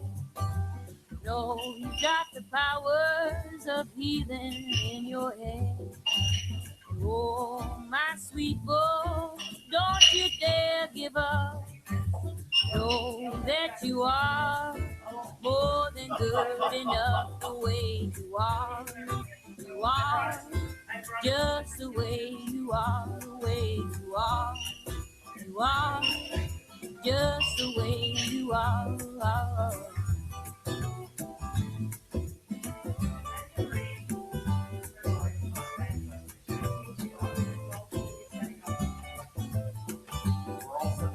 Oh, my brother, don't give up on the world. No, you can't seek shelter outside of yourself. Oh, my sister, don't you get so low. Presentation, we have it Build set up on so that you within can you, advance through take the it wireless with you control. when you So go just press wherever the you right hand go. clicker There button. you are, you are, you are, you are, wherever you go. There you are, Anything there that you are, you are, you are. Blow that up. Can we still, is this the unfinished version? sure. Or is this?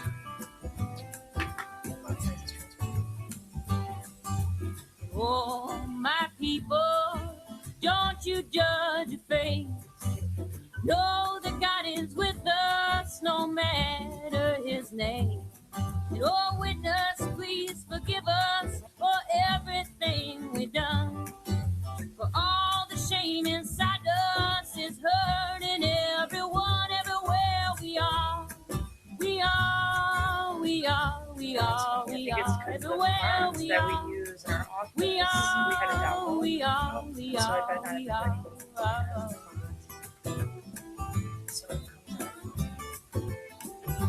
Yeah, if that's a special font that you downloaded that's not part of the standard really PowerPoint font, then it's gonna just pick whatever it thinks is close and Don't you approximate. get all I big. made them in there.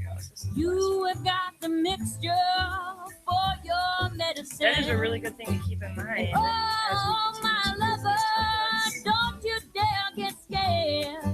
For if there's a love within us, then love is everywhere, everywhere we are. We are, we are, we are, we are, everywhere we are. Sharon, did you get some lunch? We are. Because there are some sandwiches now that got brought back to us.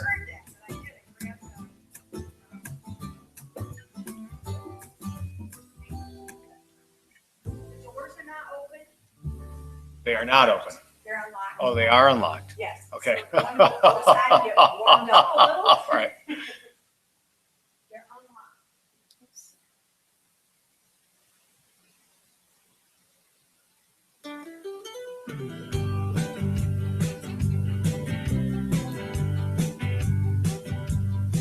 Oh, the water is gone. I don't see nothing. No heavenly angel come to break my bread. No time spent away from my own bed. Yeah, I'm sorry. I mean, I don't need when I opened it up, I looked at each slide, but I didn't feel close. It looked very similar to what you had in your original presentation. Yeah, no, and again, like, Oh, the water is cold. I don't feel nothing. My legs are gone. My arms literally why I came back a little early, so.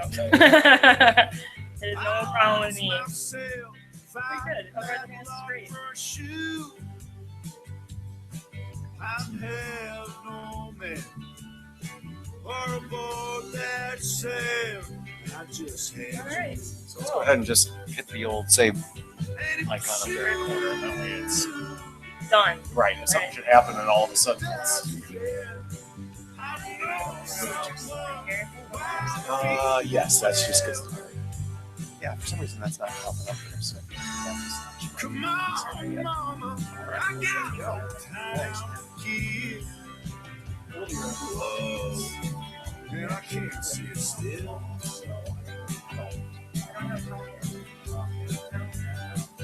Oh, the because they thought when they did just a pile of copper tin and we're making bronze. Yes, that's the alternative. or you Stuffing it down my pants. we do have a handheld. That might be easier than holding that.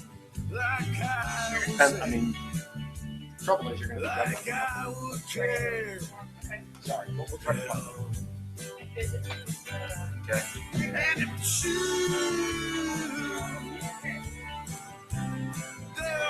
Aha, that's it.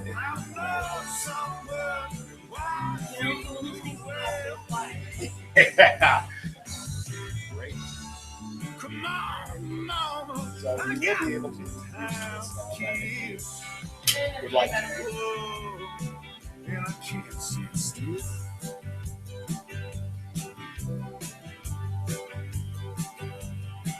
Say the sky is blue. I don't see nothing. Just a pile of burned out people and cigarettes. I warned you folks, you all have such a mess. Put them to the test. Pit them against the red. You'll have your way. And if the shoe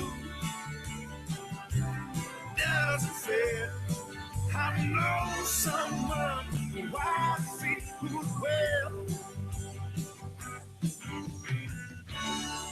Come on, mama, I got time here. Whoa, well, I can't sit still. No, I can't sit still. No, I can't sit still. No, I can't sit still. Testing 1, 2, 3, 4, 5, 6.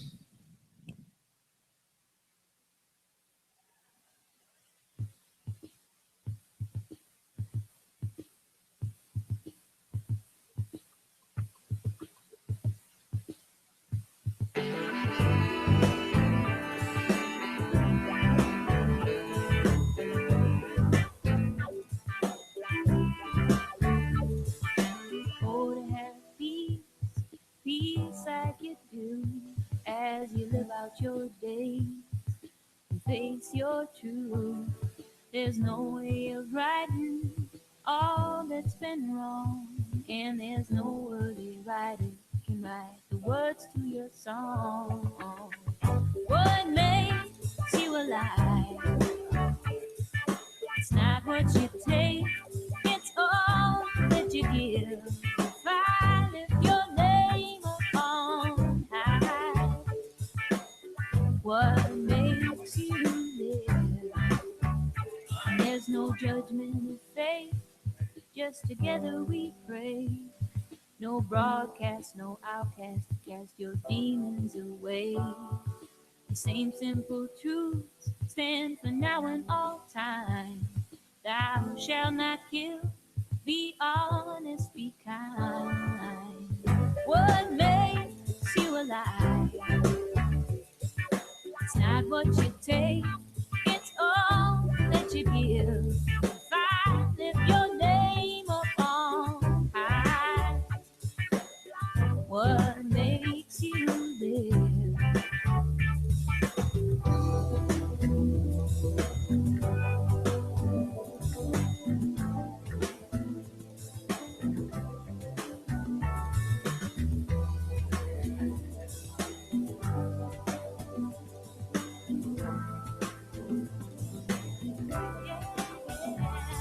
What makes you alive? It's not what you take, it's all that you give. If I lift your name up on high, what makes you live? Oh, to have love, love like you do. Have nothing and have everything too.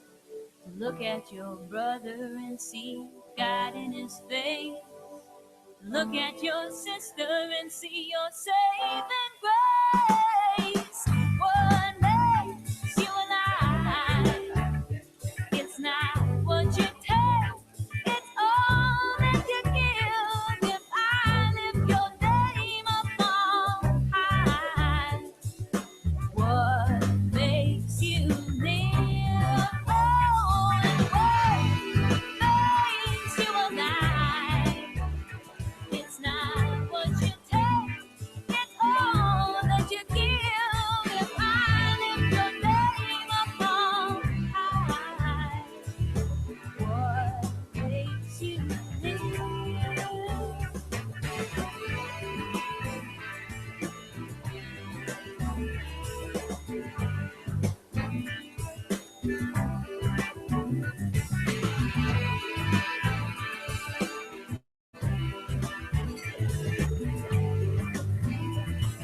Little Daniel, Daniel, Daniel, keep my little liver. Why not ever remain? Keep my little liver. Daniel, Daniel, keep my little liver. Daniel, why not ever remain? Keep the liver, Daniel, from the lion's den, drawn from the belly of the weave. Yellow his children from the fiery furnace. Why not ever remain? Hallelujah. Hallelujah. Hallelujah.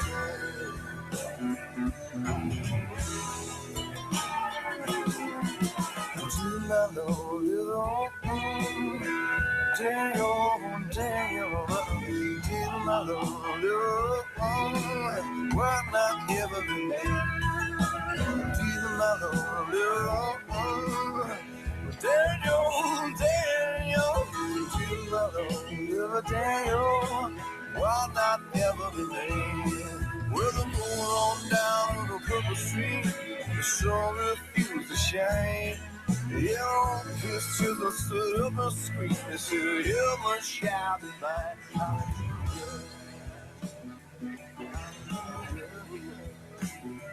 Hallelujah.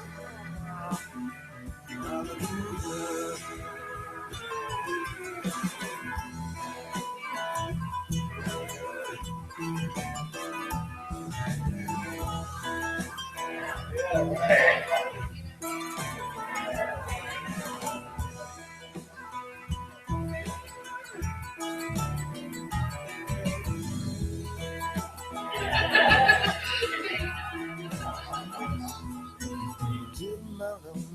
Daniel, Daniel, Daniel, did my liver.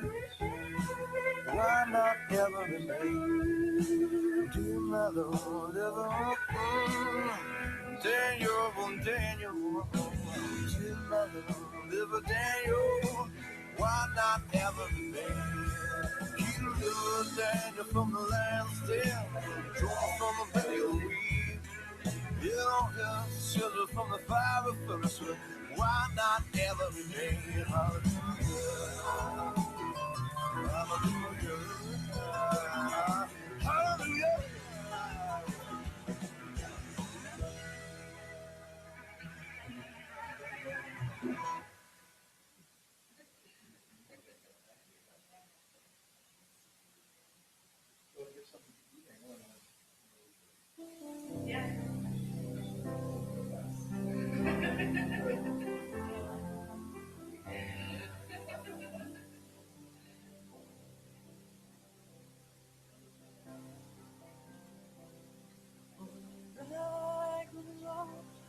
On an autumn day, I saw him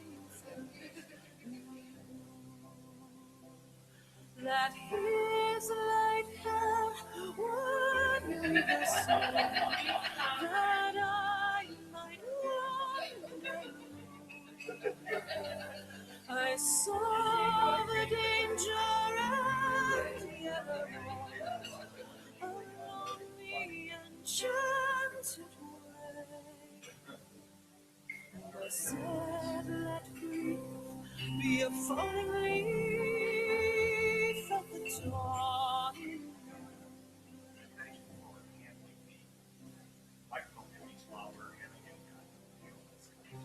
Grafton Street in November, we tripped lightly along the ledge of a deep ravine where can be seen the worst of passion's pledge.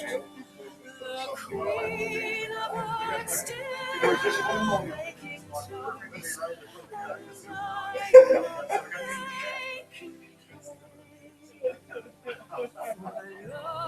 Too much by such and such is happiness thrown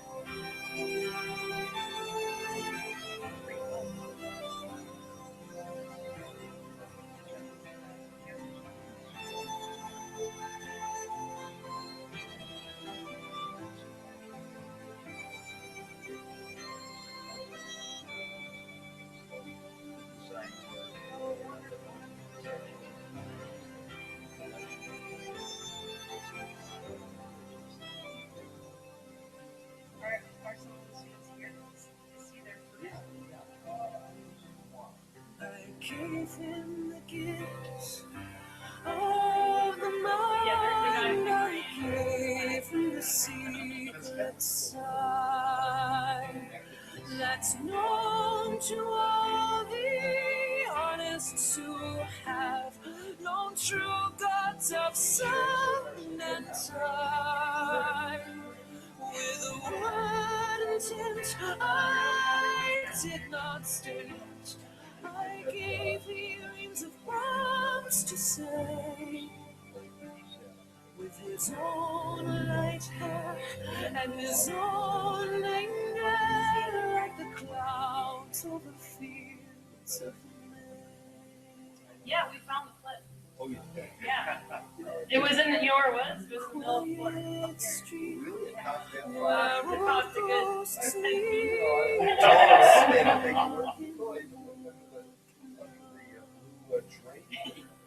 away from me so hurriedly, my reason must know. For It's probably right in the middle of the as I should, a creature made of clay. When the angels, the clay lose, he remains at the door.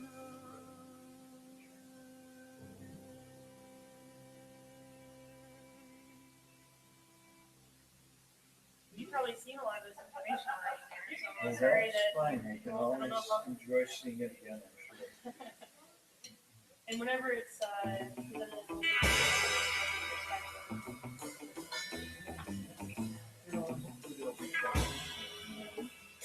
Absolutely, I hope to see you.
I moved on too fast. Wanted good things, only problem was they never last. Biding my time, hour or two, every day. Living nothing to say, not much to say. Guys hanging on the wall, staring back and fixing to fall.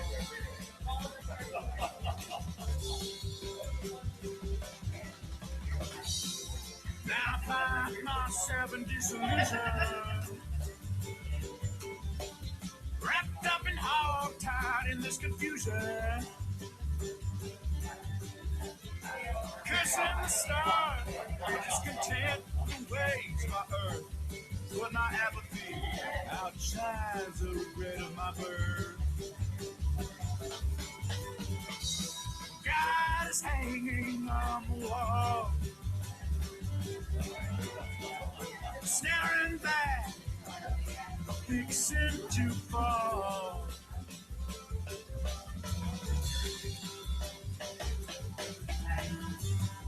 I don't like this in the least. east, heading back to the east. Somewhere I can rest my head, rather be all tied down than be dead.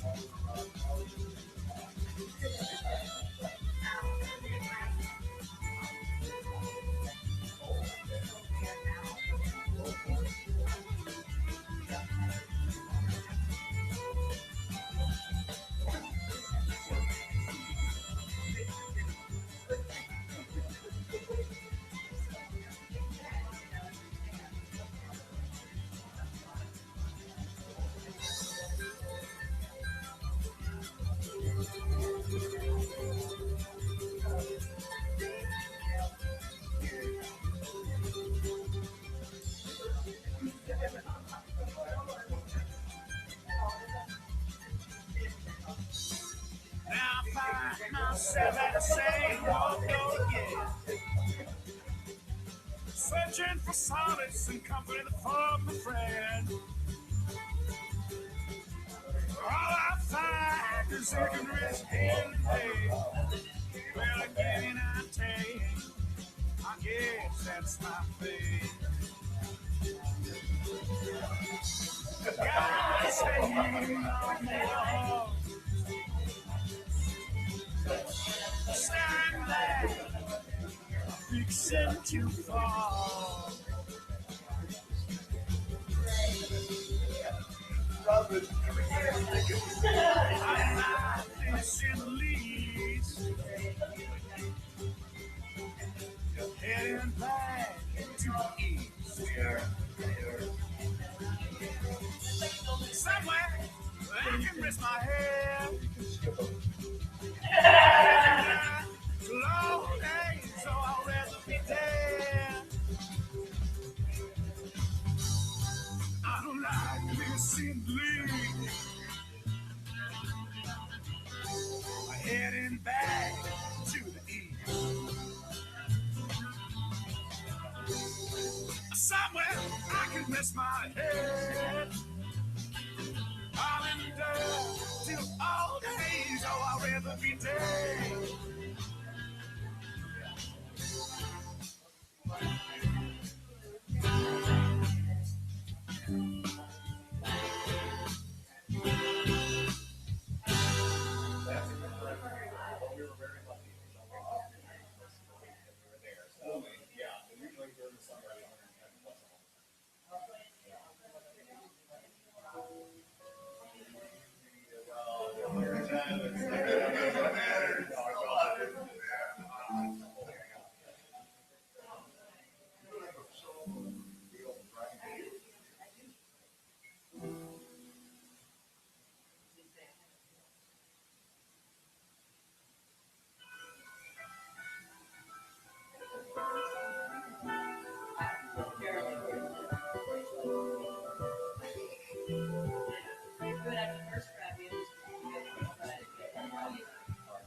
It's not like the hope that's in your eyes. Through your eyes, I see too. And there is nothing at stake that can stand up to your grace, to the grace so awakened. Take this love, go in peace, teach this joy to all you need. Let the sorrow stand, a reminder. Come on, you flower, take a seed, grow beauty from the breeze, and every day bear witness to its splendor. And it's not weak, the softness that you speak. In your peace lies the courage that I crave. Like the scarecrow who came to find a little peace of mind. This lion is longing to be praised. So take this love and go in peace. Teach this joy to all you need. And let the sorrow stand, A reminder from our new flower, take this seed and grow beauty from it green. And every day bear witness to its spring.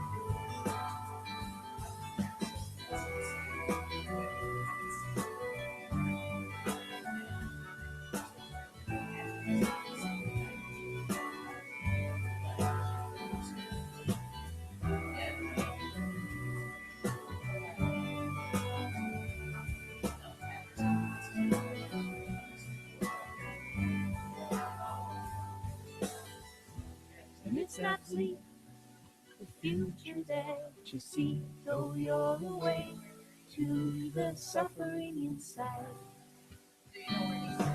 And it is not without pain, the cadence that you sing, though you sing with joy in your life. So take this love and go in peace, teach this joy all you need, and let the sorrow stay. Be reminded from our new flowers you see, grow beauty from the breeze.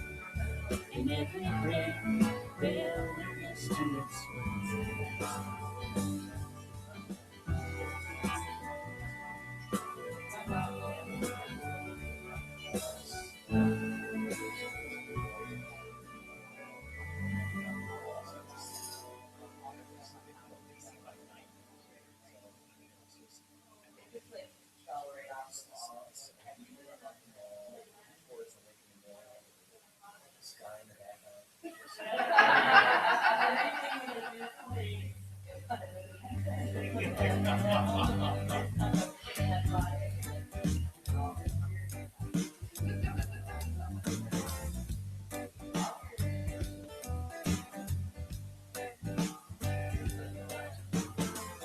As the universe in creation's breath eternally exhales and inhales again, from the beginning to the end, from the beginning to the end. Does the sparrow with a broken wing that lay dying still get seen? Has freedom lost its sting? And does it seem entirely? Or does life move on from song to song? And what will be mine? And what will be yours? Does he see the sparrow? Does he see the sparrow? Still I sing and dance to the beat of the drum, to communicate with the cycles and the rhythm of all creation. In celebration here, all creation in celebration. They say the trees of the field will clap their hands, the roots will cry out in the river's end. The lilies are closed, still I don't know how deep the roots of my tree grow. Oh, yeah, does he see the sparrow?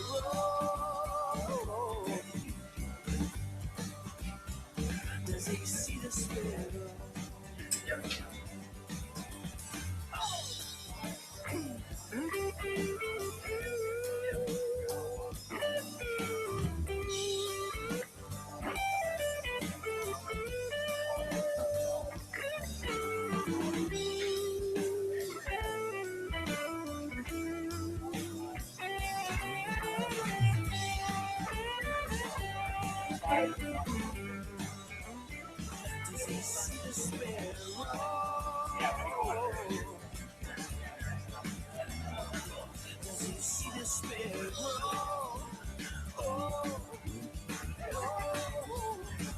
Does he see the sparrow?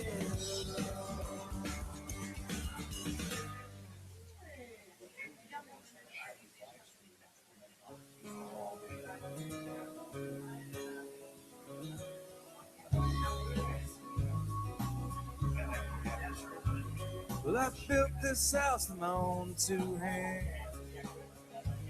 on the northwest corner of some family land. I know every brick and every nail. Worked them all till I hurt like hell. And the man from the bank came by today, said we got a week from Saturday. 24 years, count for much, just rolls around like all this does. All this does.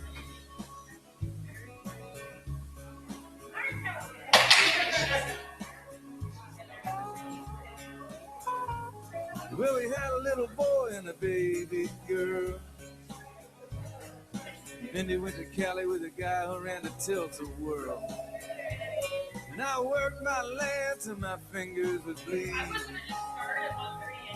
No time for crying when there's mouths to feed. And the man from the bank came by today, said we got a week from Saturday.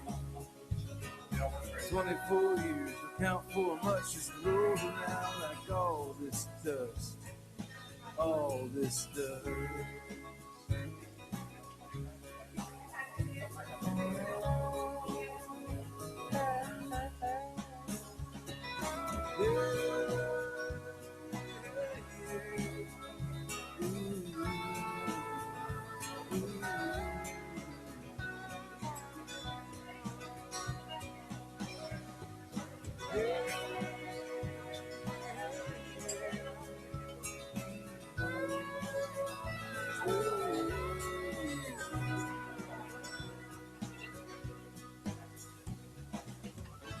It's a hard way to go, praying for rain, cursing the wind, and how everything can change in the blink of an eye. With stroke Testing 1, 2, 3.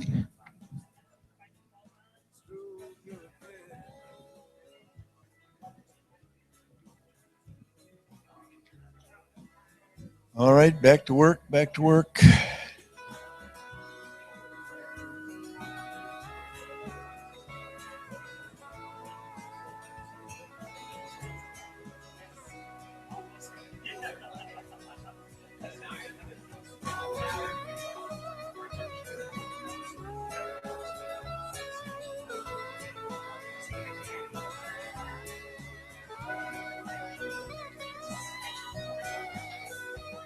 So I got me some matches and a can of gas, and I lit up a smoke and took one good drag. Forgive me, Father, I know just what to do. Just let go and leave the rest to you. Herding cats, huh? Oh, that's okay. That's okay. It was a nice little walk. Hello, Norman. Good. Where's everybody? They're all, oh, that's good. I'll let them do that. Here we go. Here we go. Here we go. We're ready. We're ready.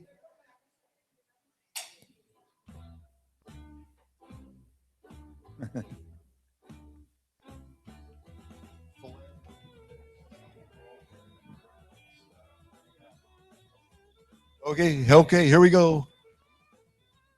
This doesn't help me out here in the hall, does it?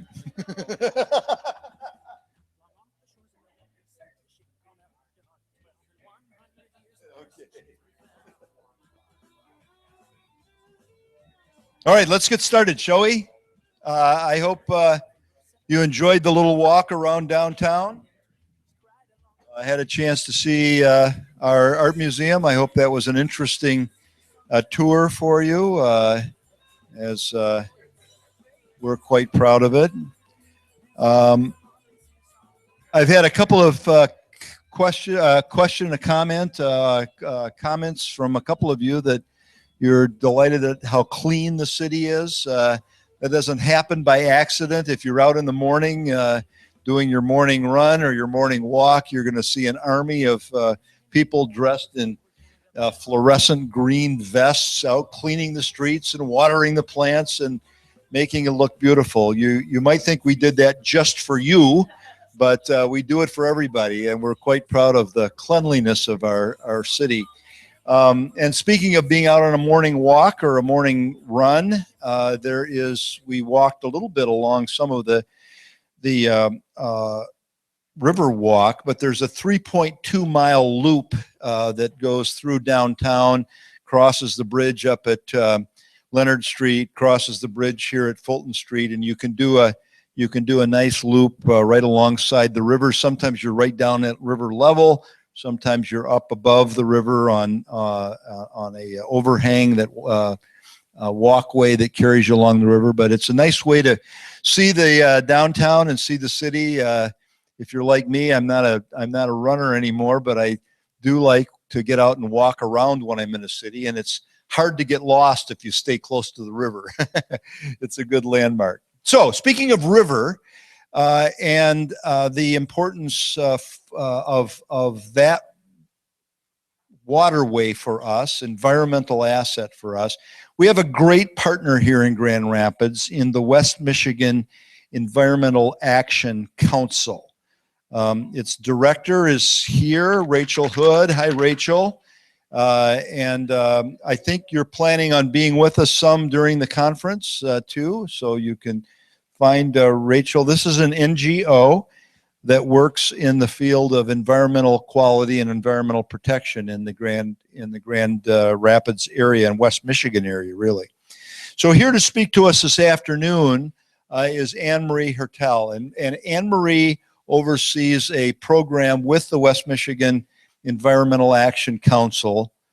It's a long title. We call them WEMIAC for short. But Anne has a very interesting program that we thought you might like to hear about because it brings together the environmental and the social aspects of sustainability. So please welcome Anne-Marie Hertel. And thank you for that lovely introduction, Mayor. You guys are feeling all pumped up after your walk, after lunch. You got to get out of your seats. And now I'm here to guilt you and make you feel bad about a lot of other social issues. No, I'm teasing, of course. So thank you and Gail for inviting me to present today. I've been fortunate to talk about this topic to a few different sustainability groups.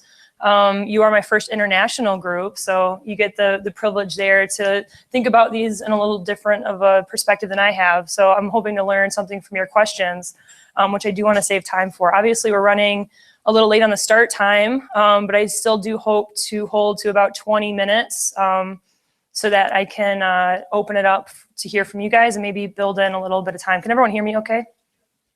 Wonderful. Okay. All right. So I'm the community activism manager at WEMIAC. My role is to make sure that our organization, as an environmental organization, is accessible and is engaging with all of our communities, all of businesses, whomever wants to work with us as an environmental organization. We want to make sure that we are good partners to them. So we work with a lot of cities, we work with a lot of neighborhood associations, individuals, different communities all over West Michigan, universities, colleges, anyone that wants to work with us, like I said. But I'm relatively new to the environmental world. My background is not in environment, it's in public administration, it's in nonprofit management. And so I found a significant gap in who environmentalists traditionally were, what we are talking about. In my work with social issues, I found a really nice marriage between a lot of environmental work and almost all of the other social justice issues that we face. But I didn't see a lot of those. I didn't see a lot of opportunity for those issues to marry in a way that was already established. So I kind of see the environmental movement in two realms. One of them is the mainstream environmental movement that talks about behavior change of the individual. It talks about recycling, right? It talks about changing out your light bulbs, wearing sweaters, turning down your thermostat. I also see the environmental justice movement that works outside of the system. So direct action like protesting and trying to reestablish land, right? These movements don't work together well. So we have our environmental justice that's working outside of the system. We have our mainstream environmental movement that's working in the system, like policy change and behavior change. Before I get into this too far, in the United States, we look at privilege in a very dominant way through race. Race is a major determinant of what kind of privilege you hold as a citizen of America, as a person in America. And so most of my conversations in West Michigan are dealing with race. So non-white and white and the distinctions that hold between there. While I'm talking about that, I just want to make it really obvious. I'm white, right? I'm coming to the table from a place of privilege. I'm having this conversation as a white person. I'm even having the privilege to be able to talk to you. I mean, that's privilege right there. But I am kind of curious, because you are representing the world right now, there are other different kinds of privileges and power dynamics that you all see in your communities. So if you want to share some power dynamics that you see, you're welcome to. Is it religion? A lot of it is socioeconomic? Maybe gender? Generational? Who is in the power on generational?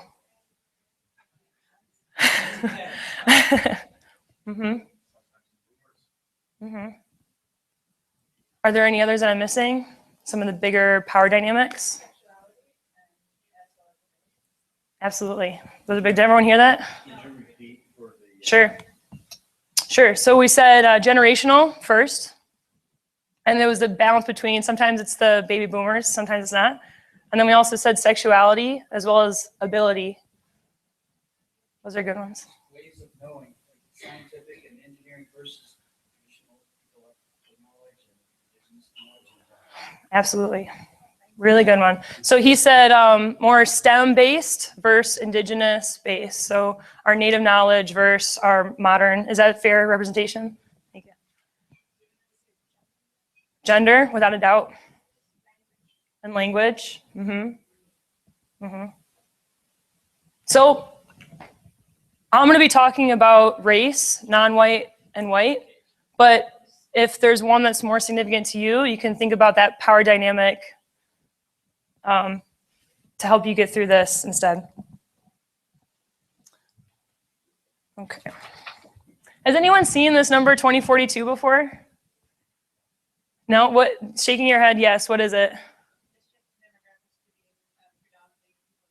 That's right. So 2042 is what the US Census Bureau says is going to be the year that all of the non-white communities are now the majority versus white community, or white people, okay? Now, there's obviously an issue that the census is saying that all non-white people are a collective unified group, but the point is that our demographics in the United States are shifting away from a white majority into a non-white majority. And so as we're talking about race equity issues in America, it's becoming ever more dominant because this number isn't that far away. As you continue to pull out that number, you can look at the year like 2032 as a shift to our businesses, our employees being mostly non-white. If we break it down even further, the kids, so our schools in the very near future are going to be a majority non-white. So this race equity question is becoming really important because there's going to be more and more people in America that are going to be impacted by it. 68%, this number you have no idea what I'm talking about here because it has no context, but there is a study called Climate Change in Communities of Color.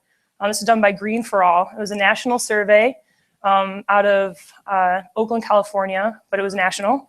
68% of the respondents, now they polled minority voters. Michigan was included in this. 68% said that they believe in that climate change is a problem now and that we're not doing enough now to address it. So when I'm talking about privilege in the environmental movement, the mainstream environmental movement, we see a capacity building opportunity that there are 68% of minority voters say that they want to tap into climate change.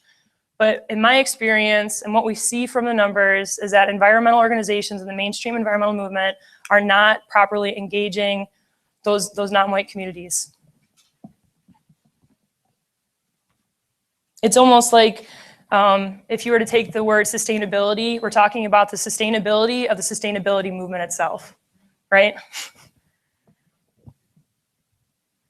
So, I mean, these aren't easy conversations. I've found that a lot of environmentalists can tell me the science and the engineering of a wind turbine.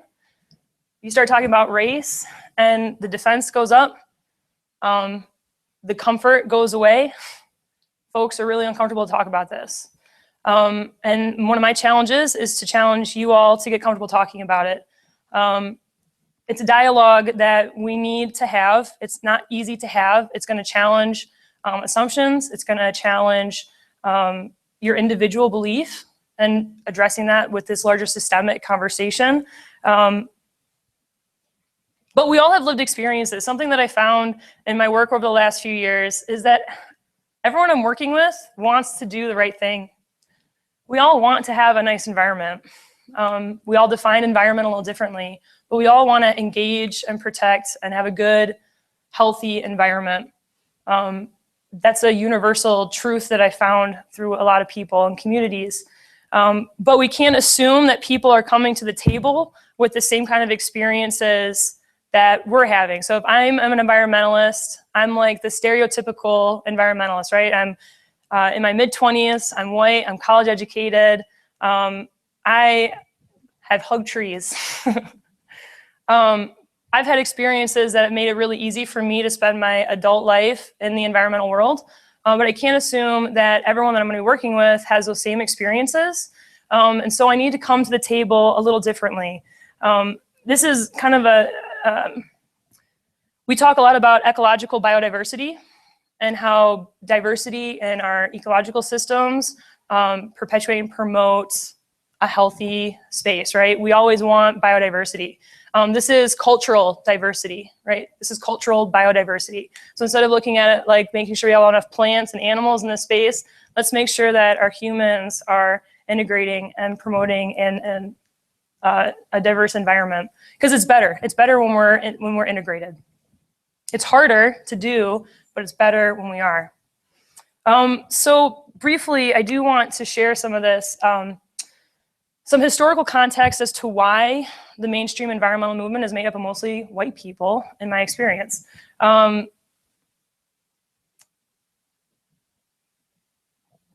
You all know our history with slaves, bringing Africans over,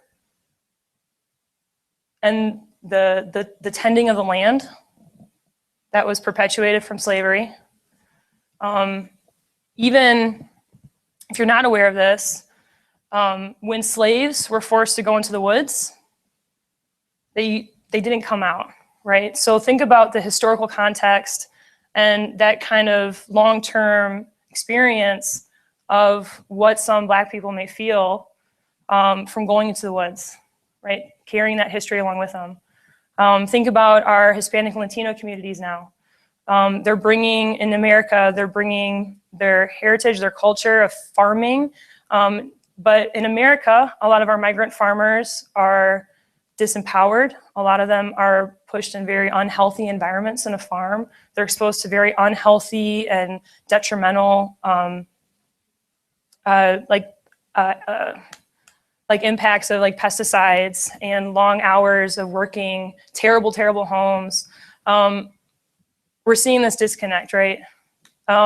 Even thinking about Native Americans, they're like the original environmentalists, And the mainstream environmental movement still hasn't been able to engage properly with our Native communities.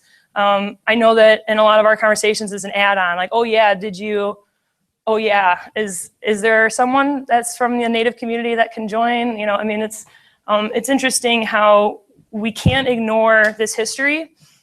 We can't ignore how those past decisions are influencing where we are today. When you acknowledge it, you can move past it. So there's a few different reasons why I see this happening. Here's some numbers to back it up. One answer is cross-sectoral work. Stepping outside of just environment, looking at social issues through different lenses to see the connections that we have. Looking at workforce development, finding opportunities with green development, looking at our economic inequity, finding opportunities to save money on every day. Looking at our health. Health is a major environmental variables impact health dramatically. Why aren't we talking more about health and environment in an everyday sense? So why aren't we always working with hospitals? Why aren't we always working with health institutes? This graph right here shows that a majority of environmental organizations that were polled, this was a state of diversity in environmental organizations. That's the name of this report. It came out last summer from the University of Michigan, State of Diversity in Environmental Organizations. There's a couple charts from it. Again, it was a national survey of over 300 organizations, both governmental, non-governmental, and foundations that work within environment and conservation. So we see a vast majority of these organizations have not worked with ethnic minority groups. I mean, this is even just partnership. Again, we see this growing dynamic. The disparity continues. This was that report from the climate change and communities of color. The numbers are overwhelming. I think that if you did a comparable study of white voters, I can say right now that the numbers wouldn't be this big. Yet we see that the disparities continue and that we haven't tapped into this ripe population of people who are ready to engage, who are ready to take change. So our challenge is to do that. I mean, thinking about growing the numbers. We're in climate change right now. We need numbers. We need allies. We need to find ways that we're doing things wrong, that we're not properly engaging. It's all about just thinking about this a little bit differently, coming to the table with a little different of an idea that may be a little different, so there's a different solution. Again, the state of diversity in environmental organizations. This is the number, these are the charts that show people of color hired in environmental organizations. The top graph shows people of color. The middle graph shows people of color in STEM jobs. And the bottom line is people of color on staff in environmental organizations. Huge gap. And again, just plays it out into percentages on this bottom line.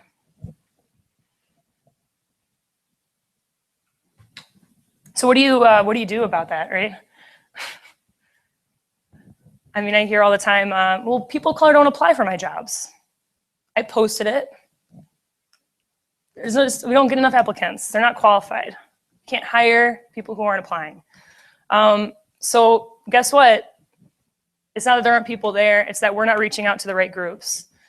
We went through, and I'll talk about WEMEAC's process of our self-recognition, about where our opportunities were, where our fault points were.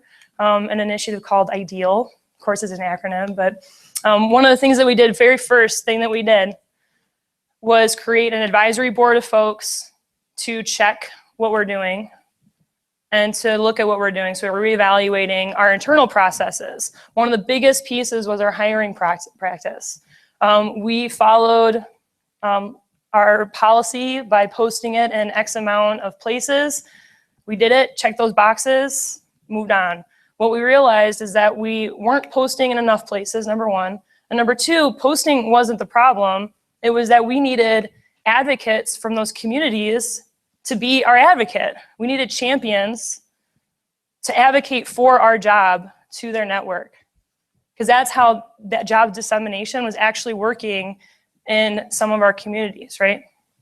So us just posting it on Monster, sure, that's fine, that'll get folks. But what we really needed was someone, a champion, to be our advocate, be our voice to the community to say this is an organization to work for. We also had to go through the hiring procedure itself.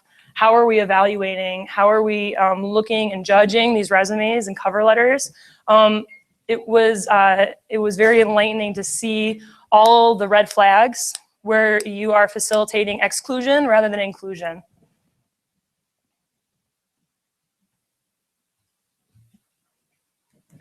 So as a 26-year-old, I have all the answers in the world. So these are some of them. I already shared a couple of them. Hiring practices was a significant one for us. Community partners, work across sectors, challenge yourself. I always find that when I go to a community meeting and I'm the only environmentalist there, that means that it's a good thing. That means I should be there because that's the only environmental voice that they're hearing. That also means that I'm going to be exposed to conversations that my colleagues who are just sitting around the table with the same people. I heard that earlier. We're always in the same conversation with the same people. You just bounce between meetings in different buildings. When I'm the only environmentalist there, that means absolutely I should be in that room. Both for me to learn about what's going on, but also for them to start thinking about their topics differently because I'm in the room telling them about it, right? Talking to them about it, engaging. Messaging is another piece. So if we say that most mainstream environmentalists are white, that means that the people of power of the mainstream environmental movement are also white, which means that the priorities that we're setting are the ones that our white community is feeling, okay? So when we want to flip the switch and think about how to engage urban communities, how to think about engage people who aren't already engaged, we need to challenge ourselves and ask and engage and listen. You want to come to the table without an agenda, number one, because when you do that, you're opening up the table to learn different things. A really clear example, when I got my job, I went to a neighborhood organization.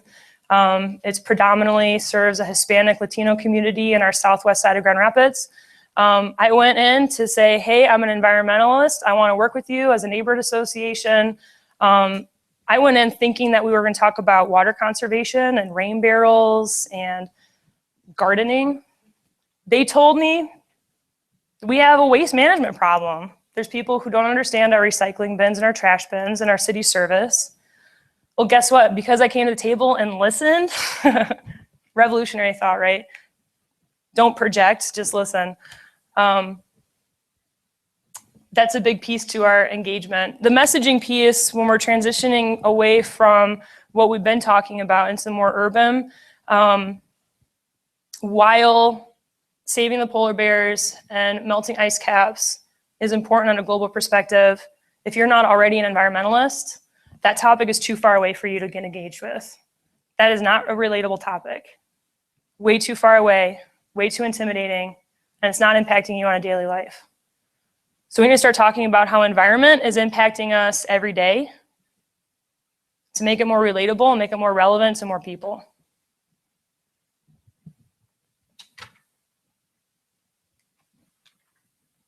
So this is IDEAL. Like I said, it's an acronym like all good things. Inclusion and development of environmental allies and leaders. Again, the reminder, it's the four things: outreach and messaging, community partners, hiring practices. We made our advisory board, all volunteers who spend time with me once a month, talking through what the next steps are for our initiative. It's a very organic process. It's very reactionary as well. They check a lot of our policies, they check a lot of procedures, review a lot of things for us to make sure that they're always making us ask the questions, are we being inclusive or are we being exclusive? Are we perpetuating this, or are we opening our arms and opening opportunities for meaningful engagement? They created a scholar program, so we have a fellow that spends time with us. It's a non-traditional student, typically. We've had 10 of them so far over the last couple of years. They've been mostly students of color as well. But this is starting to create a pipeline. So what we want is, we have a lot of young students coming up, right? Because we're a nonprofit, we have a lot of opportunities for young people to engage with us. We want to create a pipeline that just keeps them moving and keeps them graduating into the next phases of where they can engage. So our scholar program has been one of those. I've already shared our internal hiring updates. We did a lot of other policy updates. The really exciting stuff, reading through your policies and procedures, but you always have to do that. The next thing that we did, once we felt that we were internally comfortable and confident about our policies and our cultural, we're starting to see our cultural practices within our organization change, was to engage with something we call deep listening sessions. So we met with hospitals and colleges and a lot of nonprofit organizations like neighborhood associations and just different community organizations to listen. All we did was ask questions. This was not an opportunity for education. This was an opportunity for us to learn. It was really important for us to start at that point. Since then, we've gone through and have done a lot of analytical work to make sure that we can continue with that deep listening and make sure that we're reacting and listening to those communities' needs. It's all about the self-identified community needs. We found that when communities say, I care about this, guess what they're gonna wanna work on? The thing that they said they care about. And if it's making a difference in our environment and bettering our environment, then we're okay working with that too. A quick shout out to Mayor Hartwell and the City of Grand Rapids. We were able to author the Grand Rapids Climate Resiliency Report. This happened a couple years ago. We did interviews of, 30 to 40 different groups, insurance companies, the chief of police, the fire, hospitals, all these non-traditional players, and in the environmental movement, we interviewed to talk about climate change. How is climate change going to impact crime? How is climate change going to impact your insurance rates and your insurance policies? We do have this available online, so if you want to read that, there's an executive summary, but you also can have the big one. We looked at it through economic, through social, and through environmental benefits and burdens. So look up the Climate Resiliency Report. I'll also give a shout out to the City of Grand Rapids. This was one of the recommendations. There was over 20 recommendations. This was one of them. I wanted to share this as an example of how to use our race equity lens and environmental burdens through our mainstream environmental work. This is a map of asthma. The darker colors are where our communities of color are living in the City of Grand Rapids. The dots are all children with asthma. This is actually just a sample size from one organization, so this isn't all kids with asthma in the city, but it is a good starting point.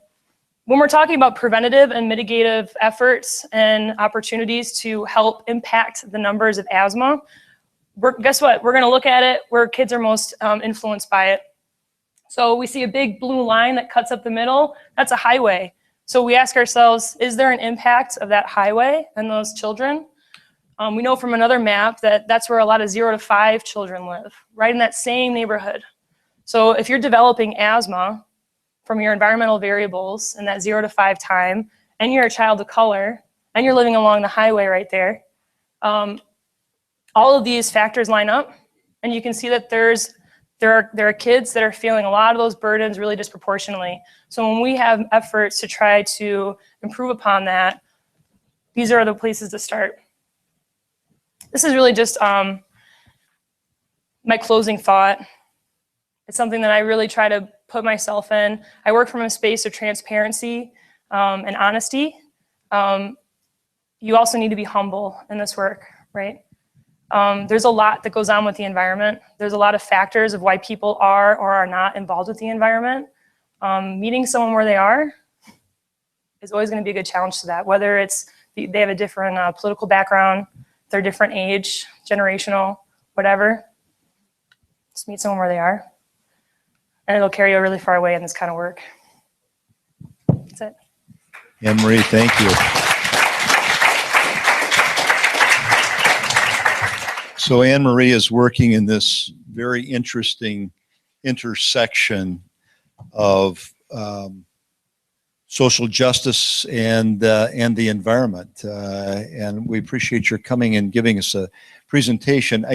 Well, while we are running a little bit behind, if there are questions, let's take 1 or 2 questions.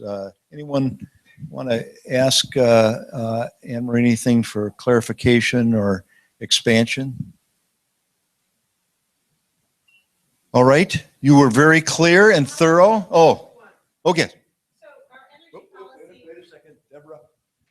got to have you heard all over the world. Right now.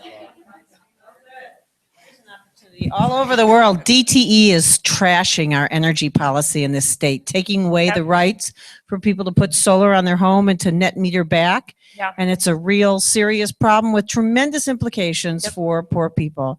So in Detroit, we have an environmental toxins tour. We have Detroiters working for environmental justice, working on a climate action plan. That's right. But we aren't seeing the coalitions of outrage that will get DTE out of the mouths of the state legislators, and now they have an ex-lobbyist who's our new public service commissioner. That's right. So what are you doing about that, and how can we more effectively collaborate so that we don't all go, oh, instead we go, no.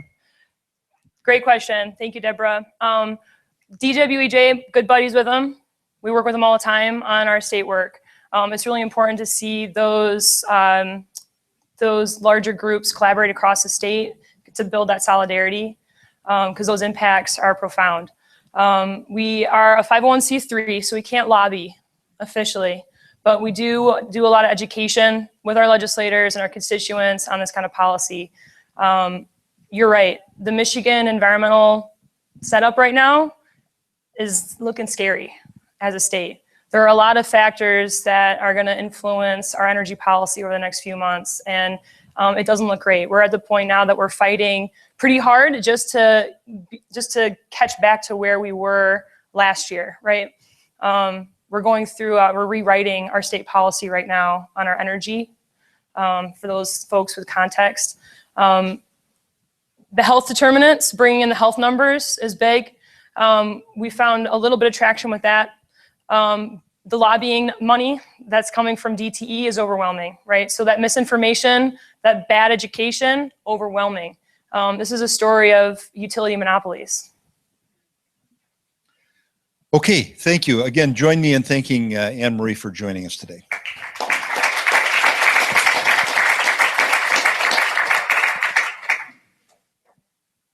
Okay, thank you. All right, Dr. Kim Smith is ready to give us a report on the RCE Portland. Delighted to have you here, Kim, and I'll turn that right over to you. And the clicker is right here, and the bottom one advances.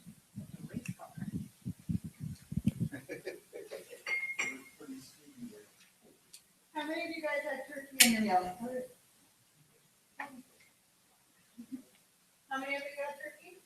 Okay, so you got a tryptophan going through your body. So then you want to stand up and jump. Right? Well, jump into the back. Okay, okay. While I'm setting this up here. Is it still on?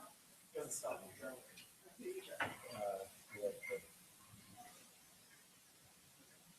Okay, testing. Testing? Good. There you go. Okay. Oy. Okay. So, some of you know me, Kim Smith. I'm the coordinator for RCE Greater Portland, but in full awareness, I'm also a sociology professor specializing in environmental sociology and social movements. So, wow, what a great talk.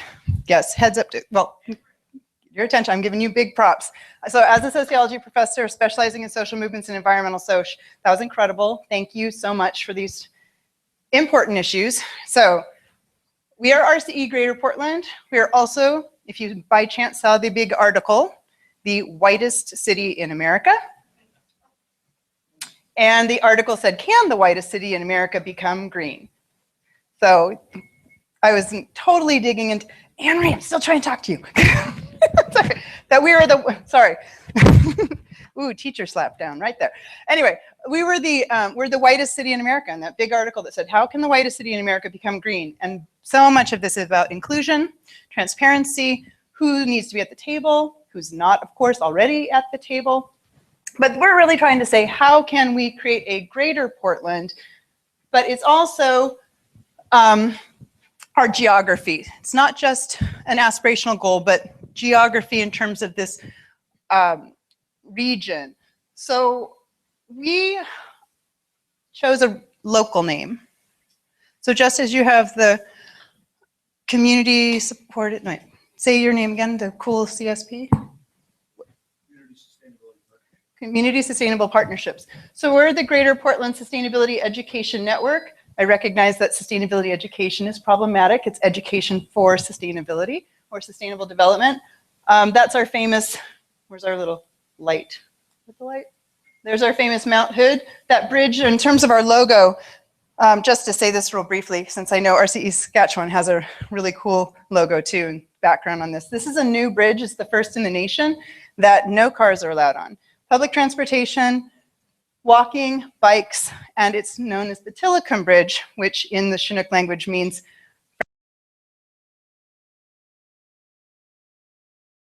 famous Willamette River that splits our city into east side, west side, and it is based on, it does have class relationships and race relations between those sides. So I'm going to have, some of you have already, you've checked out our website, but I do have little bookmarks up here with this website, so if you need, I can give you those later. But just as we did with Brazil, where's Brazil? Okay, where's Oregon? Where's Portland? So right above California. And this whole corner up here is definitely an urban core, very, very progressive. We do have a very big split between urban and rural. Right down the I-5 corridor, you're going to get all your Democrats. West of the or east of the Cascades, you're going to have a lot of conservatives, and there's a lot of battles. Even in Washington County, Clackamas County, Clark County's in Washington, Multnomah County is the liberal county. So where do we stand in politics? You know, how do you have conclusion when you have so many different ways of being, different ways of thinking, access to resources? Whoop. So you said your triple bottom line. We really go by an E6 model. Of course, the education piece and the triple bottom line, environment, equity, economy, and equity. But we're really trying to use education to empower our communities, especially our youth, and then encourage engagement. So educate, empower, engage is our motto. That's a core slogan that we use.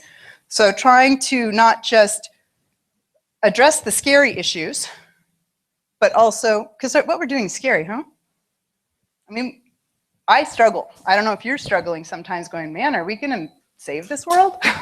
Why are we trying so hard?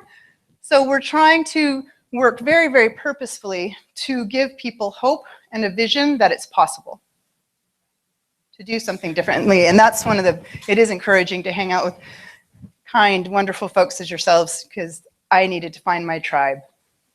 I needed to find some people who actually got it and why our work matters. Oh, I should say, that's a group of our, you'll see what some of our projects are, but we were doing building a community garden in a HUD neighborhood, so housing and urban development. For those of you who aren't in the United States, that's going to definitely be your low income, often people of color community, and they were building community gardens. So it was really neat. I'm sure you share similar visions. I'm just going to do a summary of RCE Greater Portland as we've developed. We've only been around since 2013, so still trying to, getting our feet on the ground and some of our foundations.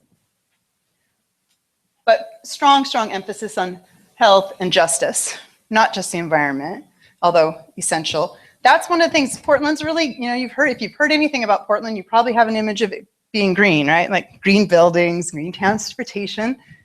We have to work on our social justice and health issues. And we definitely want to make sure that people are having opportunities.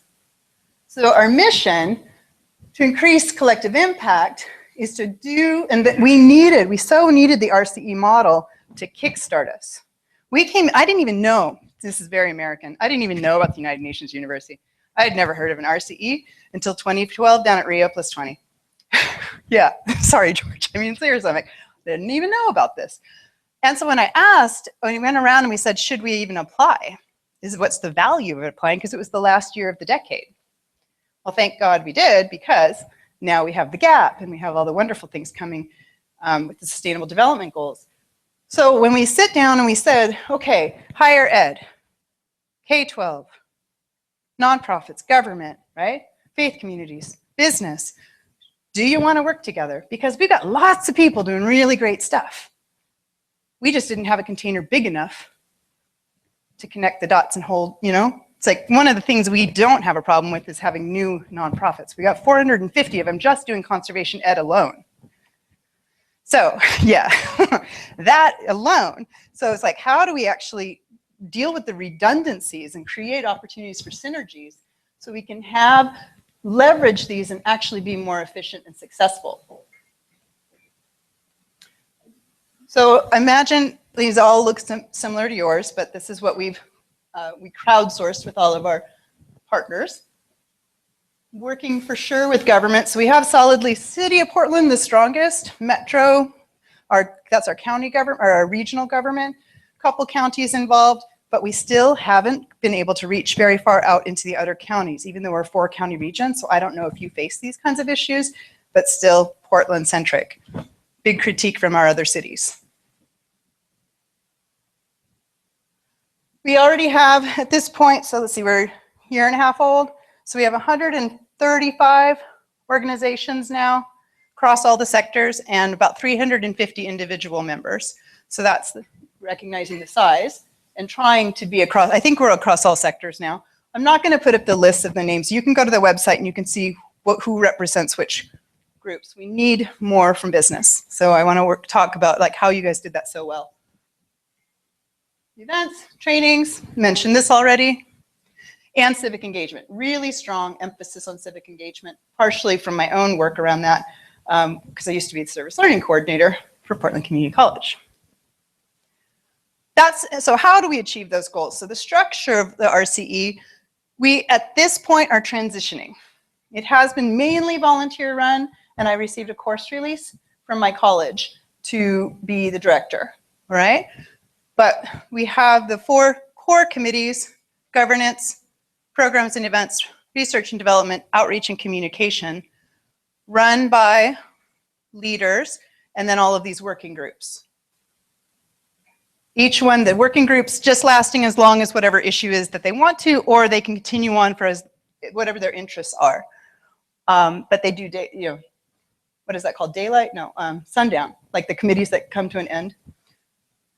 But the coordinating committee basically now is our board, because in terms of governance, we have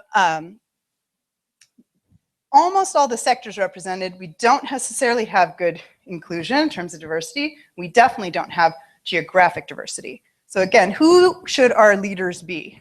Who's not at the table is one of our big questions. But we do meet monthly, and we're the ones who basically, what's the strategic plan? What are the objectives? So the next meeting will be about, in fact, the next one I think are stakeholder meetings. That's everyone in the community invited. We usually do 3 or 4 a year. They're going to be helping confirm the gap into 2016. Because we already wrote our 2015 goals. Now we have to think about our commitments coming up. The development committee, yay, we have a development committee. A woman showed up at my house one day for lunch. She goes, I'd like to write grants for you. Like, wow, Bill, you're cool. She goes, in fact, I'll even lead your committee. So that was cool. She does it. We'll see how it goes. We'll see what she wants to apply. Ooh, Facebook has money, by the way. They do network grants for like $500,000. If anybody wants to apply for that. We have a whole internship model now with an internship coordinator and a template. So that's been fun to do placement, identifying what are the needs in the community and connecting those with folks who want to have, students in particular, who want to have meaningful course projects. And I'll explain a couple of those when we get to them. Well, we got to one just there. A program management class, just wanted to analyze gypsum. I'm going to say gypsum usually instead of RCE Greater Portland, if you don't mind. They did it all term long. They analyzed what was working, what wasn't, gave us a full proposal on what we need to do to be better organized through a business model. Score. I mean, I couldn't even price the value of what they gave us. And she's continued on our development committee, which has been nice. So we're official now. We've stepped away from the community college. I know we all have different structures as to how you organize. We have all the higher education institutions in the region as partners, but PCC again was paying for, Portland Community College was paying for my position. That was only for bridging. That was a bridge year kind of model. They said, you guys have to grow up now.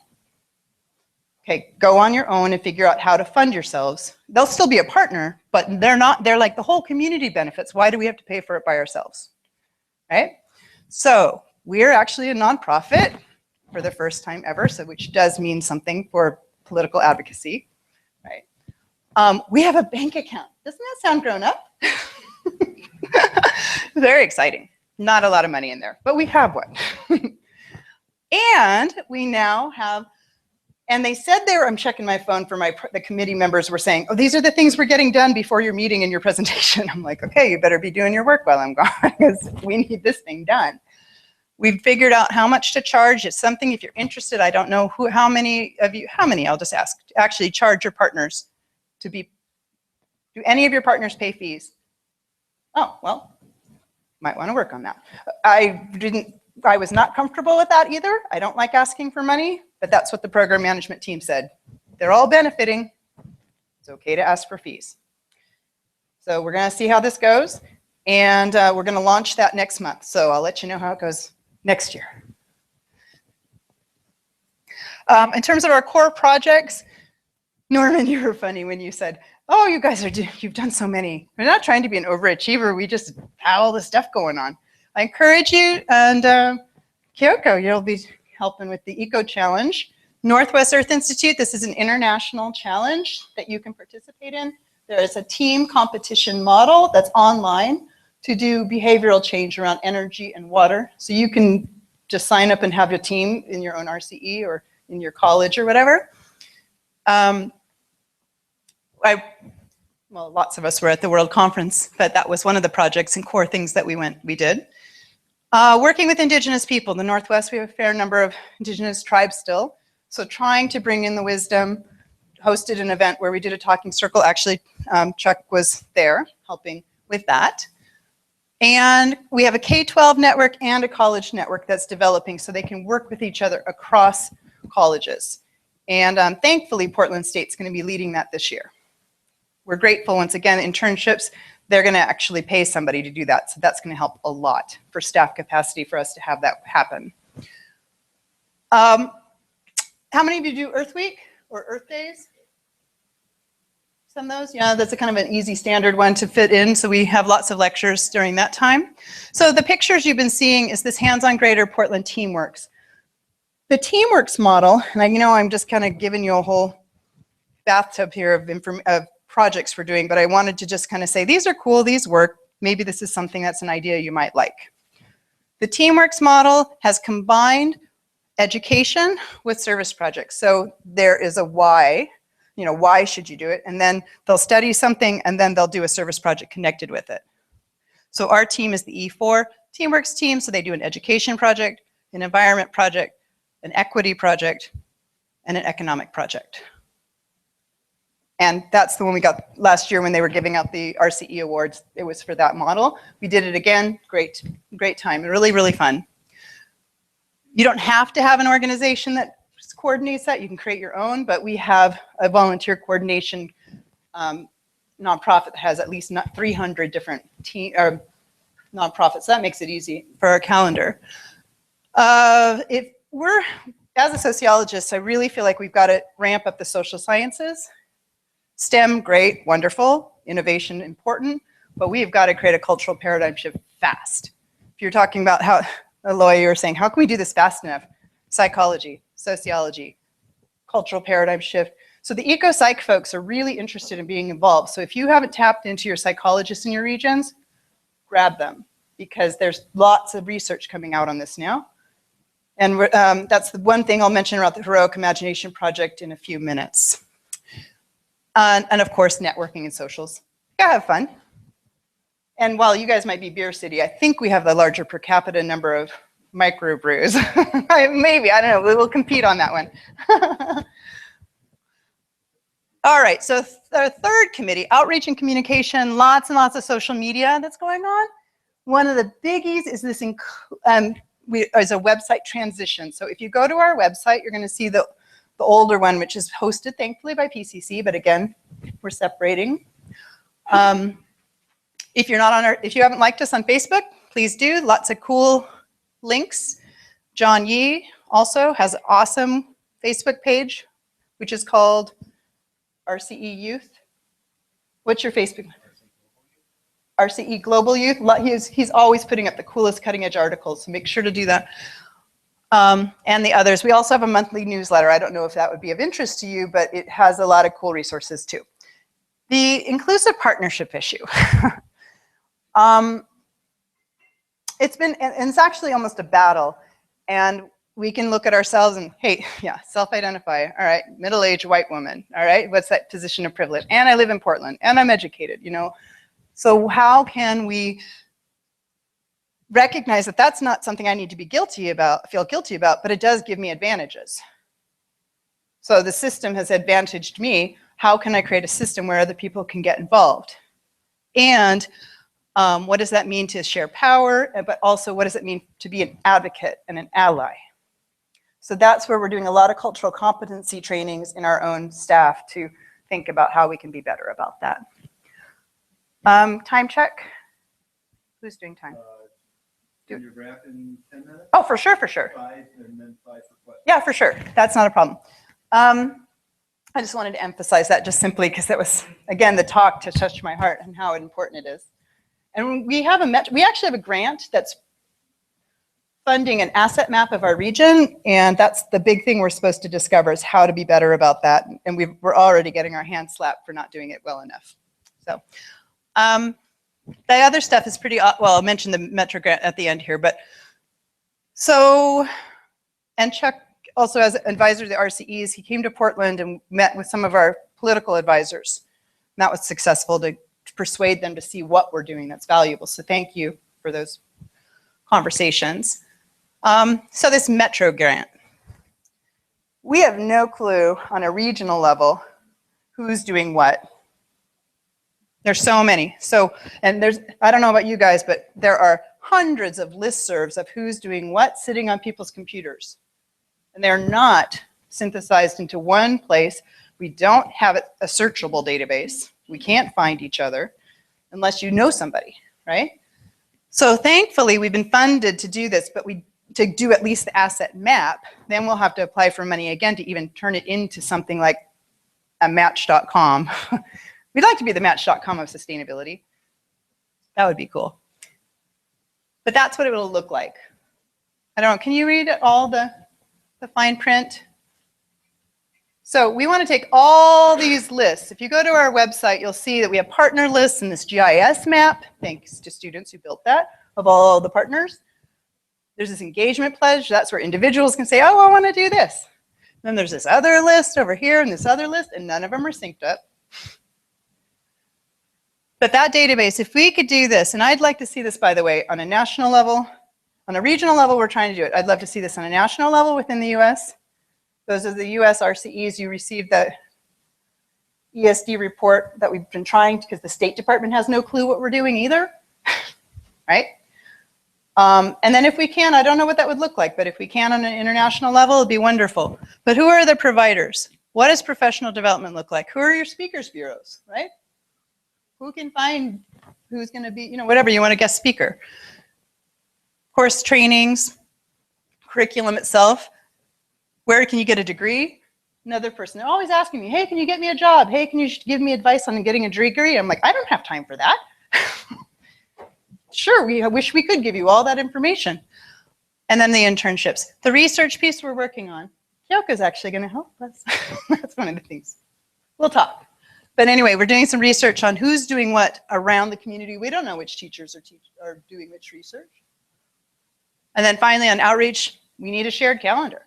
Everybody's competing with each other on who's doing which cool sustainability event tonight. We don't have that unified. It's a tall order. I know that's a lot of pressure to achieve all of that, but we're trying to be visionary. This is what we need, at least in Portland. And I think it's going to be fundable. So we'll be applying for money for this. All right, so finally, the fourth task that we all have, you know, the RCEs, UNU wants us to do these 4 things: governance, outreach, programs, and research. So I'm on the ASHE board. So if anybody's interested, the Association for the Advancement of Sustainability in Higher Education, happy to talk about that.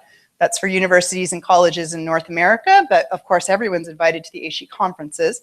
Our next one is in Minneapolis in October, which is wonderful. It's the largest in the world for higher ed, so if we can get somebody from Western there, it'd be great. We have a new social science think tank. This is something we committed to at the last RCEs of the America. No, actually in Japan we committed to this. It started, so that'll be an open invitation for folks to be involved. Of course, our local presentations and colloquiums. If you haven't heard about this one, the International Society for Sustainability Professionals. That's around the world. They're creating a certification for sustainability. They're just doing the beta test, okay? So if you're not a member or you want to at least learn about ISSP, they've got international webinars all the time. You can advertise those to your communities. And our own research. Let's see, who's Shenandoah Valley, right? Right here. So are you also helping with the network analysis for your?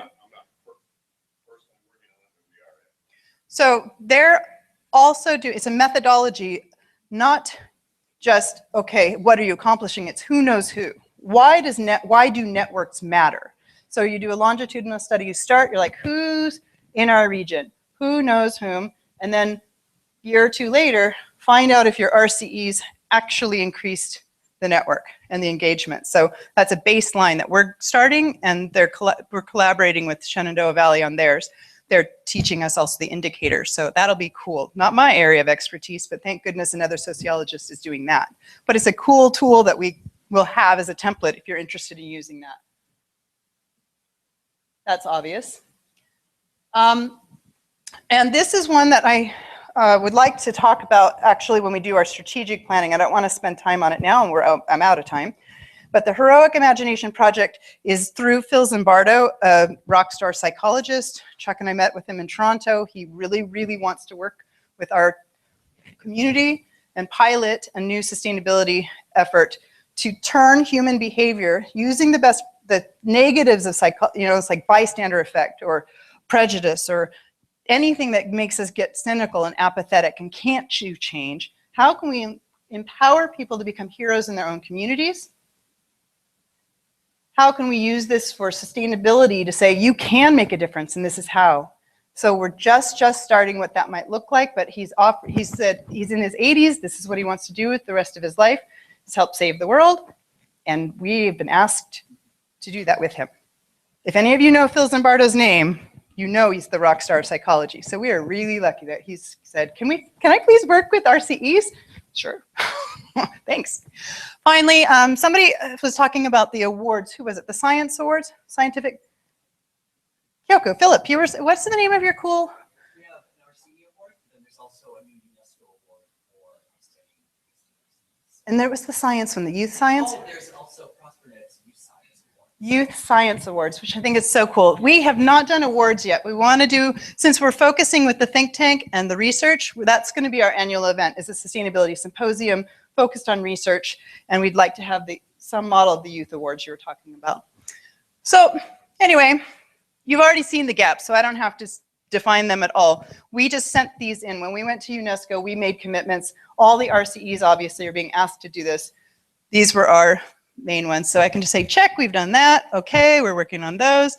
Yep, we're doing the conferences and workshops. September, we'll say check, done that once you guys host that. Networks have started. And I already told you we did Teamworks, and here we are today. So now I get to say check. So I think 2015 is almost done, but we have to get together and get the 2016. So that's what we've been up to. Breathe. Kim, thank Yes. you. Thank you very much. And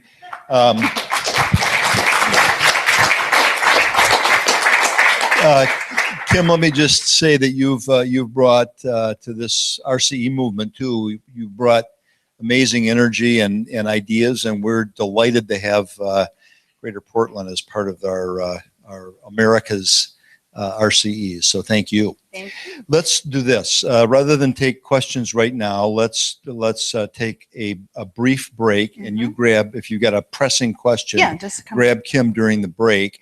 Let's try to make this about a 10 to 15 minute break, and that'll get us just about back on time. Can we do that? All right, break time. Does anybody want the bookmark with the website on it?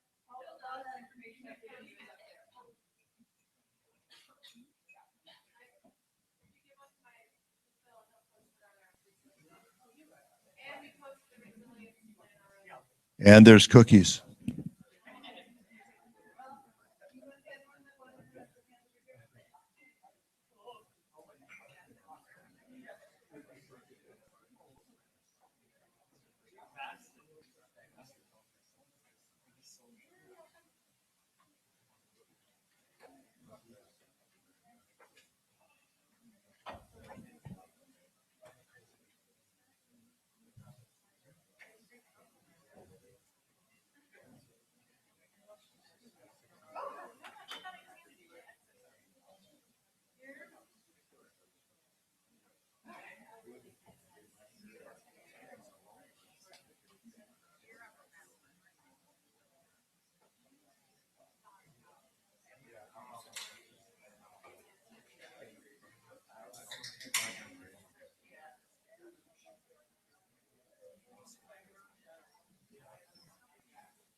Yeah, exactly.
Well,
All right, I'm going to reconvene us here, please.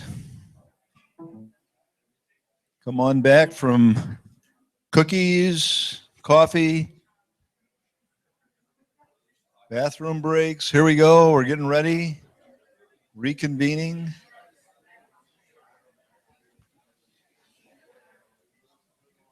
You're next up? I am. Good, good. We'll see.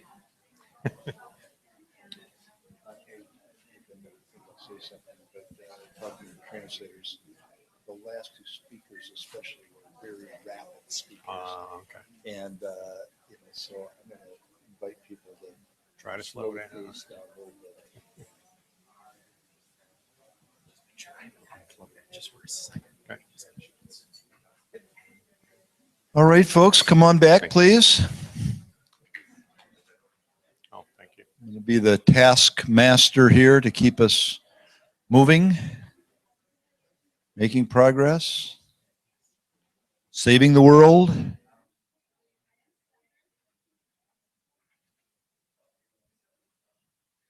All right, let me also make this this note for everyone who's going to be speaking, whether it's as a on the agenda as a speaker or even asking your questions. I've been talking to our translation team who's in back, and it would be helpful if you you may be a very rapid speaker. We've had a couple of very rapid speakers, and you've got a lot to say and a short time to say it in, not mentioning any names at all.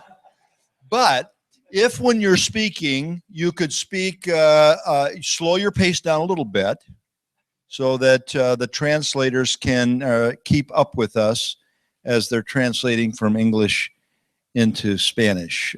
So thank you for keeping that in mind. Also, sometimes I realize there are terms that we use that are familiar to people from the U.S., but that may not have resonance outside of the country. Terms like 501c3. Well, what's a 501c3? Well, if you're from the U.S., you probably know that's a nonprofit organization that's organized under the Internal Revenue Service laws that are regulations under Section 501c3. But if you're from Bogota, you have no idea what a 501c3 is, perhaps.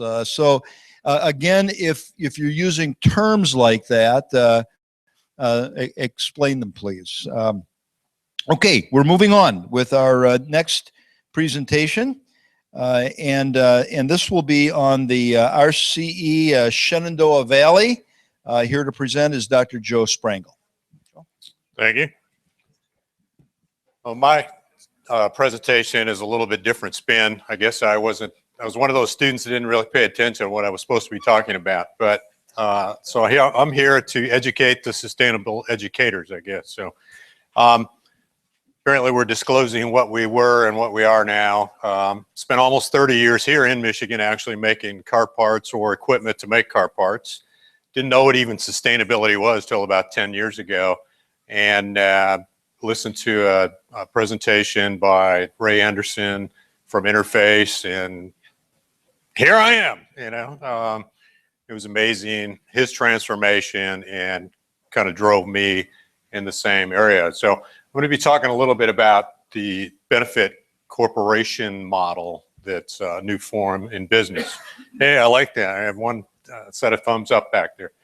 Haku talks about business has been a flawed approach. And if you look at the results that have been created, I think you can agree that while there are successes, there are many failures in what we have done over the years. So over the years, and many years, I should say, you know, are we giving people fulfilling jobs? Are we giving the right number of people jobs? You know, or is the net worth of most of us in this world is going down instead of going up, and most of us don't trust business anymore. So you know, it's become kind of an issue, and at least historically, it's been brute force. We rip tops off of mountains. We take pesticides and fertilizers, chemical fertilizers, and all that sort of thing, and we figure that, you know, we just put more force in, we can get more out of the situation. So. One of the things that I look at is, actually, something happened to my slides here. All right, well, I'm missing something. I looked at some of the issues that are going on in the world, and there was some research on these 147 super entities that have 40% of the world wealth in their control. You think about that, you know, 147 companies, most of them are financial services companies. So if you want to know where the money is, that's where you want to go to work. But at the same time, the government debt is increasing. You know, I started doing work in this area about a year ago. Well, actually a couple of years ago, but recent research I was doing, the government debt was 17 trillion, and now it's already 18 trillion, and it grows at like $100,000 a minute. You know, it's just insane what's going on there. We also have all these environmental issues that are going on, Great Pacific garbage patch and extinction of animals and so forth. And so we, you know, it just seems like we have to do something different. So the question that came up is, who do we want to help solve these problems? Do we want it to be corporations or governments or nonprofits? And it's kind of a trick question. All of these still have to be part of it, right? But there's this emerging fourth sector where there's companies that are kind of in a hybrid of the past for-profit businesses that at the same time are also trying to do either social or environmental good. So DART talks about the need to move away from what we've done in the past and to create some market-based solutions. And this benefit corporation model is a way to do that, where companies are out there trying to solve some environmental or social issue at the same time they're run like a conventional business. We're also looking at being more accountable as organizations that are making products or providing services. And in some cases, it also is giving people a better chance to be able to do the work they want to do, because it's becoming more and more difficult to get funds as nonprofits. You have to have, I think you're spending more time now than ever showing what you're doing with the money and justifying that you're having success and so forth, and makes it more and more difficult all the time. So one of the things that I didn't even know initially until I was doing this research, but there is a difference between a B Corp, a certified B Corp, and a benefit corporation. While in many ways they're the same, B Corp certification is done by B Lab, a group of individuals that they felt this sense that they needed to do something more in the world. They have all kinds of services that they provide, part of that is this certification, and you can be certified as an organization anywhere in the world by this organization. There's also the benefit corporation form, and unlike in the United States, we have S corps and C corps and all that sort of thing. This is just a legal definition of what it is that the company wants to be as a benefit corporation, that says we do have a financial concern, but we also have a greater public purpose that we're doing at the same time. So you have to have this one or more specific benefit that you're doing as an organization. And so is it something where you're going to train people to culinary arts, maybe that are people that are being released from a prison, or are you going to give your money to different nonprofits in the area? Whatever it is that you're doing, do you want to do something to improve the environment? So there's a water theme obviously here. And so you could be a certified B Corp or benefit corporation that your purpose is to make money doing whatever it is you do well, but you're going to take the money from the profits that you generate from that organization to help do water conservation. And so all of these things help to improve the community in which you live. The B Corporation certification has these 4 different areas that are evaluated as an organization to see where you stand. And recently I have finally made myself a legal entity as a consulting company. And I went through and I tried to find out where I would stand as becoming a certified B Corp. And I got some work to do. I didn't reach the 80 minimum that is required for that. But in that, you have to look at these different areas to say, okay, governance, what is our mission and vision, and what is it that we're trying to do, and have that stated clearly that, you know, we are looking at making a profit, but we also have this other public benefit that we're trying to create. You also have the worker element, where are we paying a living wage? Are we providing the kind of training that people need? Are we giving them the benefits that they need in order to have a healthy life and so forth? The community is the person or people that own the company. Do they actually live in that community? Are we buying things from local suppliers and so forth? And so are we having a positive impact on that particular community?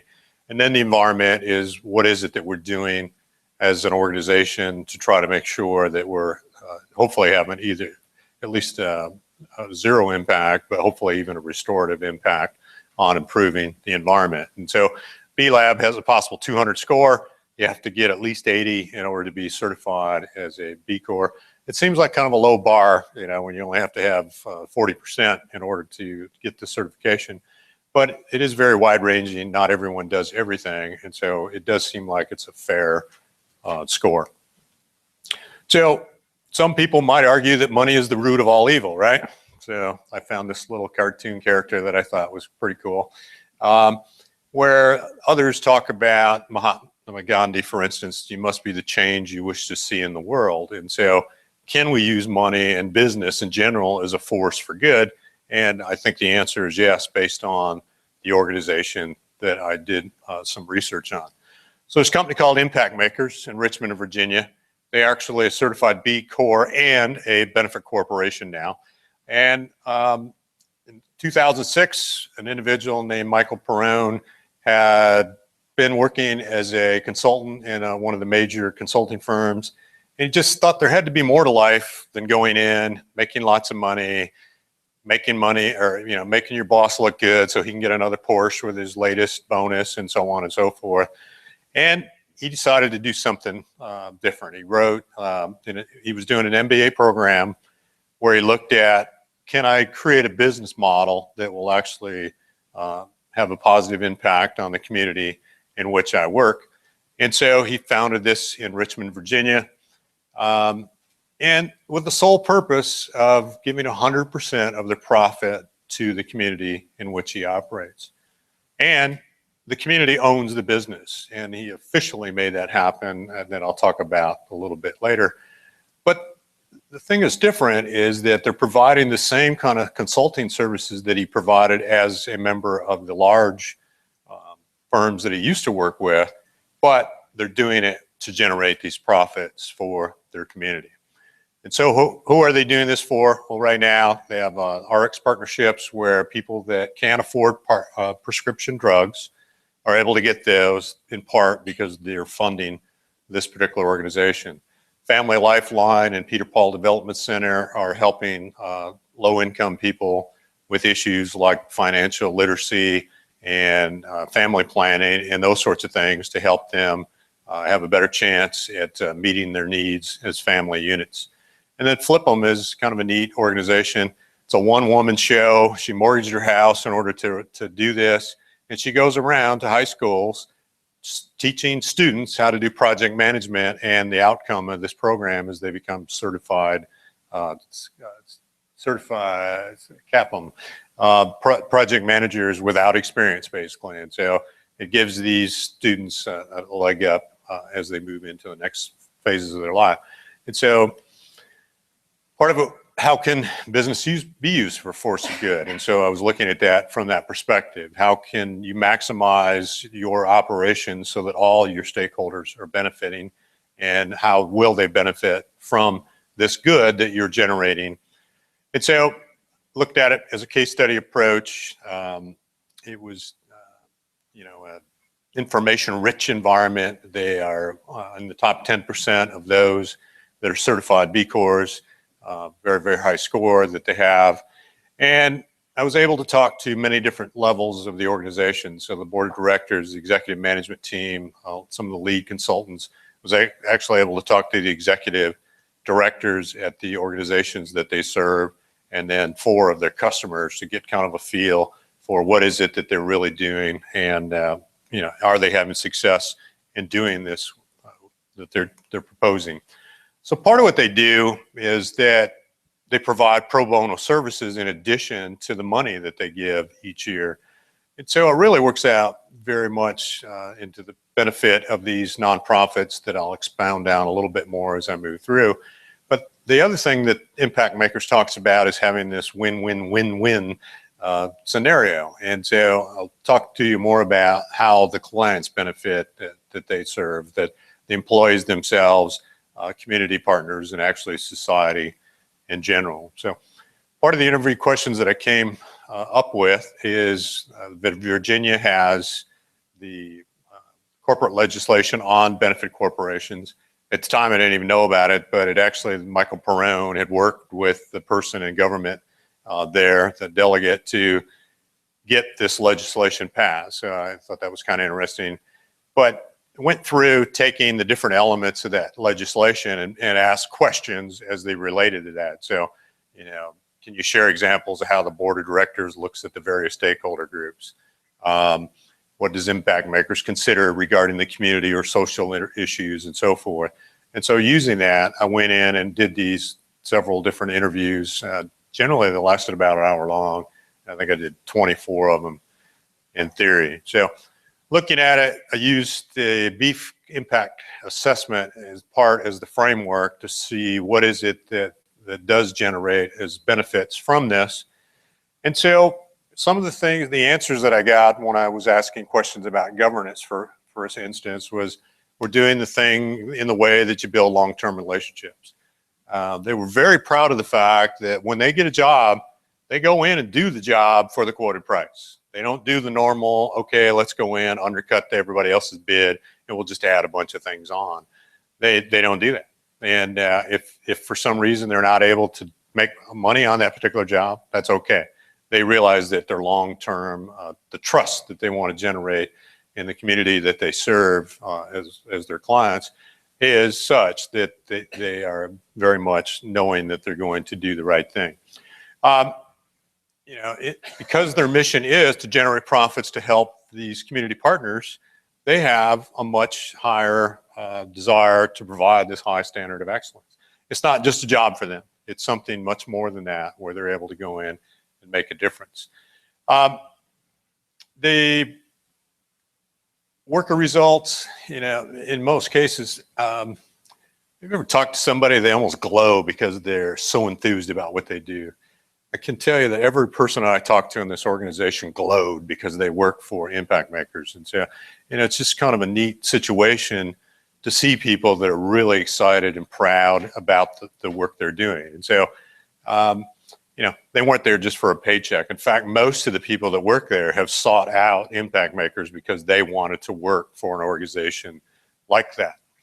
And again, you know, it's not like they're completely giving up everything, because they do make a market salary. They're making very good money at what they do, but they do know that what they are doing is having a much better impact. One guy, you know, had the coolest job ever. I get to work with the kind of people I work with and actually solve problems. I mean, I love, you know, what they do. So from a worker aspect, it just seemed to be a very good environment for them to work in. From a community standpoint, you know, one of them made the comment about going back to the roots, and I'll touch a little more on that. But you know, the other thing is that they know that they are giving these nonprofits a guaranteed amount every month so that they can do the good work that they are doing. And they don't ask for any kind of reports. They don't have to. They're in there working with their organizations. They know exactly what they're doing. They know them very, very well. In one particular case, they actually created software that the nonprofit is now going to start up a B Corp selling the software that they were helped to be developed.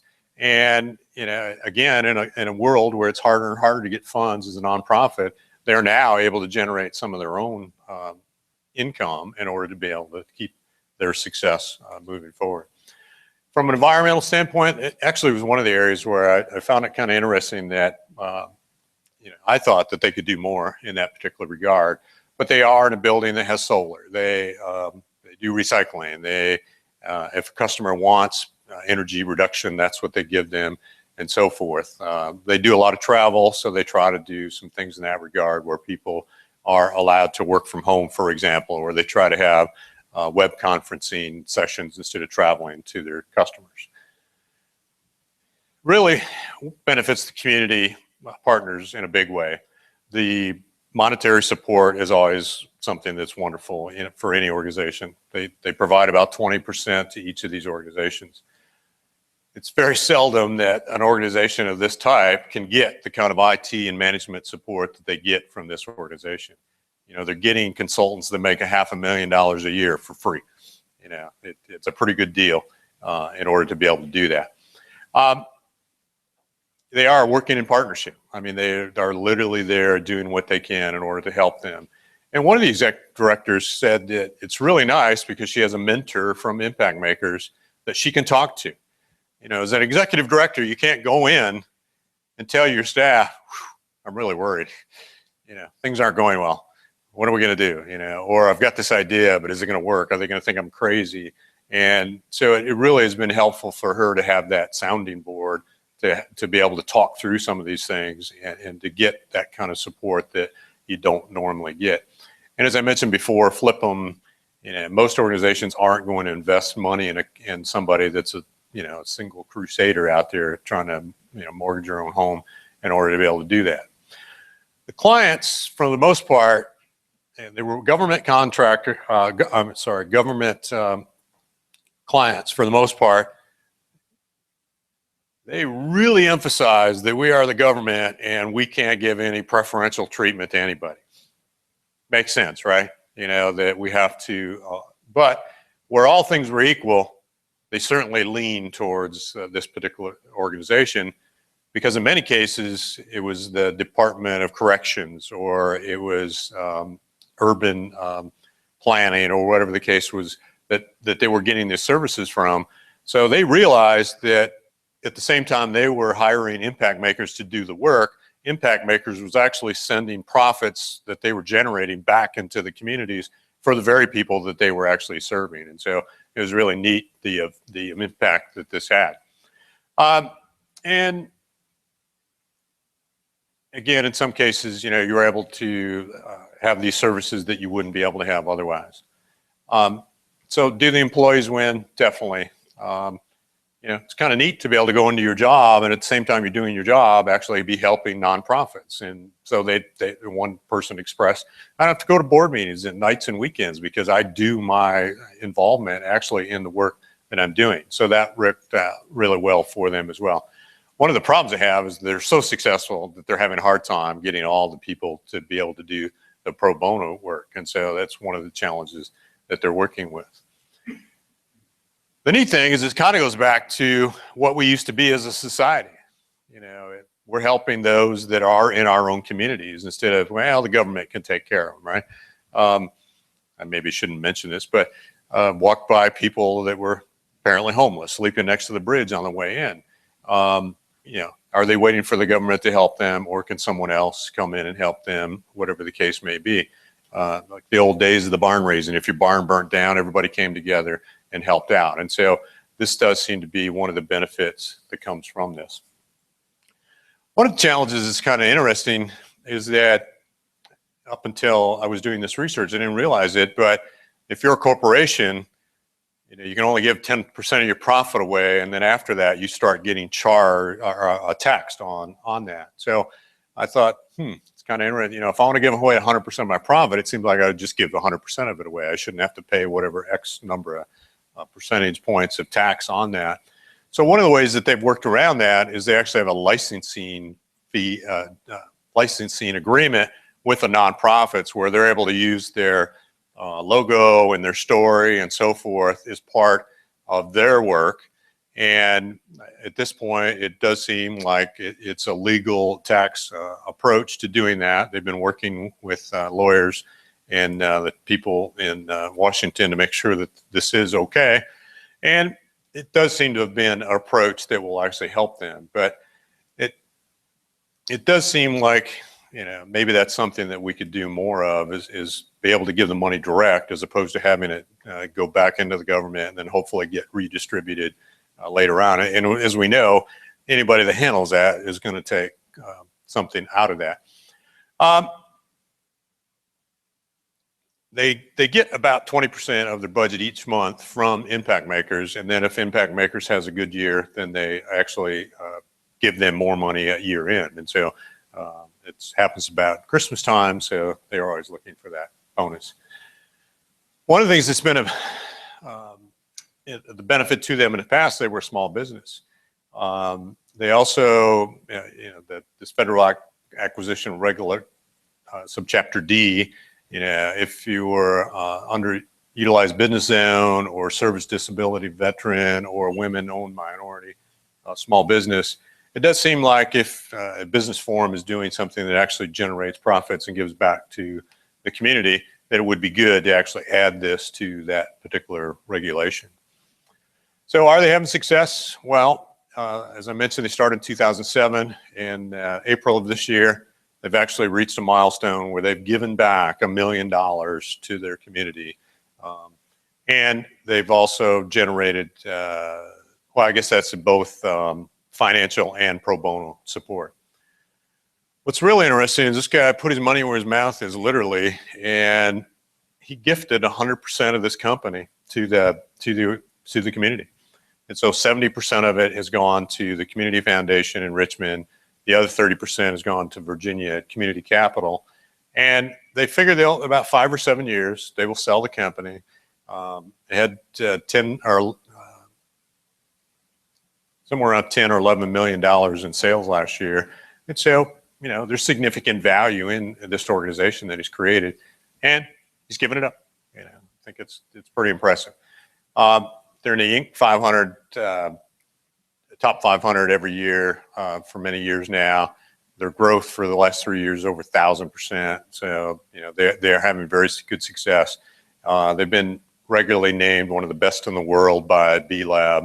And this is just a small listing of the many different things that they've been able to do where they've had great success. So again, some of the numbers, the $10 million, the increases and so forth. So I'm not going to talk about these right now, but there's a book out there that talks about the many benefits of being a B Corp, and it does seem like it's a very impressive business model to follow with people having very good success. There they are, the extreme, where they're giving away 100% of their organization and 100% of their profits. But there's many organizations that are doing very, very good things in that regard. So in the end, Impact Makers is using money to create the change that they're looking for. Perone is definitely living that charge from Gandhi. He wants to live his life in a way that creates the change in the world that he's looking at. And so if you're having conversations with people that are looking at starting a business, or, are they considering whether they want to be a nonprofit or for-profit, this is another one of those options that are out there that people consider as a different business form to create this hybrid business model that is, in many cases, having very good success. So with that, thank you. Joseph, thank you very much. So this is a very interesting topic, and maybe some of you are hearing about benefit corporations or B Corps and you've made the distinction between the two. That was interesting for me. Maybe you're hearing about it for the first time because it really is a fresh, brand new movement that is, I know, is starting to catch on in this country and around the world as well.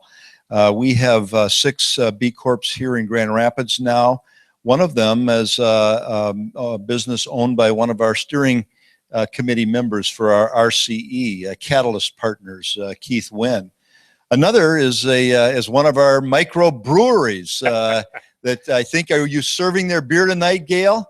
Brewery Vivant. You'll be drinking B Corp beer tonight at our reception. So let's see if there maybe is, we can take 1 or 2 questions if there's some pressing questions before we move on to the next. All right, hang on a second here. That was very, very interesting. Is it true that if you just have a regular old for-profit corporation that you have to that's publicly traded, that you have to you've had an IPO and you have shareholders, you have to maximize profits for shareholders? Most cases, this is done with small or medium-sized companies, and generally it started out with new companies. So I forget the percentage, but if GM decided they wanted to be a benefit corporation, they would have to get, I think it's like 60%. I'm terrible at remembering numbers, but they'd have to get a very large percentage of their shareholders to actually agree to do this. You're arguing about, Ben & Jerry's is the model where everybody says, well, they had to sell because of this maximization.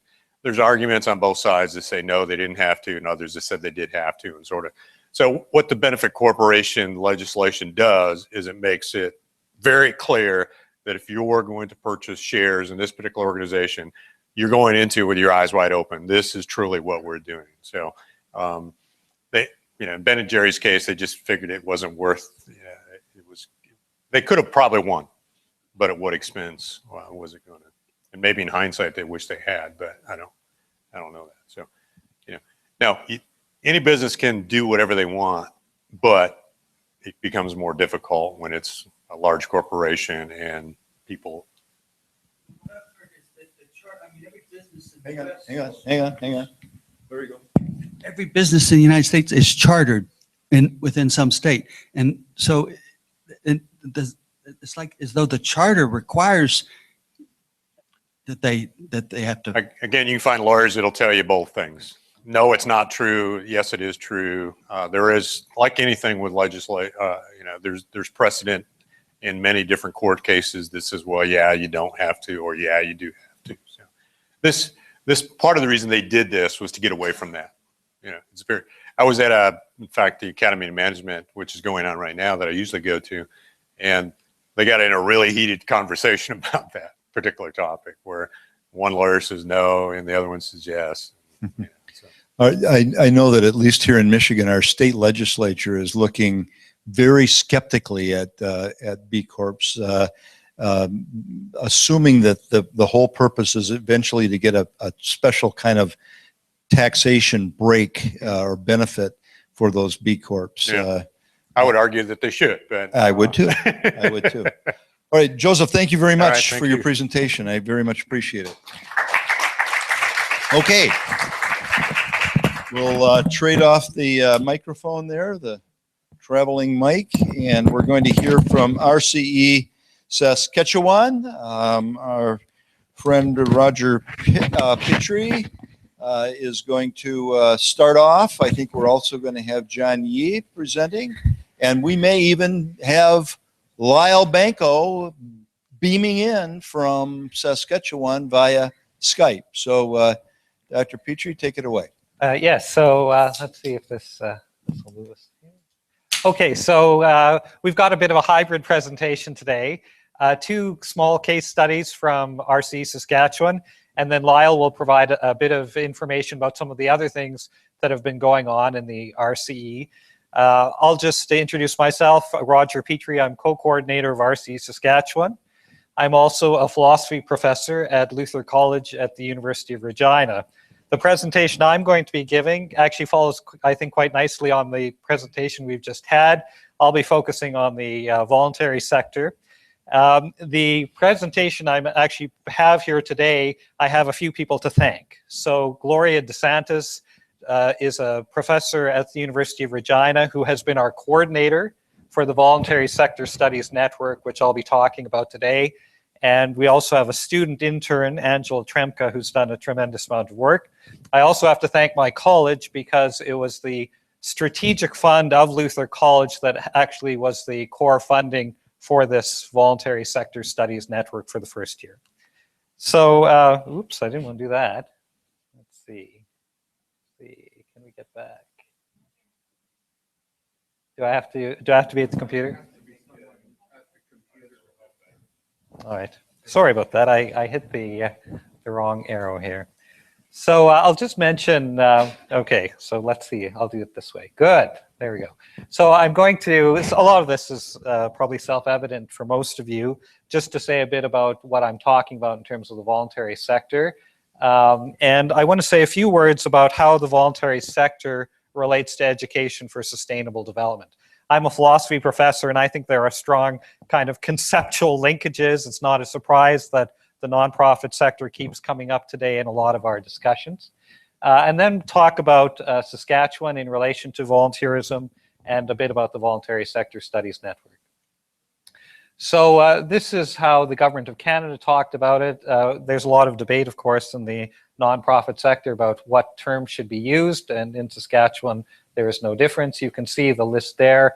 I won't read through all of them, but I think one of the key ones for me is that it depends to a meaningful degree on volunteerism. So we can think about the market role of the voluntary sector and not-for-profit sector, but for me, the volunteerism is the real innovation in terms of how we go about doing things, producing things, making things.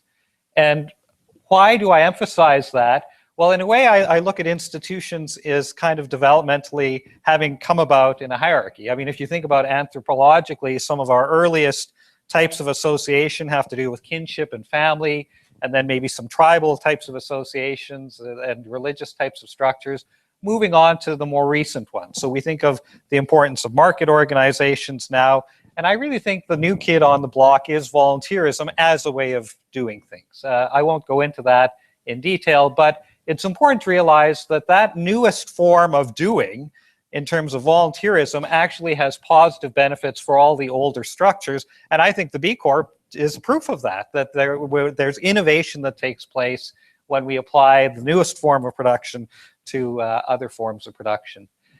What is that link between volunteerism and education for sustainable development? Well, I think there's a few things.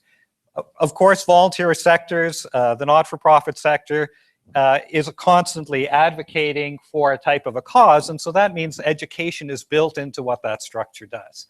I mean, in a way, that type of advocacy is the equivalent of advertising for a business. In terms of social sustainability, one of the critical things we talk about in terms of social justice is that core value of citizenship, right? You cannot really structure volunteer organizations unless people can freely associate together.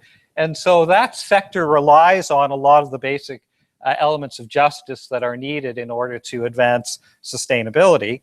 But then we can also think about the key areas in which these organizations work. So a lot of them have to do with social justice, but also health, recreation, and human services. And then, of course, so many of our NGOs focus on environmental sustainability.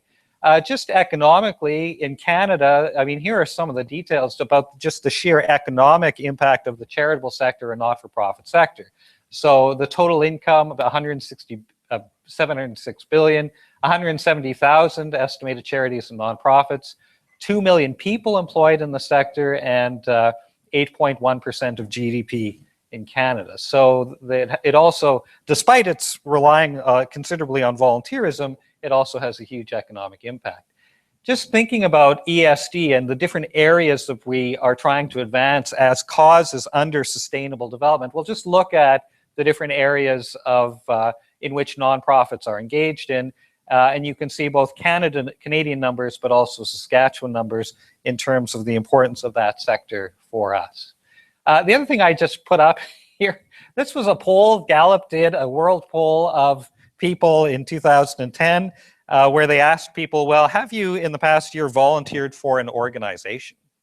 And I think this is kind of fascinating work, because as I started looking at, well, what were some of the top countries by continent in terms of volunteerism, I noticed, well, gee, those are often RCEs are in those countries. And so I put in italics the ones where there is an RCE. It also made me think, gee, you know, some of these countries where we don't have RCEs, maybe we want to do some looking in, particularly in the Americas here as well. And so those were some of the top ones. And I was astounded to see how high up some of the stands were doing in terms of volunteerism. Okay, so let's just talk a bit about Saskatchewan. We have 8,000 registered nonprofits and charities. We have the highest volunteer rate in Canada, probably due to our history. We have a strong rural culture that depended on a lot of volunteerism. And we have a pretty high population of people working in the sector. So if you look, the population of Saskatchewan is only around 1 million, and we've got 71,000 people employed in the sector. Key thing, the question is, if the voluntary sector is so important to education for sustainable development, then don't we have to be sustaining the voluntary sector? All right? And as RCs, don't we have to be helping sustain that sector? And so there's key types of leadership skills and training that that sector needs in order to flourish, if in turn it's to be able to advance sustainable development. So there's a number of people who've written about this leadership deficit as it relates to the sector. The other thing is, of course, there are a lot of new types of volunteerism occurring. So if you think of volunteering that occurs through the workplace, if you think about volunteering in terms of short-term little time segments, or having families volunteer, having immigrant communities volunteering, all of these have very specific types of questions and needs that as RCs indirectly we have an interest in. So if we think of the RCs and volunteerism, thinking about this sector within our communities, how are we going to sustain that sector within our communities indirectly as a way of advancing sustainable development? So in Saskatchewan, we have an organization called the Sustainability Nonprofit Partnership. And that is an organization of the voluntary sector, not-for-profit sector, that's just emerging, coming together. I imagine a lot of your RCs have those types of structures, kind of umbrella organizations for non-for-profits. What we don't have as well in Saskatchewan is a link between that type of sectoral organization and higher education. So what we were building over the past year in RCE Saskatchewan was a voluntary sector studies network to make that bridge between that umbrella organization that has a lot of questions and our sector. And so during the past year, we decided to start focusing on just having the dialogue. What are the research and knowledge needs of that sector? And also, could we put together some academic learning programs? And so this is Dr. DeSantis on the left and our student intern on the right. So what are the pillars of this? 3 pillars, as well as 3 key groups. We want to learn, research, and innovate. Often on campus, you'll have business incubators, but you don't necessarily have not-for-profit incubators. And I think that's kind of one of the things we're interested in, and bringing together the voluntary sector, faculty, and students. So key things about it, it's kind of fun. It's multidisciplinary for those of us who like doing that, real-world problems, theory but practical theory, and dynamic evolving relationships. So during the first year, these were some of the key things we did. We had informal discussions with the sector. We called them coffee clatches. We then went to specific voluntary organizations when they were having umbrella organizations when they were having their meetings. So we had focus groups. We went to student career fairs where the voluntary sector wasn't really as represented as might have been, and trade shows. And then we met with academics.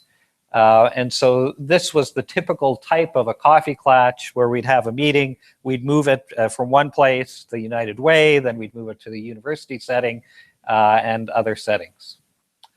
So some of the things we did, we asked the voluntary sector some key questions they might have of such a structure. So the whole idea was that this center is to serve the voluntary sector, not-for-profit sector. And so these were some of the key questions we posed during the year of activities as we started to get the structure going. And we now have a network of about 190 people. We've got a very good website. I'll post that at the end, or you could just search VSSN. And the voluntary sector is quite excited. Nobody said don't do it. We're kind of moving into space where there was a need. And now we're doing some research over the next 2 years, focusing on some of the things students are wanting out of it, and some literature reviews. Just the last one, some qualitative analysis of the material we gathered from these coffee clatches. We're critical in identifying core competencies. What kind of training would we be needing? And I won't read through that, but you can see the list there. The other thing we were interested in was creating a certificate. And so that certificate program, these are sort of the key areas that emerged based on an analysis of other certificate programs across the country, but also based on the input we were getting from the sector. So then a nice way of ending this all for the year was the RCE gave an award to this project. It was one of our top projects in May. So there's the Governor General from the province on the left, and Lyle you'll see shortly. So those are our priorities for next year. The university, our Luther College is a fairly small college. We'd put in about $90,000 to get this going and said, well, we'll only do it for 1 year. But then the voluntary sector and the Community Initiatives Fund now is going to be sustaining it for the next few years with a few $100,000. So that was kind of nice. Okay, so that's my presentation on that. John Yee is next to talk about eco-museums.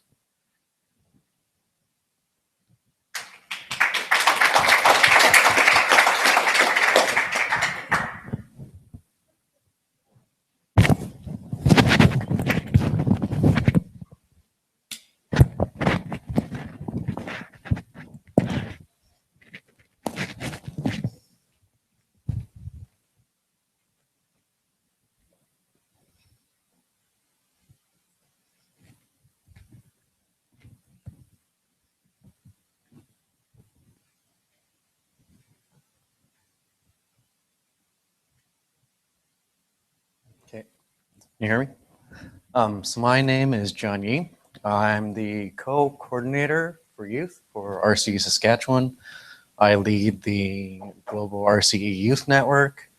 I'm a member of the Sectoral Commission for the Canadian Commission for UNESCO. And I just started a nonprofit, which is one of the 14 members for Priority 1 for the GAP. And we're the only youth organization part of Priority 1. So what I'm talking about, I'll do a little bit of introduction, and then I'll go over the Qu'Appelle watershed, and I'll talk about the Eco Museum. Okay, so a little bit of the overview. So basically what happened is there's unsafe water happening in the Fort Qu'Appelle watershed, and this causes economic decline, and this is caused through eutrophication and hypoxia. And there needs to be a huge paradigm shift for education, because a lot of people in that area don't know about education for sustainable development or sustainable development issues. So this is a Qu'Appelle. Nope. Is that better? All right. So This is the Capel watershed. So like other slides, it's in the southeast region of Saskatchewan. And in the red is the affected watershed right now. It's called Pasqua Lake. And beside it is, in the green area, is called Echo Lake. So right now, Pasqua is almost at its peak for pollution, and it's going to have to start dumping into Echo Lake, which is going to have to take that pollution there. So it's going to be affected there. So what's the situation right now? So last year, I think, 1 million cubic meters of raw sewage from Regina was dumped into the watershed. And just most recently, Rogers told me it happened again last week or a couple of weeks ago because of flooding. And because of this, there was an increase in E. coli in the lakes, and the lakes had to be shut down. So for 7 days, as you can see, there was no safe water, and 28 beaches had to be closed. And this is a big place where people have cabins and they go there during the summertime because there's not much to do in Saskatchewan. So you go to lakes and that's where you have fun. So as you can see, Pasqua Lake, there's been some studies and there's 500% increase in algae and before pre-colonial times, and 70% of that nitrogen pollution comes from Regina through wastewater. And that increases the algae, which creates hypoxia, and then you create dead zones. And then there's no fishing, there's no recreation. Toxic levels of water just go up, pH level goes up, so you can't use that water. And so, yeah. And because of the lack of education in that area, farms, industry, and urban development and rural development don't understand the toxics that go into the river. And for the past 100 years, there could have been tons of toxic materials in that water. So what is an eco-museum? It's basically a community association that comes together and discusses how to improve that area based on their local heritage and how they want to preserve it. And it's mostly based on sustainable development. So the outcomes of it is social cohesion, conflict resolution and awareness, conservation, environmental monitoring, and tourism. So we have in Saskatchewan an initiative called the SAS Ecosystem Initiative. As you can see, there's about 15 of these ecosystems or eco-museums all spread out throughout Saskatchewan. And as you can see, there's a bunch of government organizations and nonprofits that are part of it. So this is our local to global model. So as you see in the middle, it's our provincial policy. So the GOS is the government of Saskatchewan. And then you see in the middle, that's how our steering committee and how we create these eco-museums. And then on the left is how you get it promoted through the museum system. And this is on the right, this is how we promote it through RCEs. And you can use these as best practices.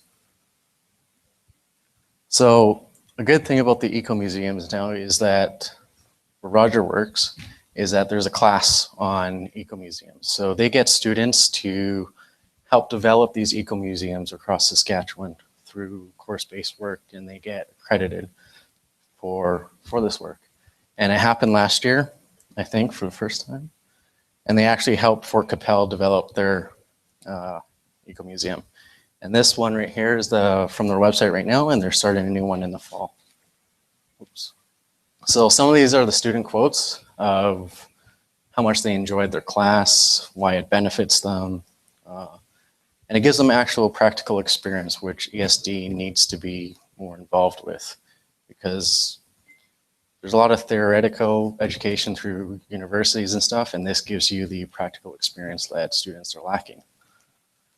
So impact from an eco-museum, you can preserve, learn tangible and intangible heritage, provide negotiating priorities for things that happen at a local level, and you bring stakeholders together to discuss natural and cultural needs. So actions that this eco-museum did at the Fort Capel region was they created a youth engagement committee. So they brought the students in from the class to analyze and do research on the area and presented it to the area of their recommendations. They realized they needed a communication strategy because people around that area are uneducated about sustainable development issues. And so again, for education, they need better consumption and production practices. So how does an eco-museum benefit an RCE? So every conference I've been to, either it's Americas or global, you talk about marketing, you talk about how do you get politicians involved and stuff like that. And an eco-museum is perfect for that because it's self-marketing basically. So the RCE brings in all these people together. So the slides you have right there is knowledge brokers, right? So you bring in politicians, you bring in experts, you bring in local people, and you have a discussion. And we provide that source of expertise. And for marketing, it's self. People come here to their eco-museum and meetings and they go, oh, the RCE is doing that. They're organizing this, they're the experts, and it's just word of mouth where you can just promote and research. There's research that's going on with students and professors, so it's great for the RCEs. Oops, I'm done.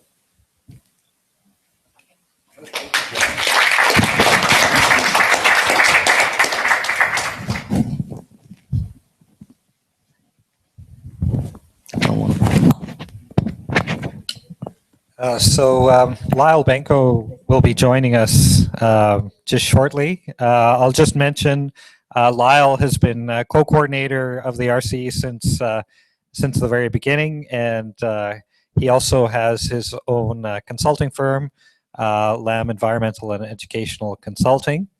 We've had a busy year in RCE Saskatchewan, so this will just highlight a few of the things that we weren't able to touch upon in the case studies.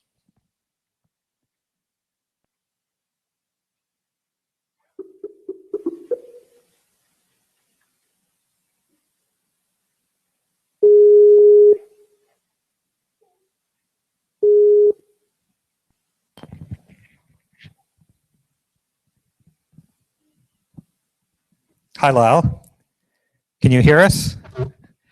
I can hear you, and I was just waiting for the introduction. Have I been introduced yet? I think, yes, I think so. And if you can tell me when you want me to advance the slides, I'll do that on this end. You want me to go like this? You choose. Okay, I'll just say next. Anyways, thank you very much for the opportunity, and we're trying to keep on time, so I'll take my less than 10 minutes, I hope. But for the sake of the translators and to show you that I am in tune with what's been happening, Norman, look up. I want you to see this. Do you recognize this, Norman? Okay, it's a beer stein, and if you look at it, you can see it's got the wheat sheaves. I know that John and Roger are going to know this one because this is our local beer. So I've heard a lot about Place from George today. I've heard a lot about Beer USA, but I don't think anybody's made a toast yet to Grand Rapids. So here's to my friends and colleagues in that room in Grand Rapids. And it's kind of interesting because in listening, I hope that translated well, did it? In listening to all of my good friends, I did a little chronological gathering of artifacts from some of these RCE events I've been at. Kyoko, I think you can recognize this sake from Japan. This was in a really beautiful gift that was given to Donna and I when we were in Portland. It symbolizes our logo. So Kim, it's still in one piece. Oops. Oh, just fooling. And for our colleague in Curitiba, please tell Zioli that I only pour 100% proof out of this beautiful vase that was given to us when we were in Curitiba. And I can almost hear when I take the lid off of this one, Salvador, just to let you know. And just to show you, that's exactly from Jalisco. That's good stuff. And in closing, Chuck and I will remember some good times. Ziggy is on for us. So now that I've used up my 10 minutes, I have nothing else to report. Next. Okay, are the slides up? Okay, well, he's trying to find the flipper. I think you know that I'm the co-coordinator. And again, in all seriousness, thank you very much for giving me this opportunity. And a great big post again to Vince and the crew. You've done a remarkable job. I wish I was there to share with you. So the slides are up now. See, Roger, do you have the slides up yet? Yeah, they're up. Okay, let's go to the first one about the presentation overview. I'll just do a quick outline. I seem to be the cleanup batter here for the two guys, and it is a pleasure. So we're just going to look at the expansion of the case studies, which we wanted you to see, and also the opportunities for action. We're going to tie in with some of the things that we've heard earlier about the gap and the transformation from the DESD to the gap and how RCE Saskatchewan is doing that. Next. This is your invitation to Saskatchewan, and know, George, that we've got some cold ones ready for you. We have some excellent microbreweries here, some very famous ones around the world. So you can see that RCE Saskatchewan is in the heart of Canada. For those of you that might not be familiar, you can go to our website and see a lot about our history back from 207 to now 214. We've been very honored to be part of the RCE community since that time. Next. It's really interesting to follow Roger, and if you're not aware of it, and sometimes we don't know our local expertise, Roger is an international expertise in consumption and also production, but also this whole area of volunteerism. So what you'll see here, without reading through it with you, education, government, business, professional, non-government organizations, these are the areas that RCE Saskatchewan currently has partners and supporters. And if I was listening to Kim, and I'm going to wait for one more month as one of her original mentors, I'm really interested to see what their rate is to charge all of these partners. I think, Roger, we probably got about 10 grand on this slide if we follow Kim and her model, but I don't know if that'll fit with our philosophy. So the main thing on this slide, I think, is to see how we do operate. And I think at latest count, we had about 150 active participants. These 5 key areas are represented also through our working groups. We have 8 of them now. You can see all of this on our website.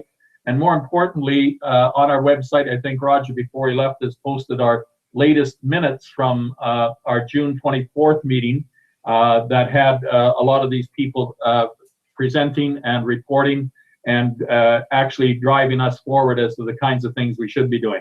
6 pages, so sit down with a favorite beverage, and you can read it on our website. Next. Okay, it's hard to hold up a beer and then have our patron, the Lieutenant Governor of Saskatchewan, pictured here, but we are very fortunate. For those of you from outside of Canada, the Lieutenant Governor is the Queen's representative from England and in our province. And Her Honor, the Honorable Von Solomon Schofield, has been our patron and has actually hosted one of our RCE events. Similar Kyoka, you will remember, maybe Philip doesn't know this, we were the first international RCE certificate from the UN during the recognition event that the UNU did. They gave us the first one, recognizing us for our recognition event, which was kind of appropriate.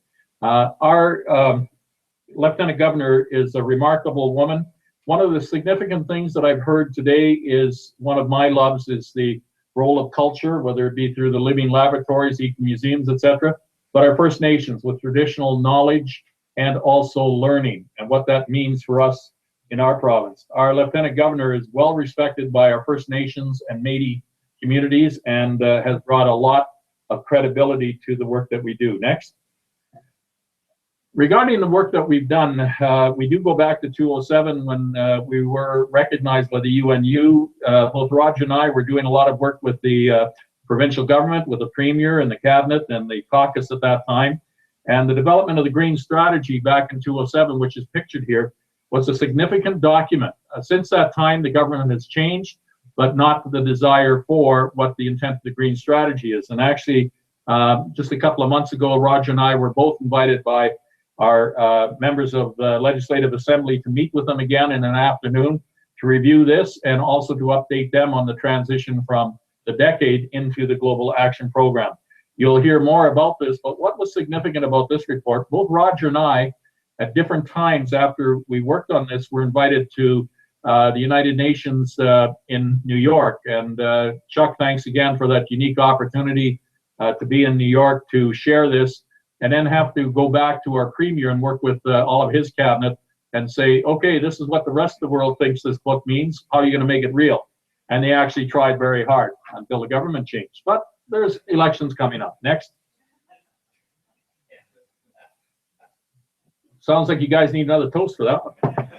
The annual RCE recognition event, they're all listed there. We've completed 7 very successfully. Each one seems to get bigger and better and more involved. They are non-competitive. They recognize a wide variety of sustainability action projects. And what's interesting, the 25 projects this year cross that whole spectrum that you saw in the 5 different parts of the slides earlier, with the formal, non-formal, and informal. And I always find the informal and the non-formal most interesting because they are the ones who make the sustainable actions real and models for the rest of us. And in Canada, we've shared them, but also internationally now. Next. The 215 conferences allowing regional collaboration on ESD, again, giving a report of what we've been doing.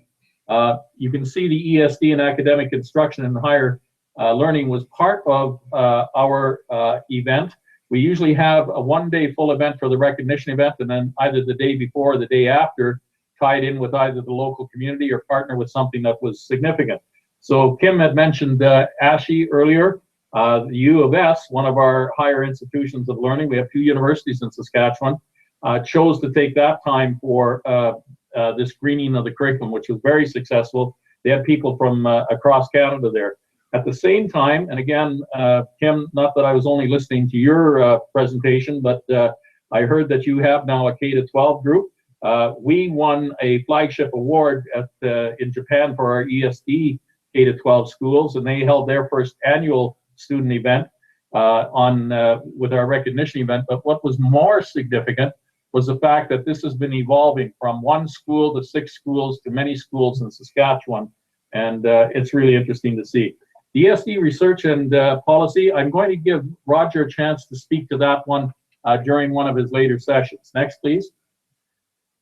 I feel that this one that looks at the living laboratories for ESD has already been explained by the 2 case studies, but I might just mention that John did a marvelous job of the latest case study with our water issues, which I hear is similar in Grand Rapids with where we think we can get rid of our wastewater.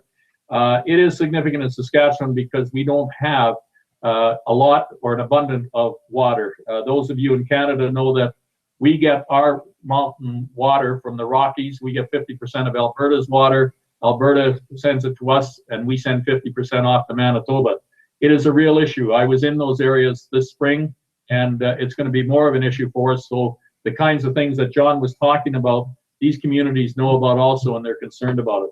So you can take a look at that, but I really want to emphasize not only the eco-museums, not only those centers. If we go to the next one, Roger, please. Here we have the demonstration sites that are listed, and John was talking about the 4th one down, the Katepwa Calling Lakes. I would really like to emphasize that it's not only an eco-museum, but it is a living laboratory, and we've only just begun what that model is from the grad students and the community, and now working with the provincial government, and the premier is aware of the issues that these students have raised. It is significant how that's moving forward. Next, please. When we look at strategic opportunities, we always talk about the local to global. Again, I'm sad I'm not there with you, but again, I think this is a great model. I'm sure the UNU, Philip and Kyoko are seeing how this can be done very easily. My carbon footprint today was cheers. And yet I'll miss out on your local beers, but I think this is significant for our future. We need to do more of this. I'm happy that Grand Rapids has modeled this again. We did it in Curitiba. We've done it at RCE Saskatchewan from the very first one back quite a few years ago. And I think it's a model to show how we can stay communicated.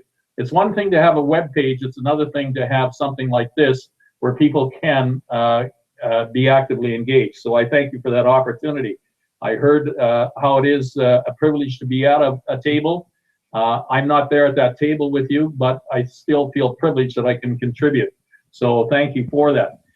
You'll see that we've got a couple of opportunities coming up. The third bullet on that slide talks about we have a visit for July 2016. Again, Roger and John will talk more about this, I'm sure, but we're looking for youth exchanges. We're developing that. And if I go further to the next one, because I'm sensitive to the time and I'm losing the fizz on my beer, we would see in the next one further strategic opportunities. We have an interdisciplinary action research team. This was just formed January as a working group.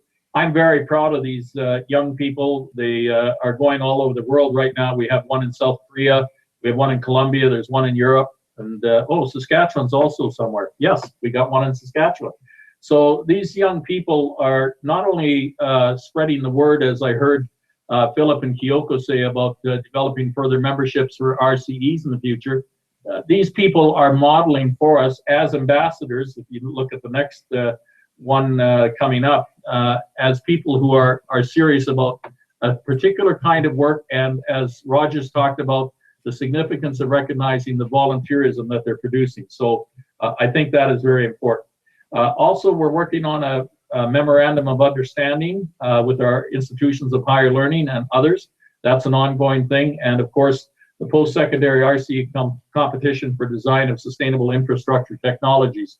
Again, I'm not going to go into the details of those. I think Roger can spend a little bit of time over the social hour with you if you're interested. And I guess if we go to the second last slide, you'll see I already mentioned the ambassador program. I think what's really important with this ambassador program is, as I relate to the gap, and when we're in Japan, we were challenged to already look as RCE Saskatchewan, how many of the 5 are we doing? And much like I heard earlier, tick, tick, tick, yes, but as Chuck indicated in his opening remarks, I believe it's very important that we're not just ticking these off. These are all working very closely together. And you can't have the youth engagement unless you have policy. And you can't have policy unless the youth have been invited to the table to bring that perspective, which is very significant. So our ambassador program, I'm actually meeting Roger and John with Dallas Monpetit. She's a young teacher who's I've worked with on national projects. She's very interested in being one of these. I'm meeting with her Thursday morning on the back deck. Hopefully it's nice. And we'll have a chance to look at what she believes would be her role. This is part of the opportunity I think is very important. Chuck, I know you spent a fair bit of time with Min-Soo Cho, one of our IDART co-coordinators when you were in Korea together. She was very impressed with you. You must have been sober. No, I'm just kidding. But what was serious is the fact that she understands the significance of being with RCE, but not only Saskatchewan, but the broader community. I was looking at Hannah's RCE bulletin that was just sent out on Thursday, and it's nice to see that she got all the information in the Grand Rapids. I had 2 international people contact me to thank me for making sure that they were available to the live stream, so I'm sure there's going to be some participation that way. But what's really significant is the fact that this really is going from local to global because of all of these things. We have a guest presenter coming to Saskatchewan from Great Western Sydney. Again, one of the RCEs I was fortunate to be working with right from its inception.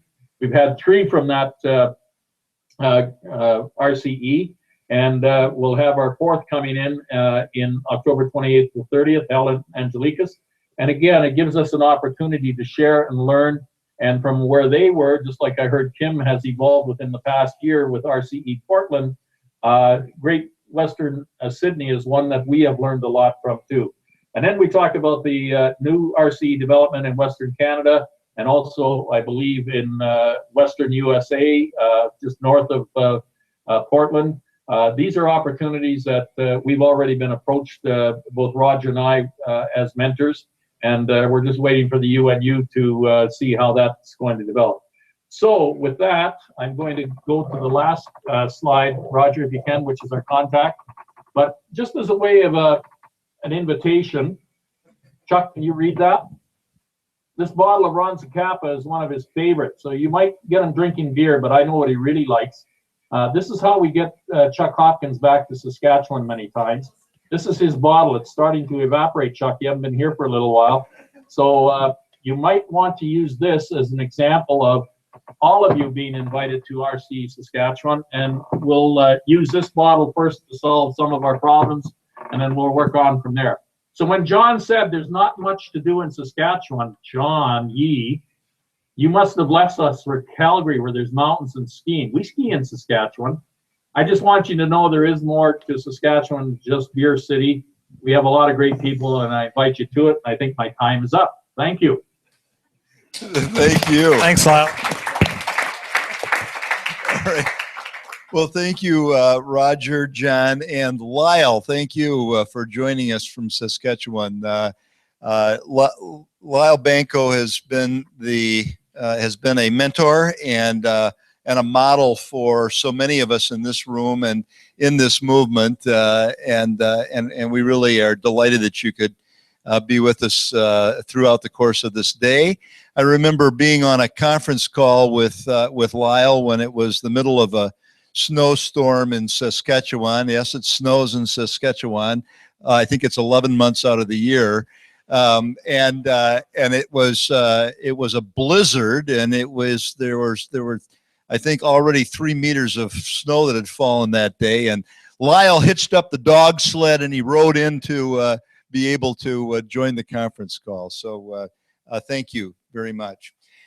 All right, we're going to keep moving right along now. All right, so next from Western Jalisco State, we have Professor Salvador Garcia to present, and here is the lavalier mic.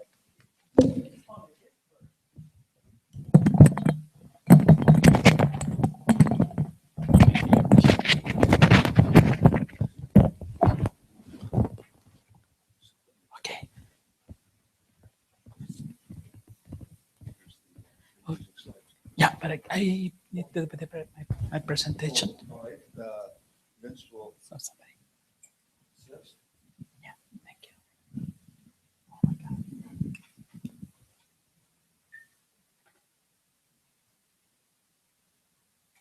God. Thank you, sir.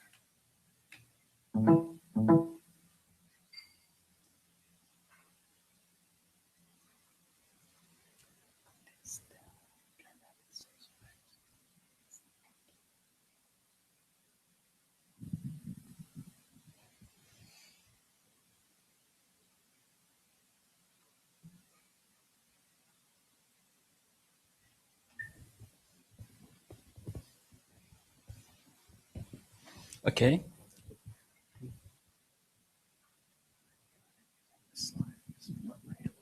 Incidentally, Jeff Hopkins, you developed quite a reputation, I think, around consumption. Oh. I'm glad he played it down.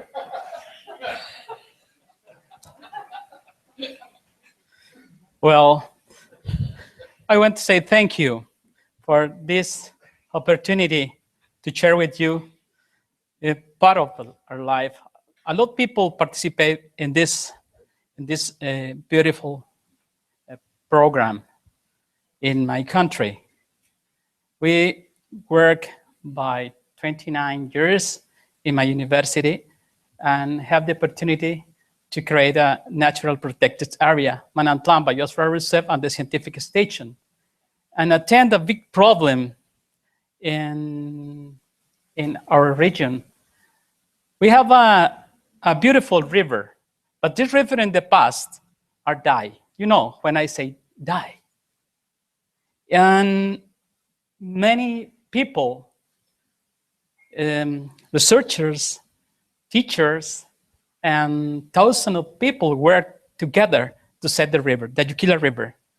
I have in my hand the case of study, and this case of study helped the you for develop this case. This is very important to share with all the RCs. And in this project, worked very hard Eduardo Santana, Sergio Graf, Luis Manuel Martinez, and all the Instituto Manantlán de Ecología. More than 45 researchers, and worked 10 municipalities, the authorities of the government, the local government, and the administration of the Manantlán Biosphere Reserve. Well, the idea of this video is to share and I give you Kyoko for ask for the people for the rights and to share with all the RCs. Okay. Well, the lesson for sustainability of the university for the community. I'm sorry, the English is not my language, and I suffer a lot, but I have the confidence to do that. It's some question for reflections. This question for reflection we develop with different stakeholders in my community. Youth people, teachers of different levels, local governments, and different people. One of these questions is, do most politicians listen and attend the social and environmental needs of the people in our community, city, or country? The current educational system respond to the solution of environmental problems of your community, city, or country? The objectives of the environmental education are the generation of knowledge, citizen awareness, change of attitudes, change of behavior, and social participation in resolving environmental problems. But in the history of the environmental education, has there been enough done to cover all those objectives in local and national reality? Is the education responsibility only of the institution and the government? Do you have some responsibility in educating yourself, your family, and community? Oops. Most members of your community respect the nature. With your hand in your heart. Answer me. Do you respect the nature and we're doing action to improve the environment? In 2008 in Canada, I shared this methodology. I've used the 3 crystals. The 3 crystal is use the mirror to look back at the past. Yeah. The second crystal is use the magnifying glasses to identify ways of this problem are exacerbated today. And the third crystal is telescope. How does the future look if we do not change our behavior while our community or city see happening in the next years? Okay. How can a future be? City 1 or City 2? We have the answer. We have the possibility to change our present and the future. Let me know your level of hope. It's possible to improve the quality of life and the environment of your community with your effort to inspire hundreds, thousands of people. If you don't have confidence in that this can happen in a big region, let me share this history.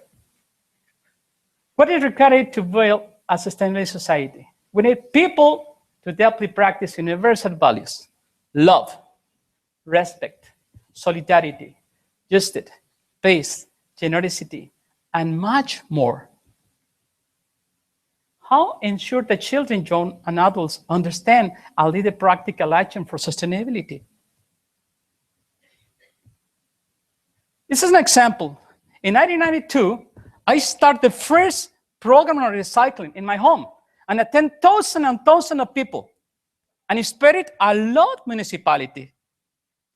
And I give a lot little talks in the street, in the church, in the schools, and use the media, radio and television.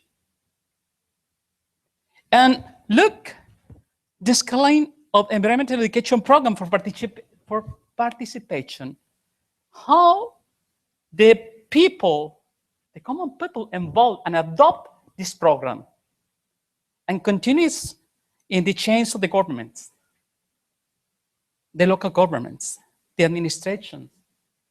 Now, this is example from my state and create a new relationship with others municipalities, with other states. For example, one of this in my university is the first university in all my country that adopt this campaign, this ongoing campaign of collecting electronic waste. We start this in 2012. And this is the Centro Universitario, you know, in the last meeting with RCEs in Outland. This is the place. And RCE, Western Jalisco, is on the top. And we implement the RIES Smile in Spanish, it's Smile. RIES is about the smart recycling program. It's mean that. And we have it's permanent. The people of the community have the possibility to bring all the waste to the university. And it's open all the week, includes the Sundays. We working 2 days a week, offering several workshops to attend the child and practice and critical conditions.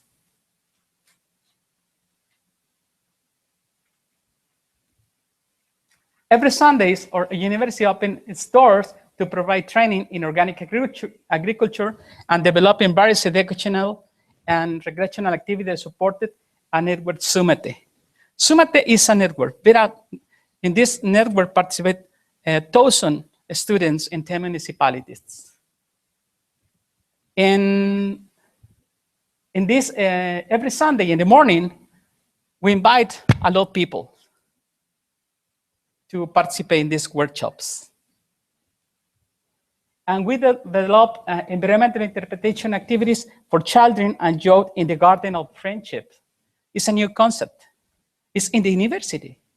And within this building an interpretative trail, we call Lives of Seeds. And we developed 2 art festivals and environmental cultures, the university for the community. Developed for more than 6 years this program. Agenda 21 and Edges of the Nature. For example, in Agenda 21, all the researchers, teachers or academic personnel have the opportunity to share with all the community different kind of projects for sustainability every week. And you can find this in the internet, in Postcat. Some teachers use this program to like a material for some topics about the conservation, sustainability. And the Edges of the Nature is very open to the people. The people can to talk with me directly. And if you remember in Africa 2 years ago and 12 and in the night, I think it's 12 the night, I don't know. I had my program in live by telephone and share all the things that we do in Africa. And the people the community the audience accept all the information. We think and develop new project of radio and television join the network Sumete. we have the possibility to do that. And this idea is for give the opportunity to give the voice to the childs, young people, and some farmers and people of the small communities. But not only in my RCE, we think in other RCE for Latin America or if ever America, includes Spain, for example.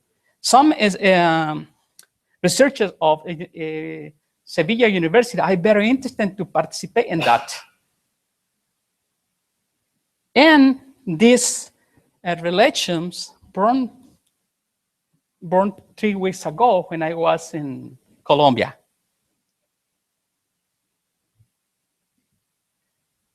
We start the formation of NOT-SUMATE global network in schools, universities, cities, organizations, and Mexico and Colombia. This picture is in Colombia. And participate in this meeting, participate more than 5 universities. I'm very interested to do that, to create create a network with these citizens, with the NGOs, to develop a new projects in this topic, the education for sustainability. This is example. This group are teachers or medical, different topics about the health in the University of Argentina. And they are very motivated to be a part of this RCE, this movement in Bogota. And this lady, Alejandra, is part of this nice project. And Adriana represents this a big project with volunteers in all the country. More than 6,000 young people participate in this big project. And Alejandra is the representative now for the SUMATE and another students, leaders in other universities adopt the concept because includes or because involve not only young people, involve child, involve parents, involve medias, involve a lot of people. And we start exchanges and collaboration agreements with UTCA, is Universidad de Ciencias Ambientales.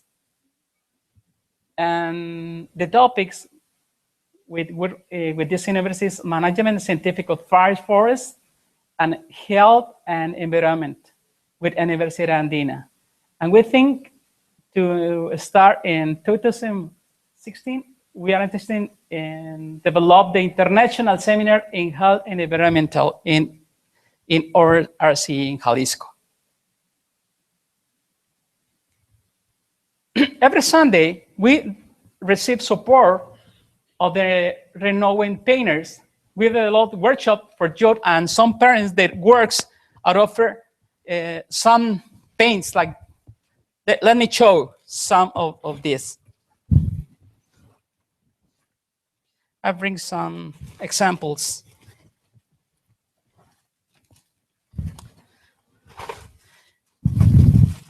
This material are made by young people. For example, this is part of the landscape and wildlife of the RCE.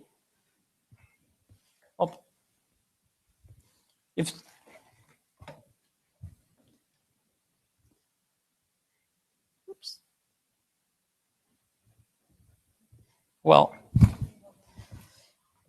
it's every weekend, every Sunday.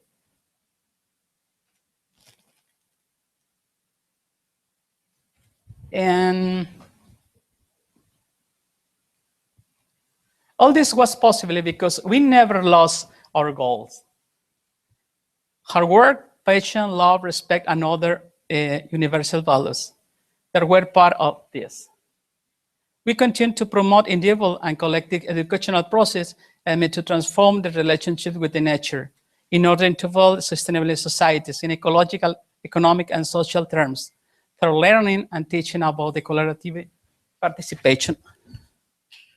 This is my teacher.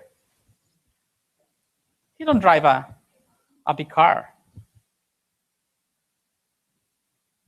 Yes, he uses a bike. It's some the values, respect, love, the universal values for me. And hope is the pedagogy of hope, of love. I need my glasses, but I say the actions say more than words.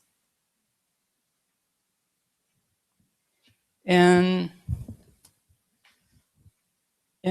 with my heart, I say, you are part of my life, like air, like a water, like a earth.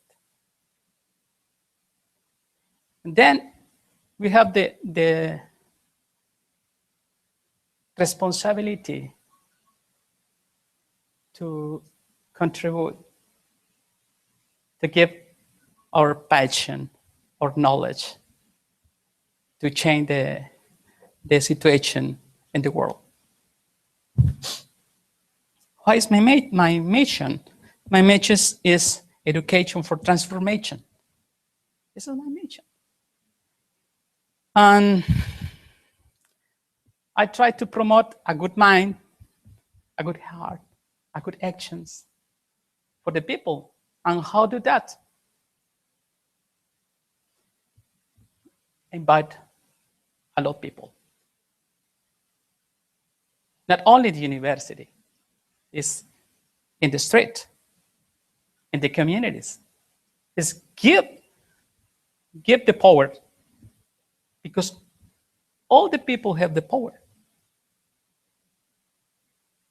to change our reality. Okay. I have the mission here. Alfredo and I have a dream to develop in my country, in my RCE, because it's part of my life, a new diploma. I have experience to develop the diploma in natural resources and attend more than 12 countries of South America. I come for RCE, a lot of students with training leaders to develop incredible movements in different countries. Now we have the opportunity to invite the best people to develop this diploma in Mexico. We have the scientific station. We administrate this area. We have a nice experience like this case to save water, to recycling programs, to develop a lot of materials for medias. But the best thing is all the expertise in all these areas. And one of the best examples is we involve, we involve different, not only universities, involve NGOs, involve people of the communities. They have a lot knowledge to share with us. Well, I think this is all that I want to say for the moment. I have the, I'm sorry if something is not clear, but I try to do the best thing to do that. Thank you very much.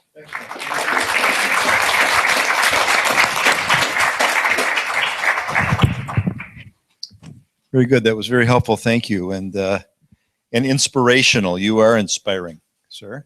Thank you. Let's take the microphone off now, and we will give it to Dr. Michael Fox from the RCE Tantramar in Canada.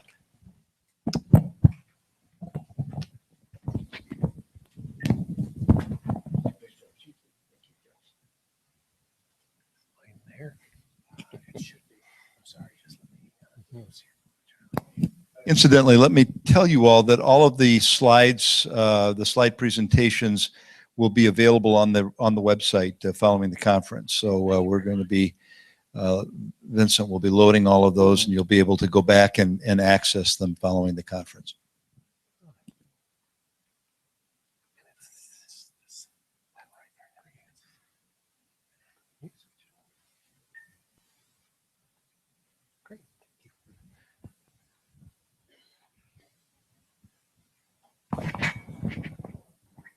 That's great. Thank you. I didn't bring any nice things here. Everyone must be getting a little numb by now. You can get up and move around if you want. I have no problem with that. This has really been a fantastic day.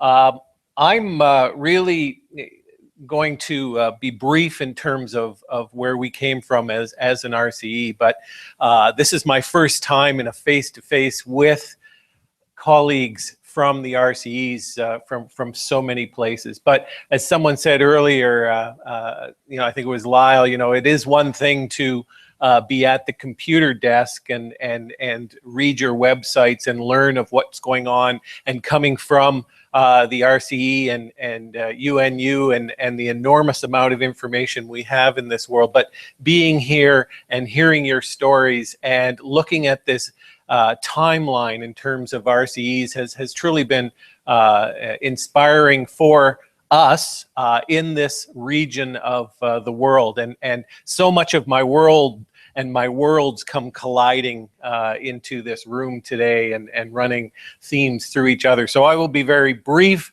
in terms of talking about our RCE. We are fairly new, 3 years old, completely and totally indebted to RCE Saskatchewan for the enormous amount of support that they gave us in the early days and all of the advice. The scale is very different too from where I'm from.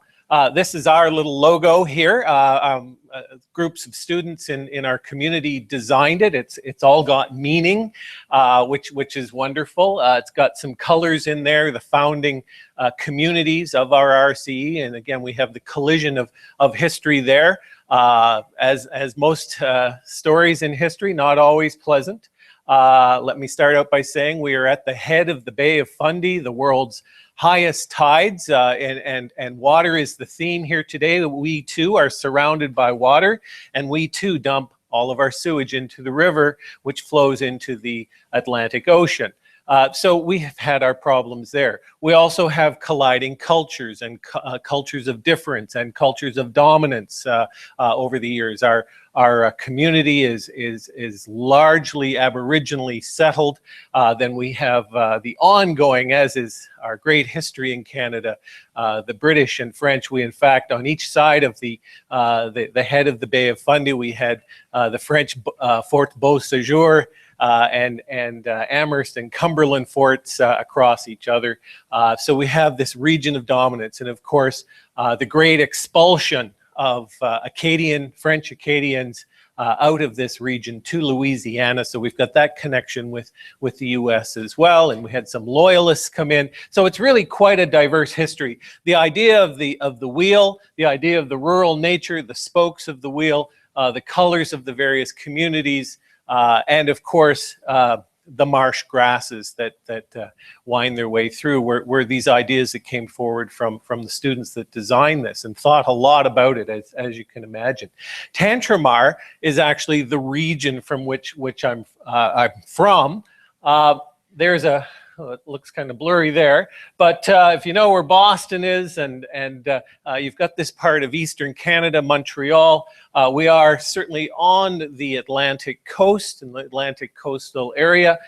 We have a history of shipbuilding in our region.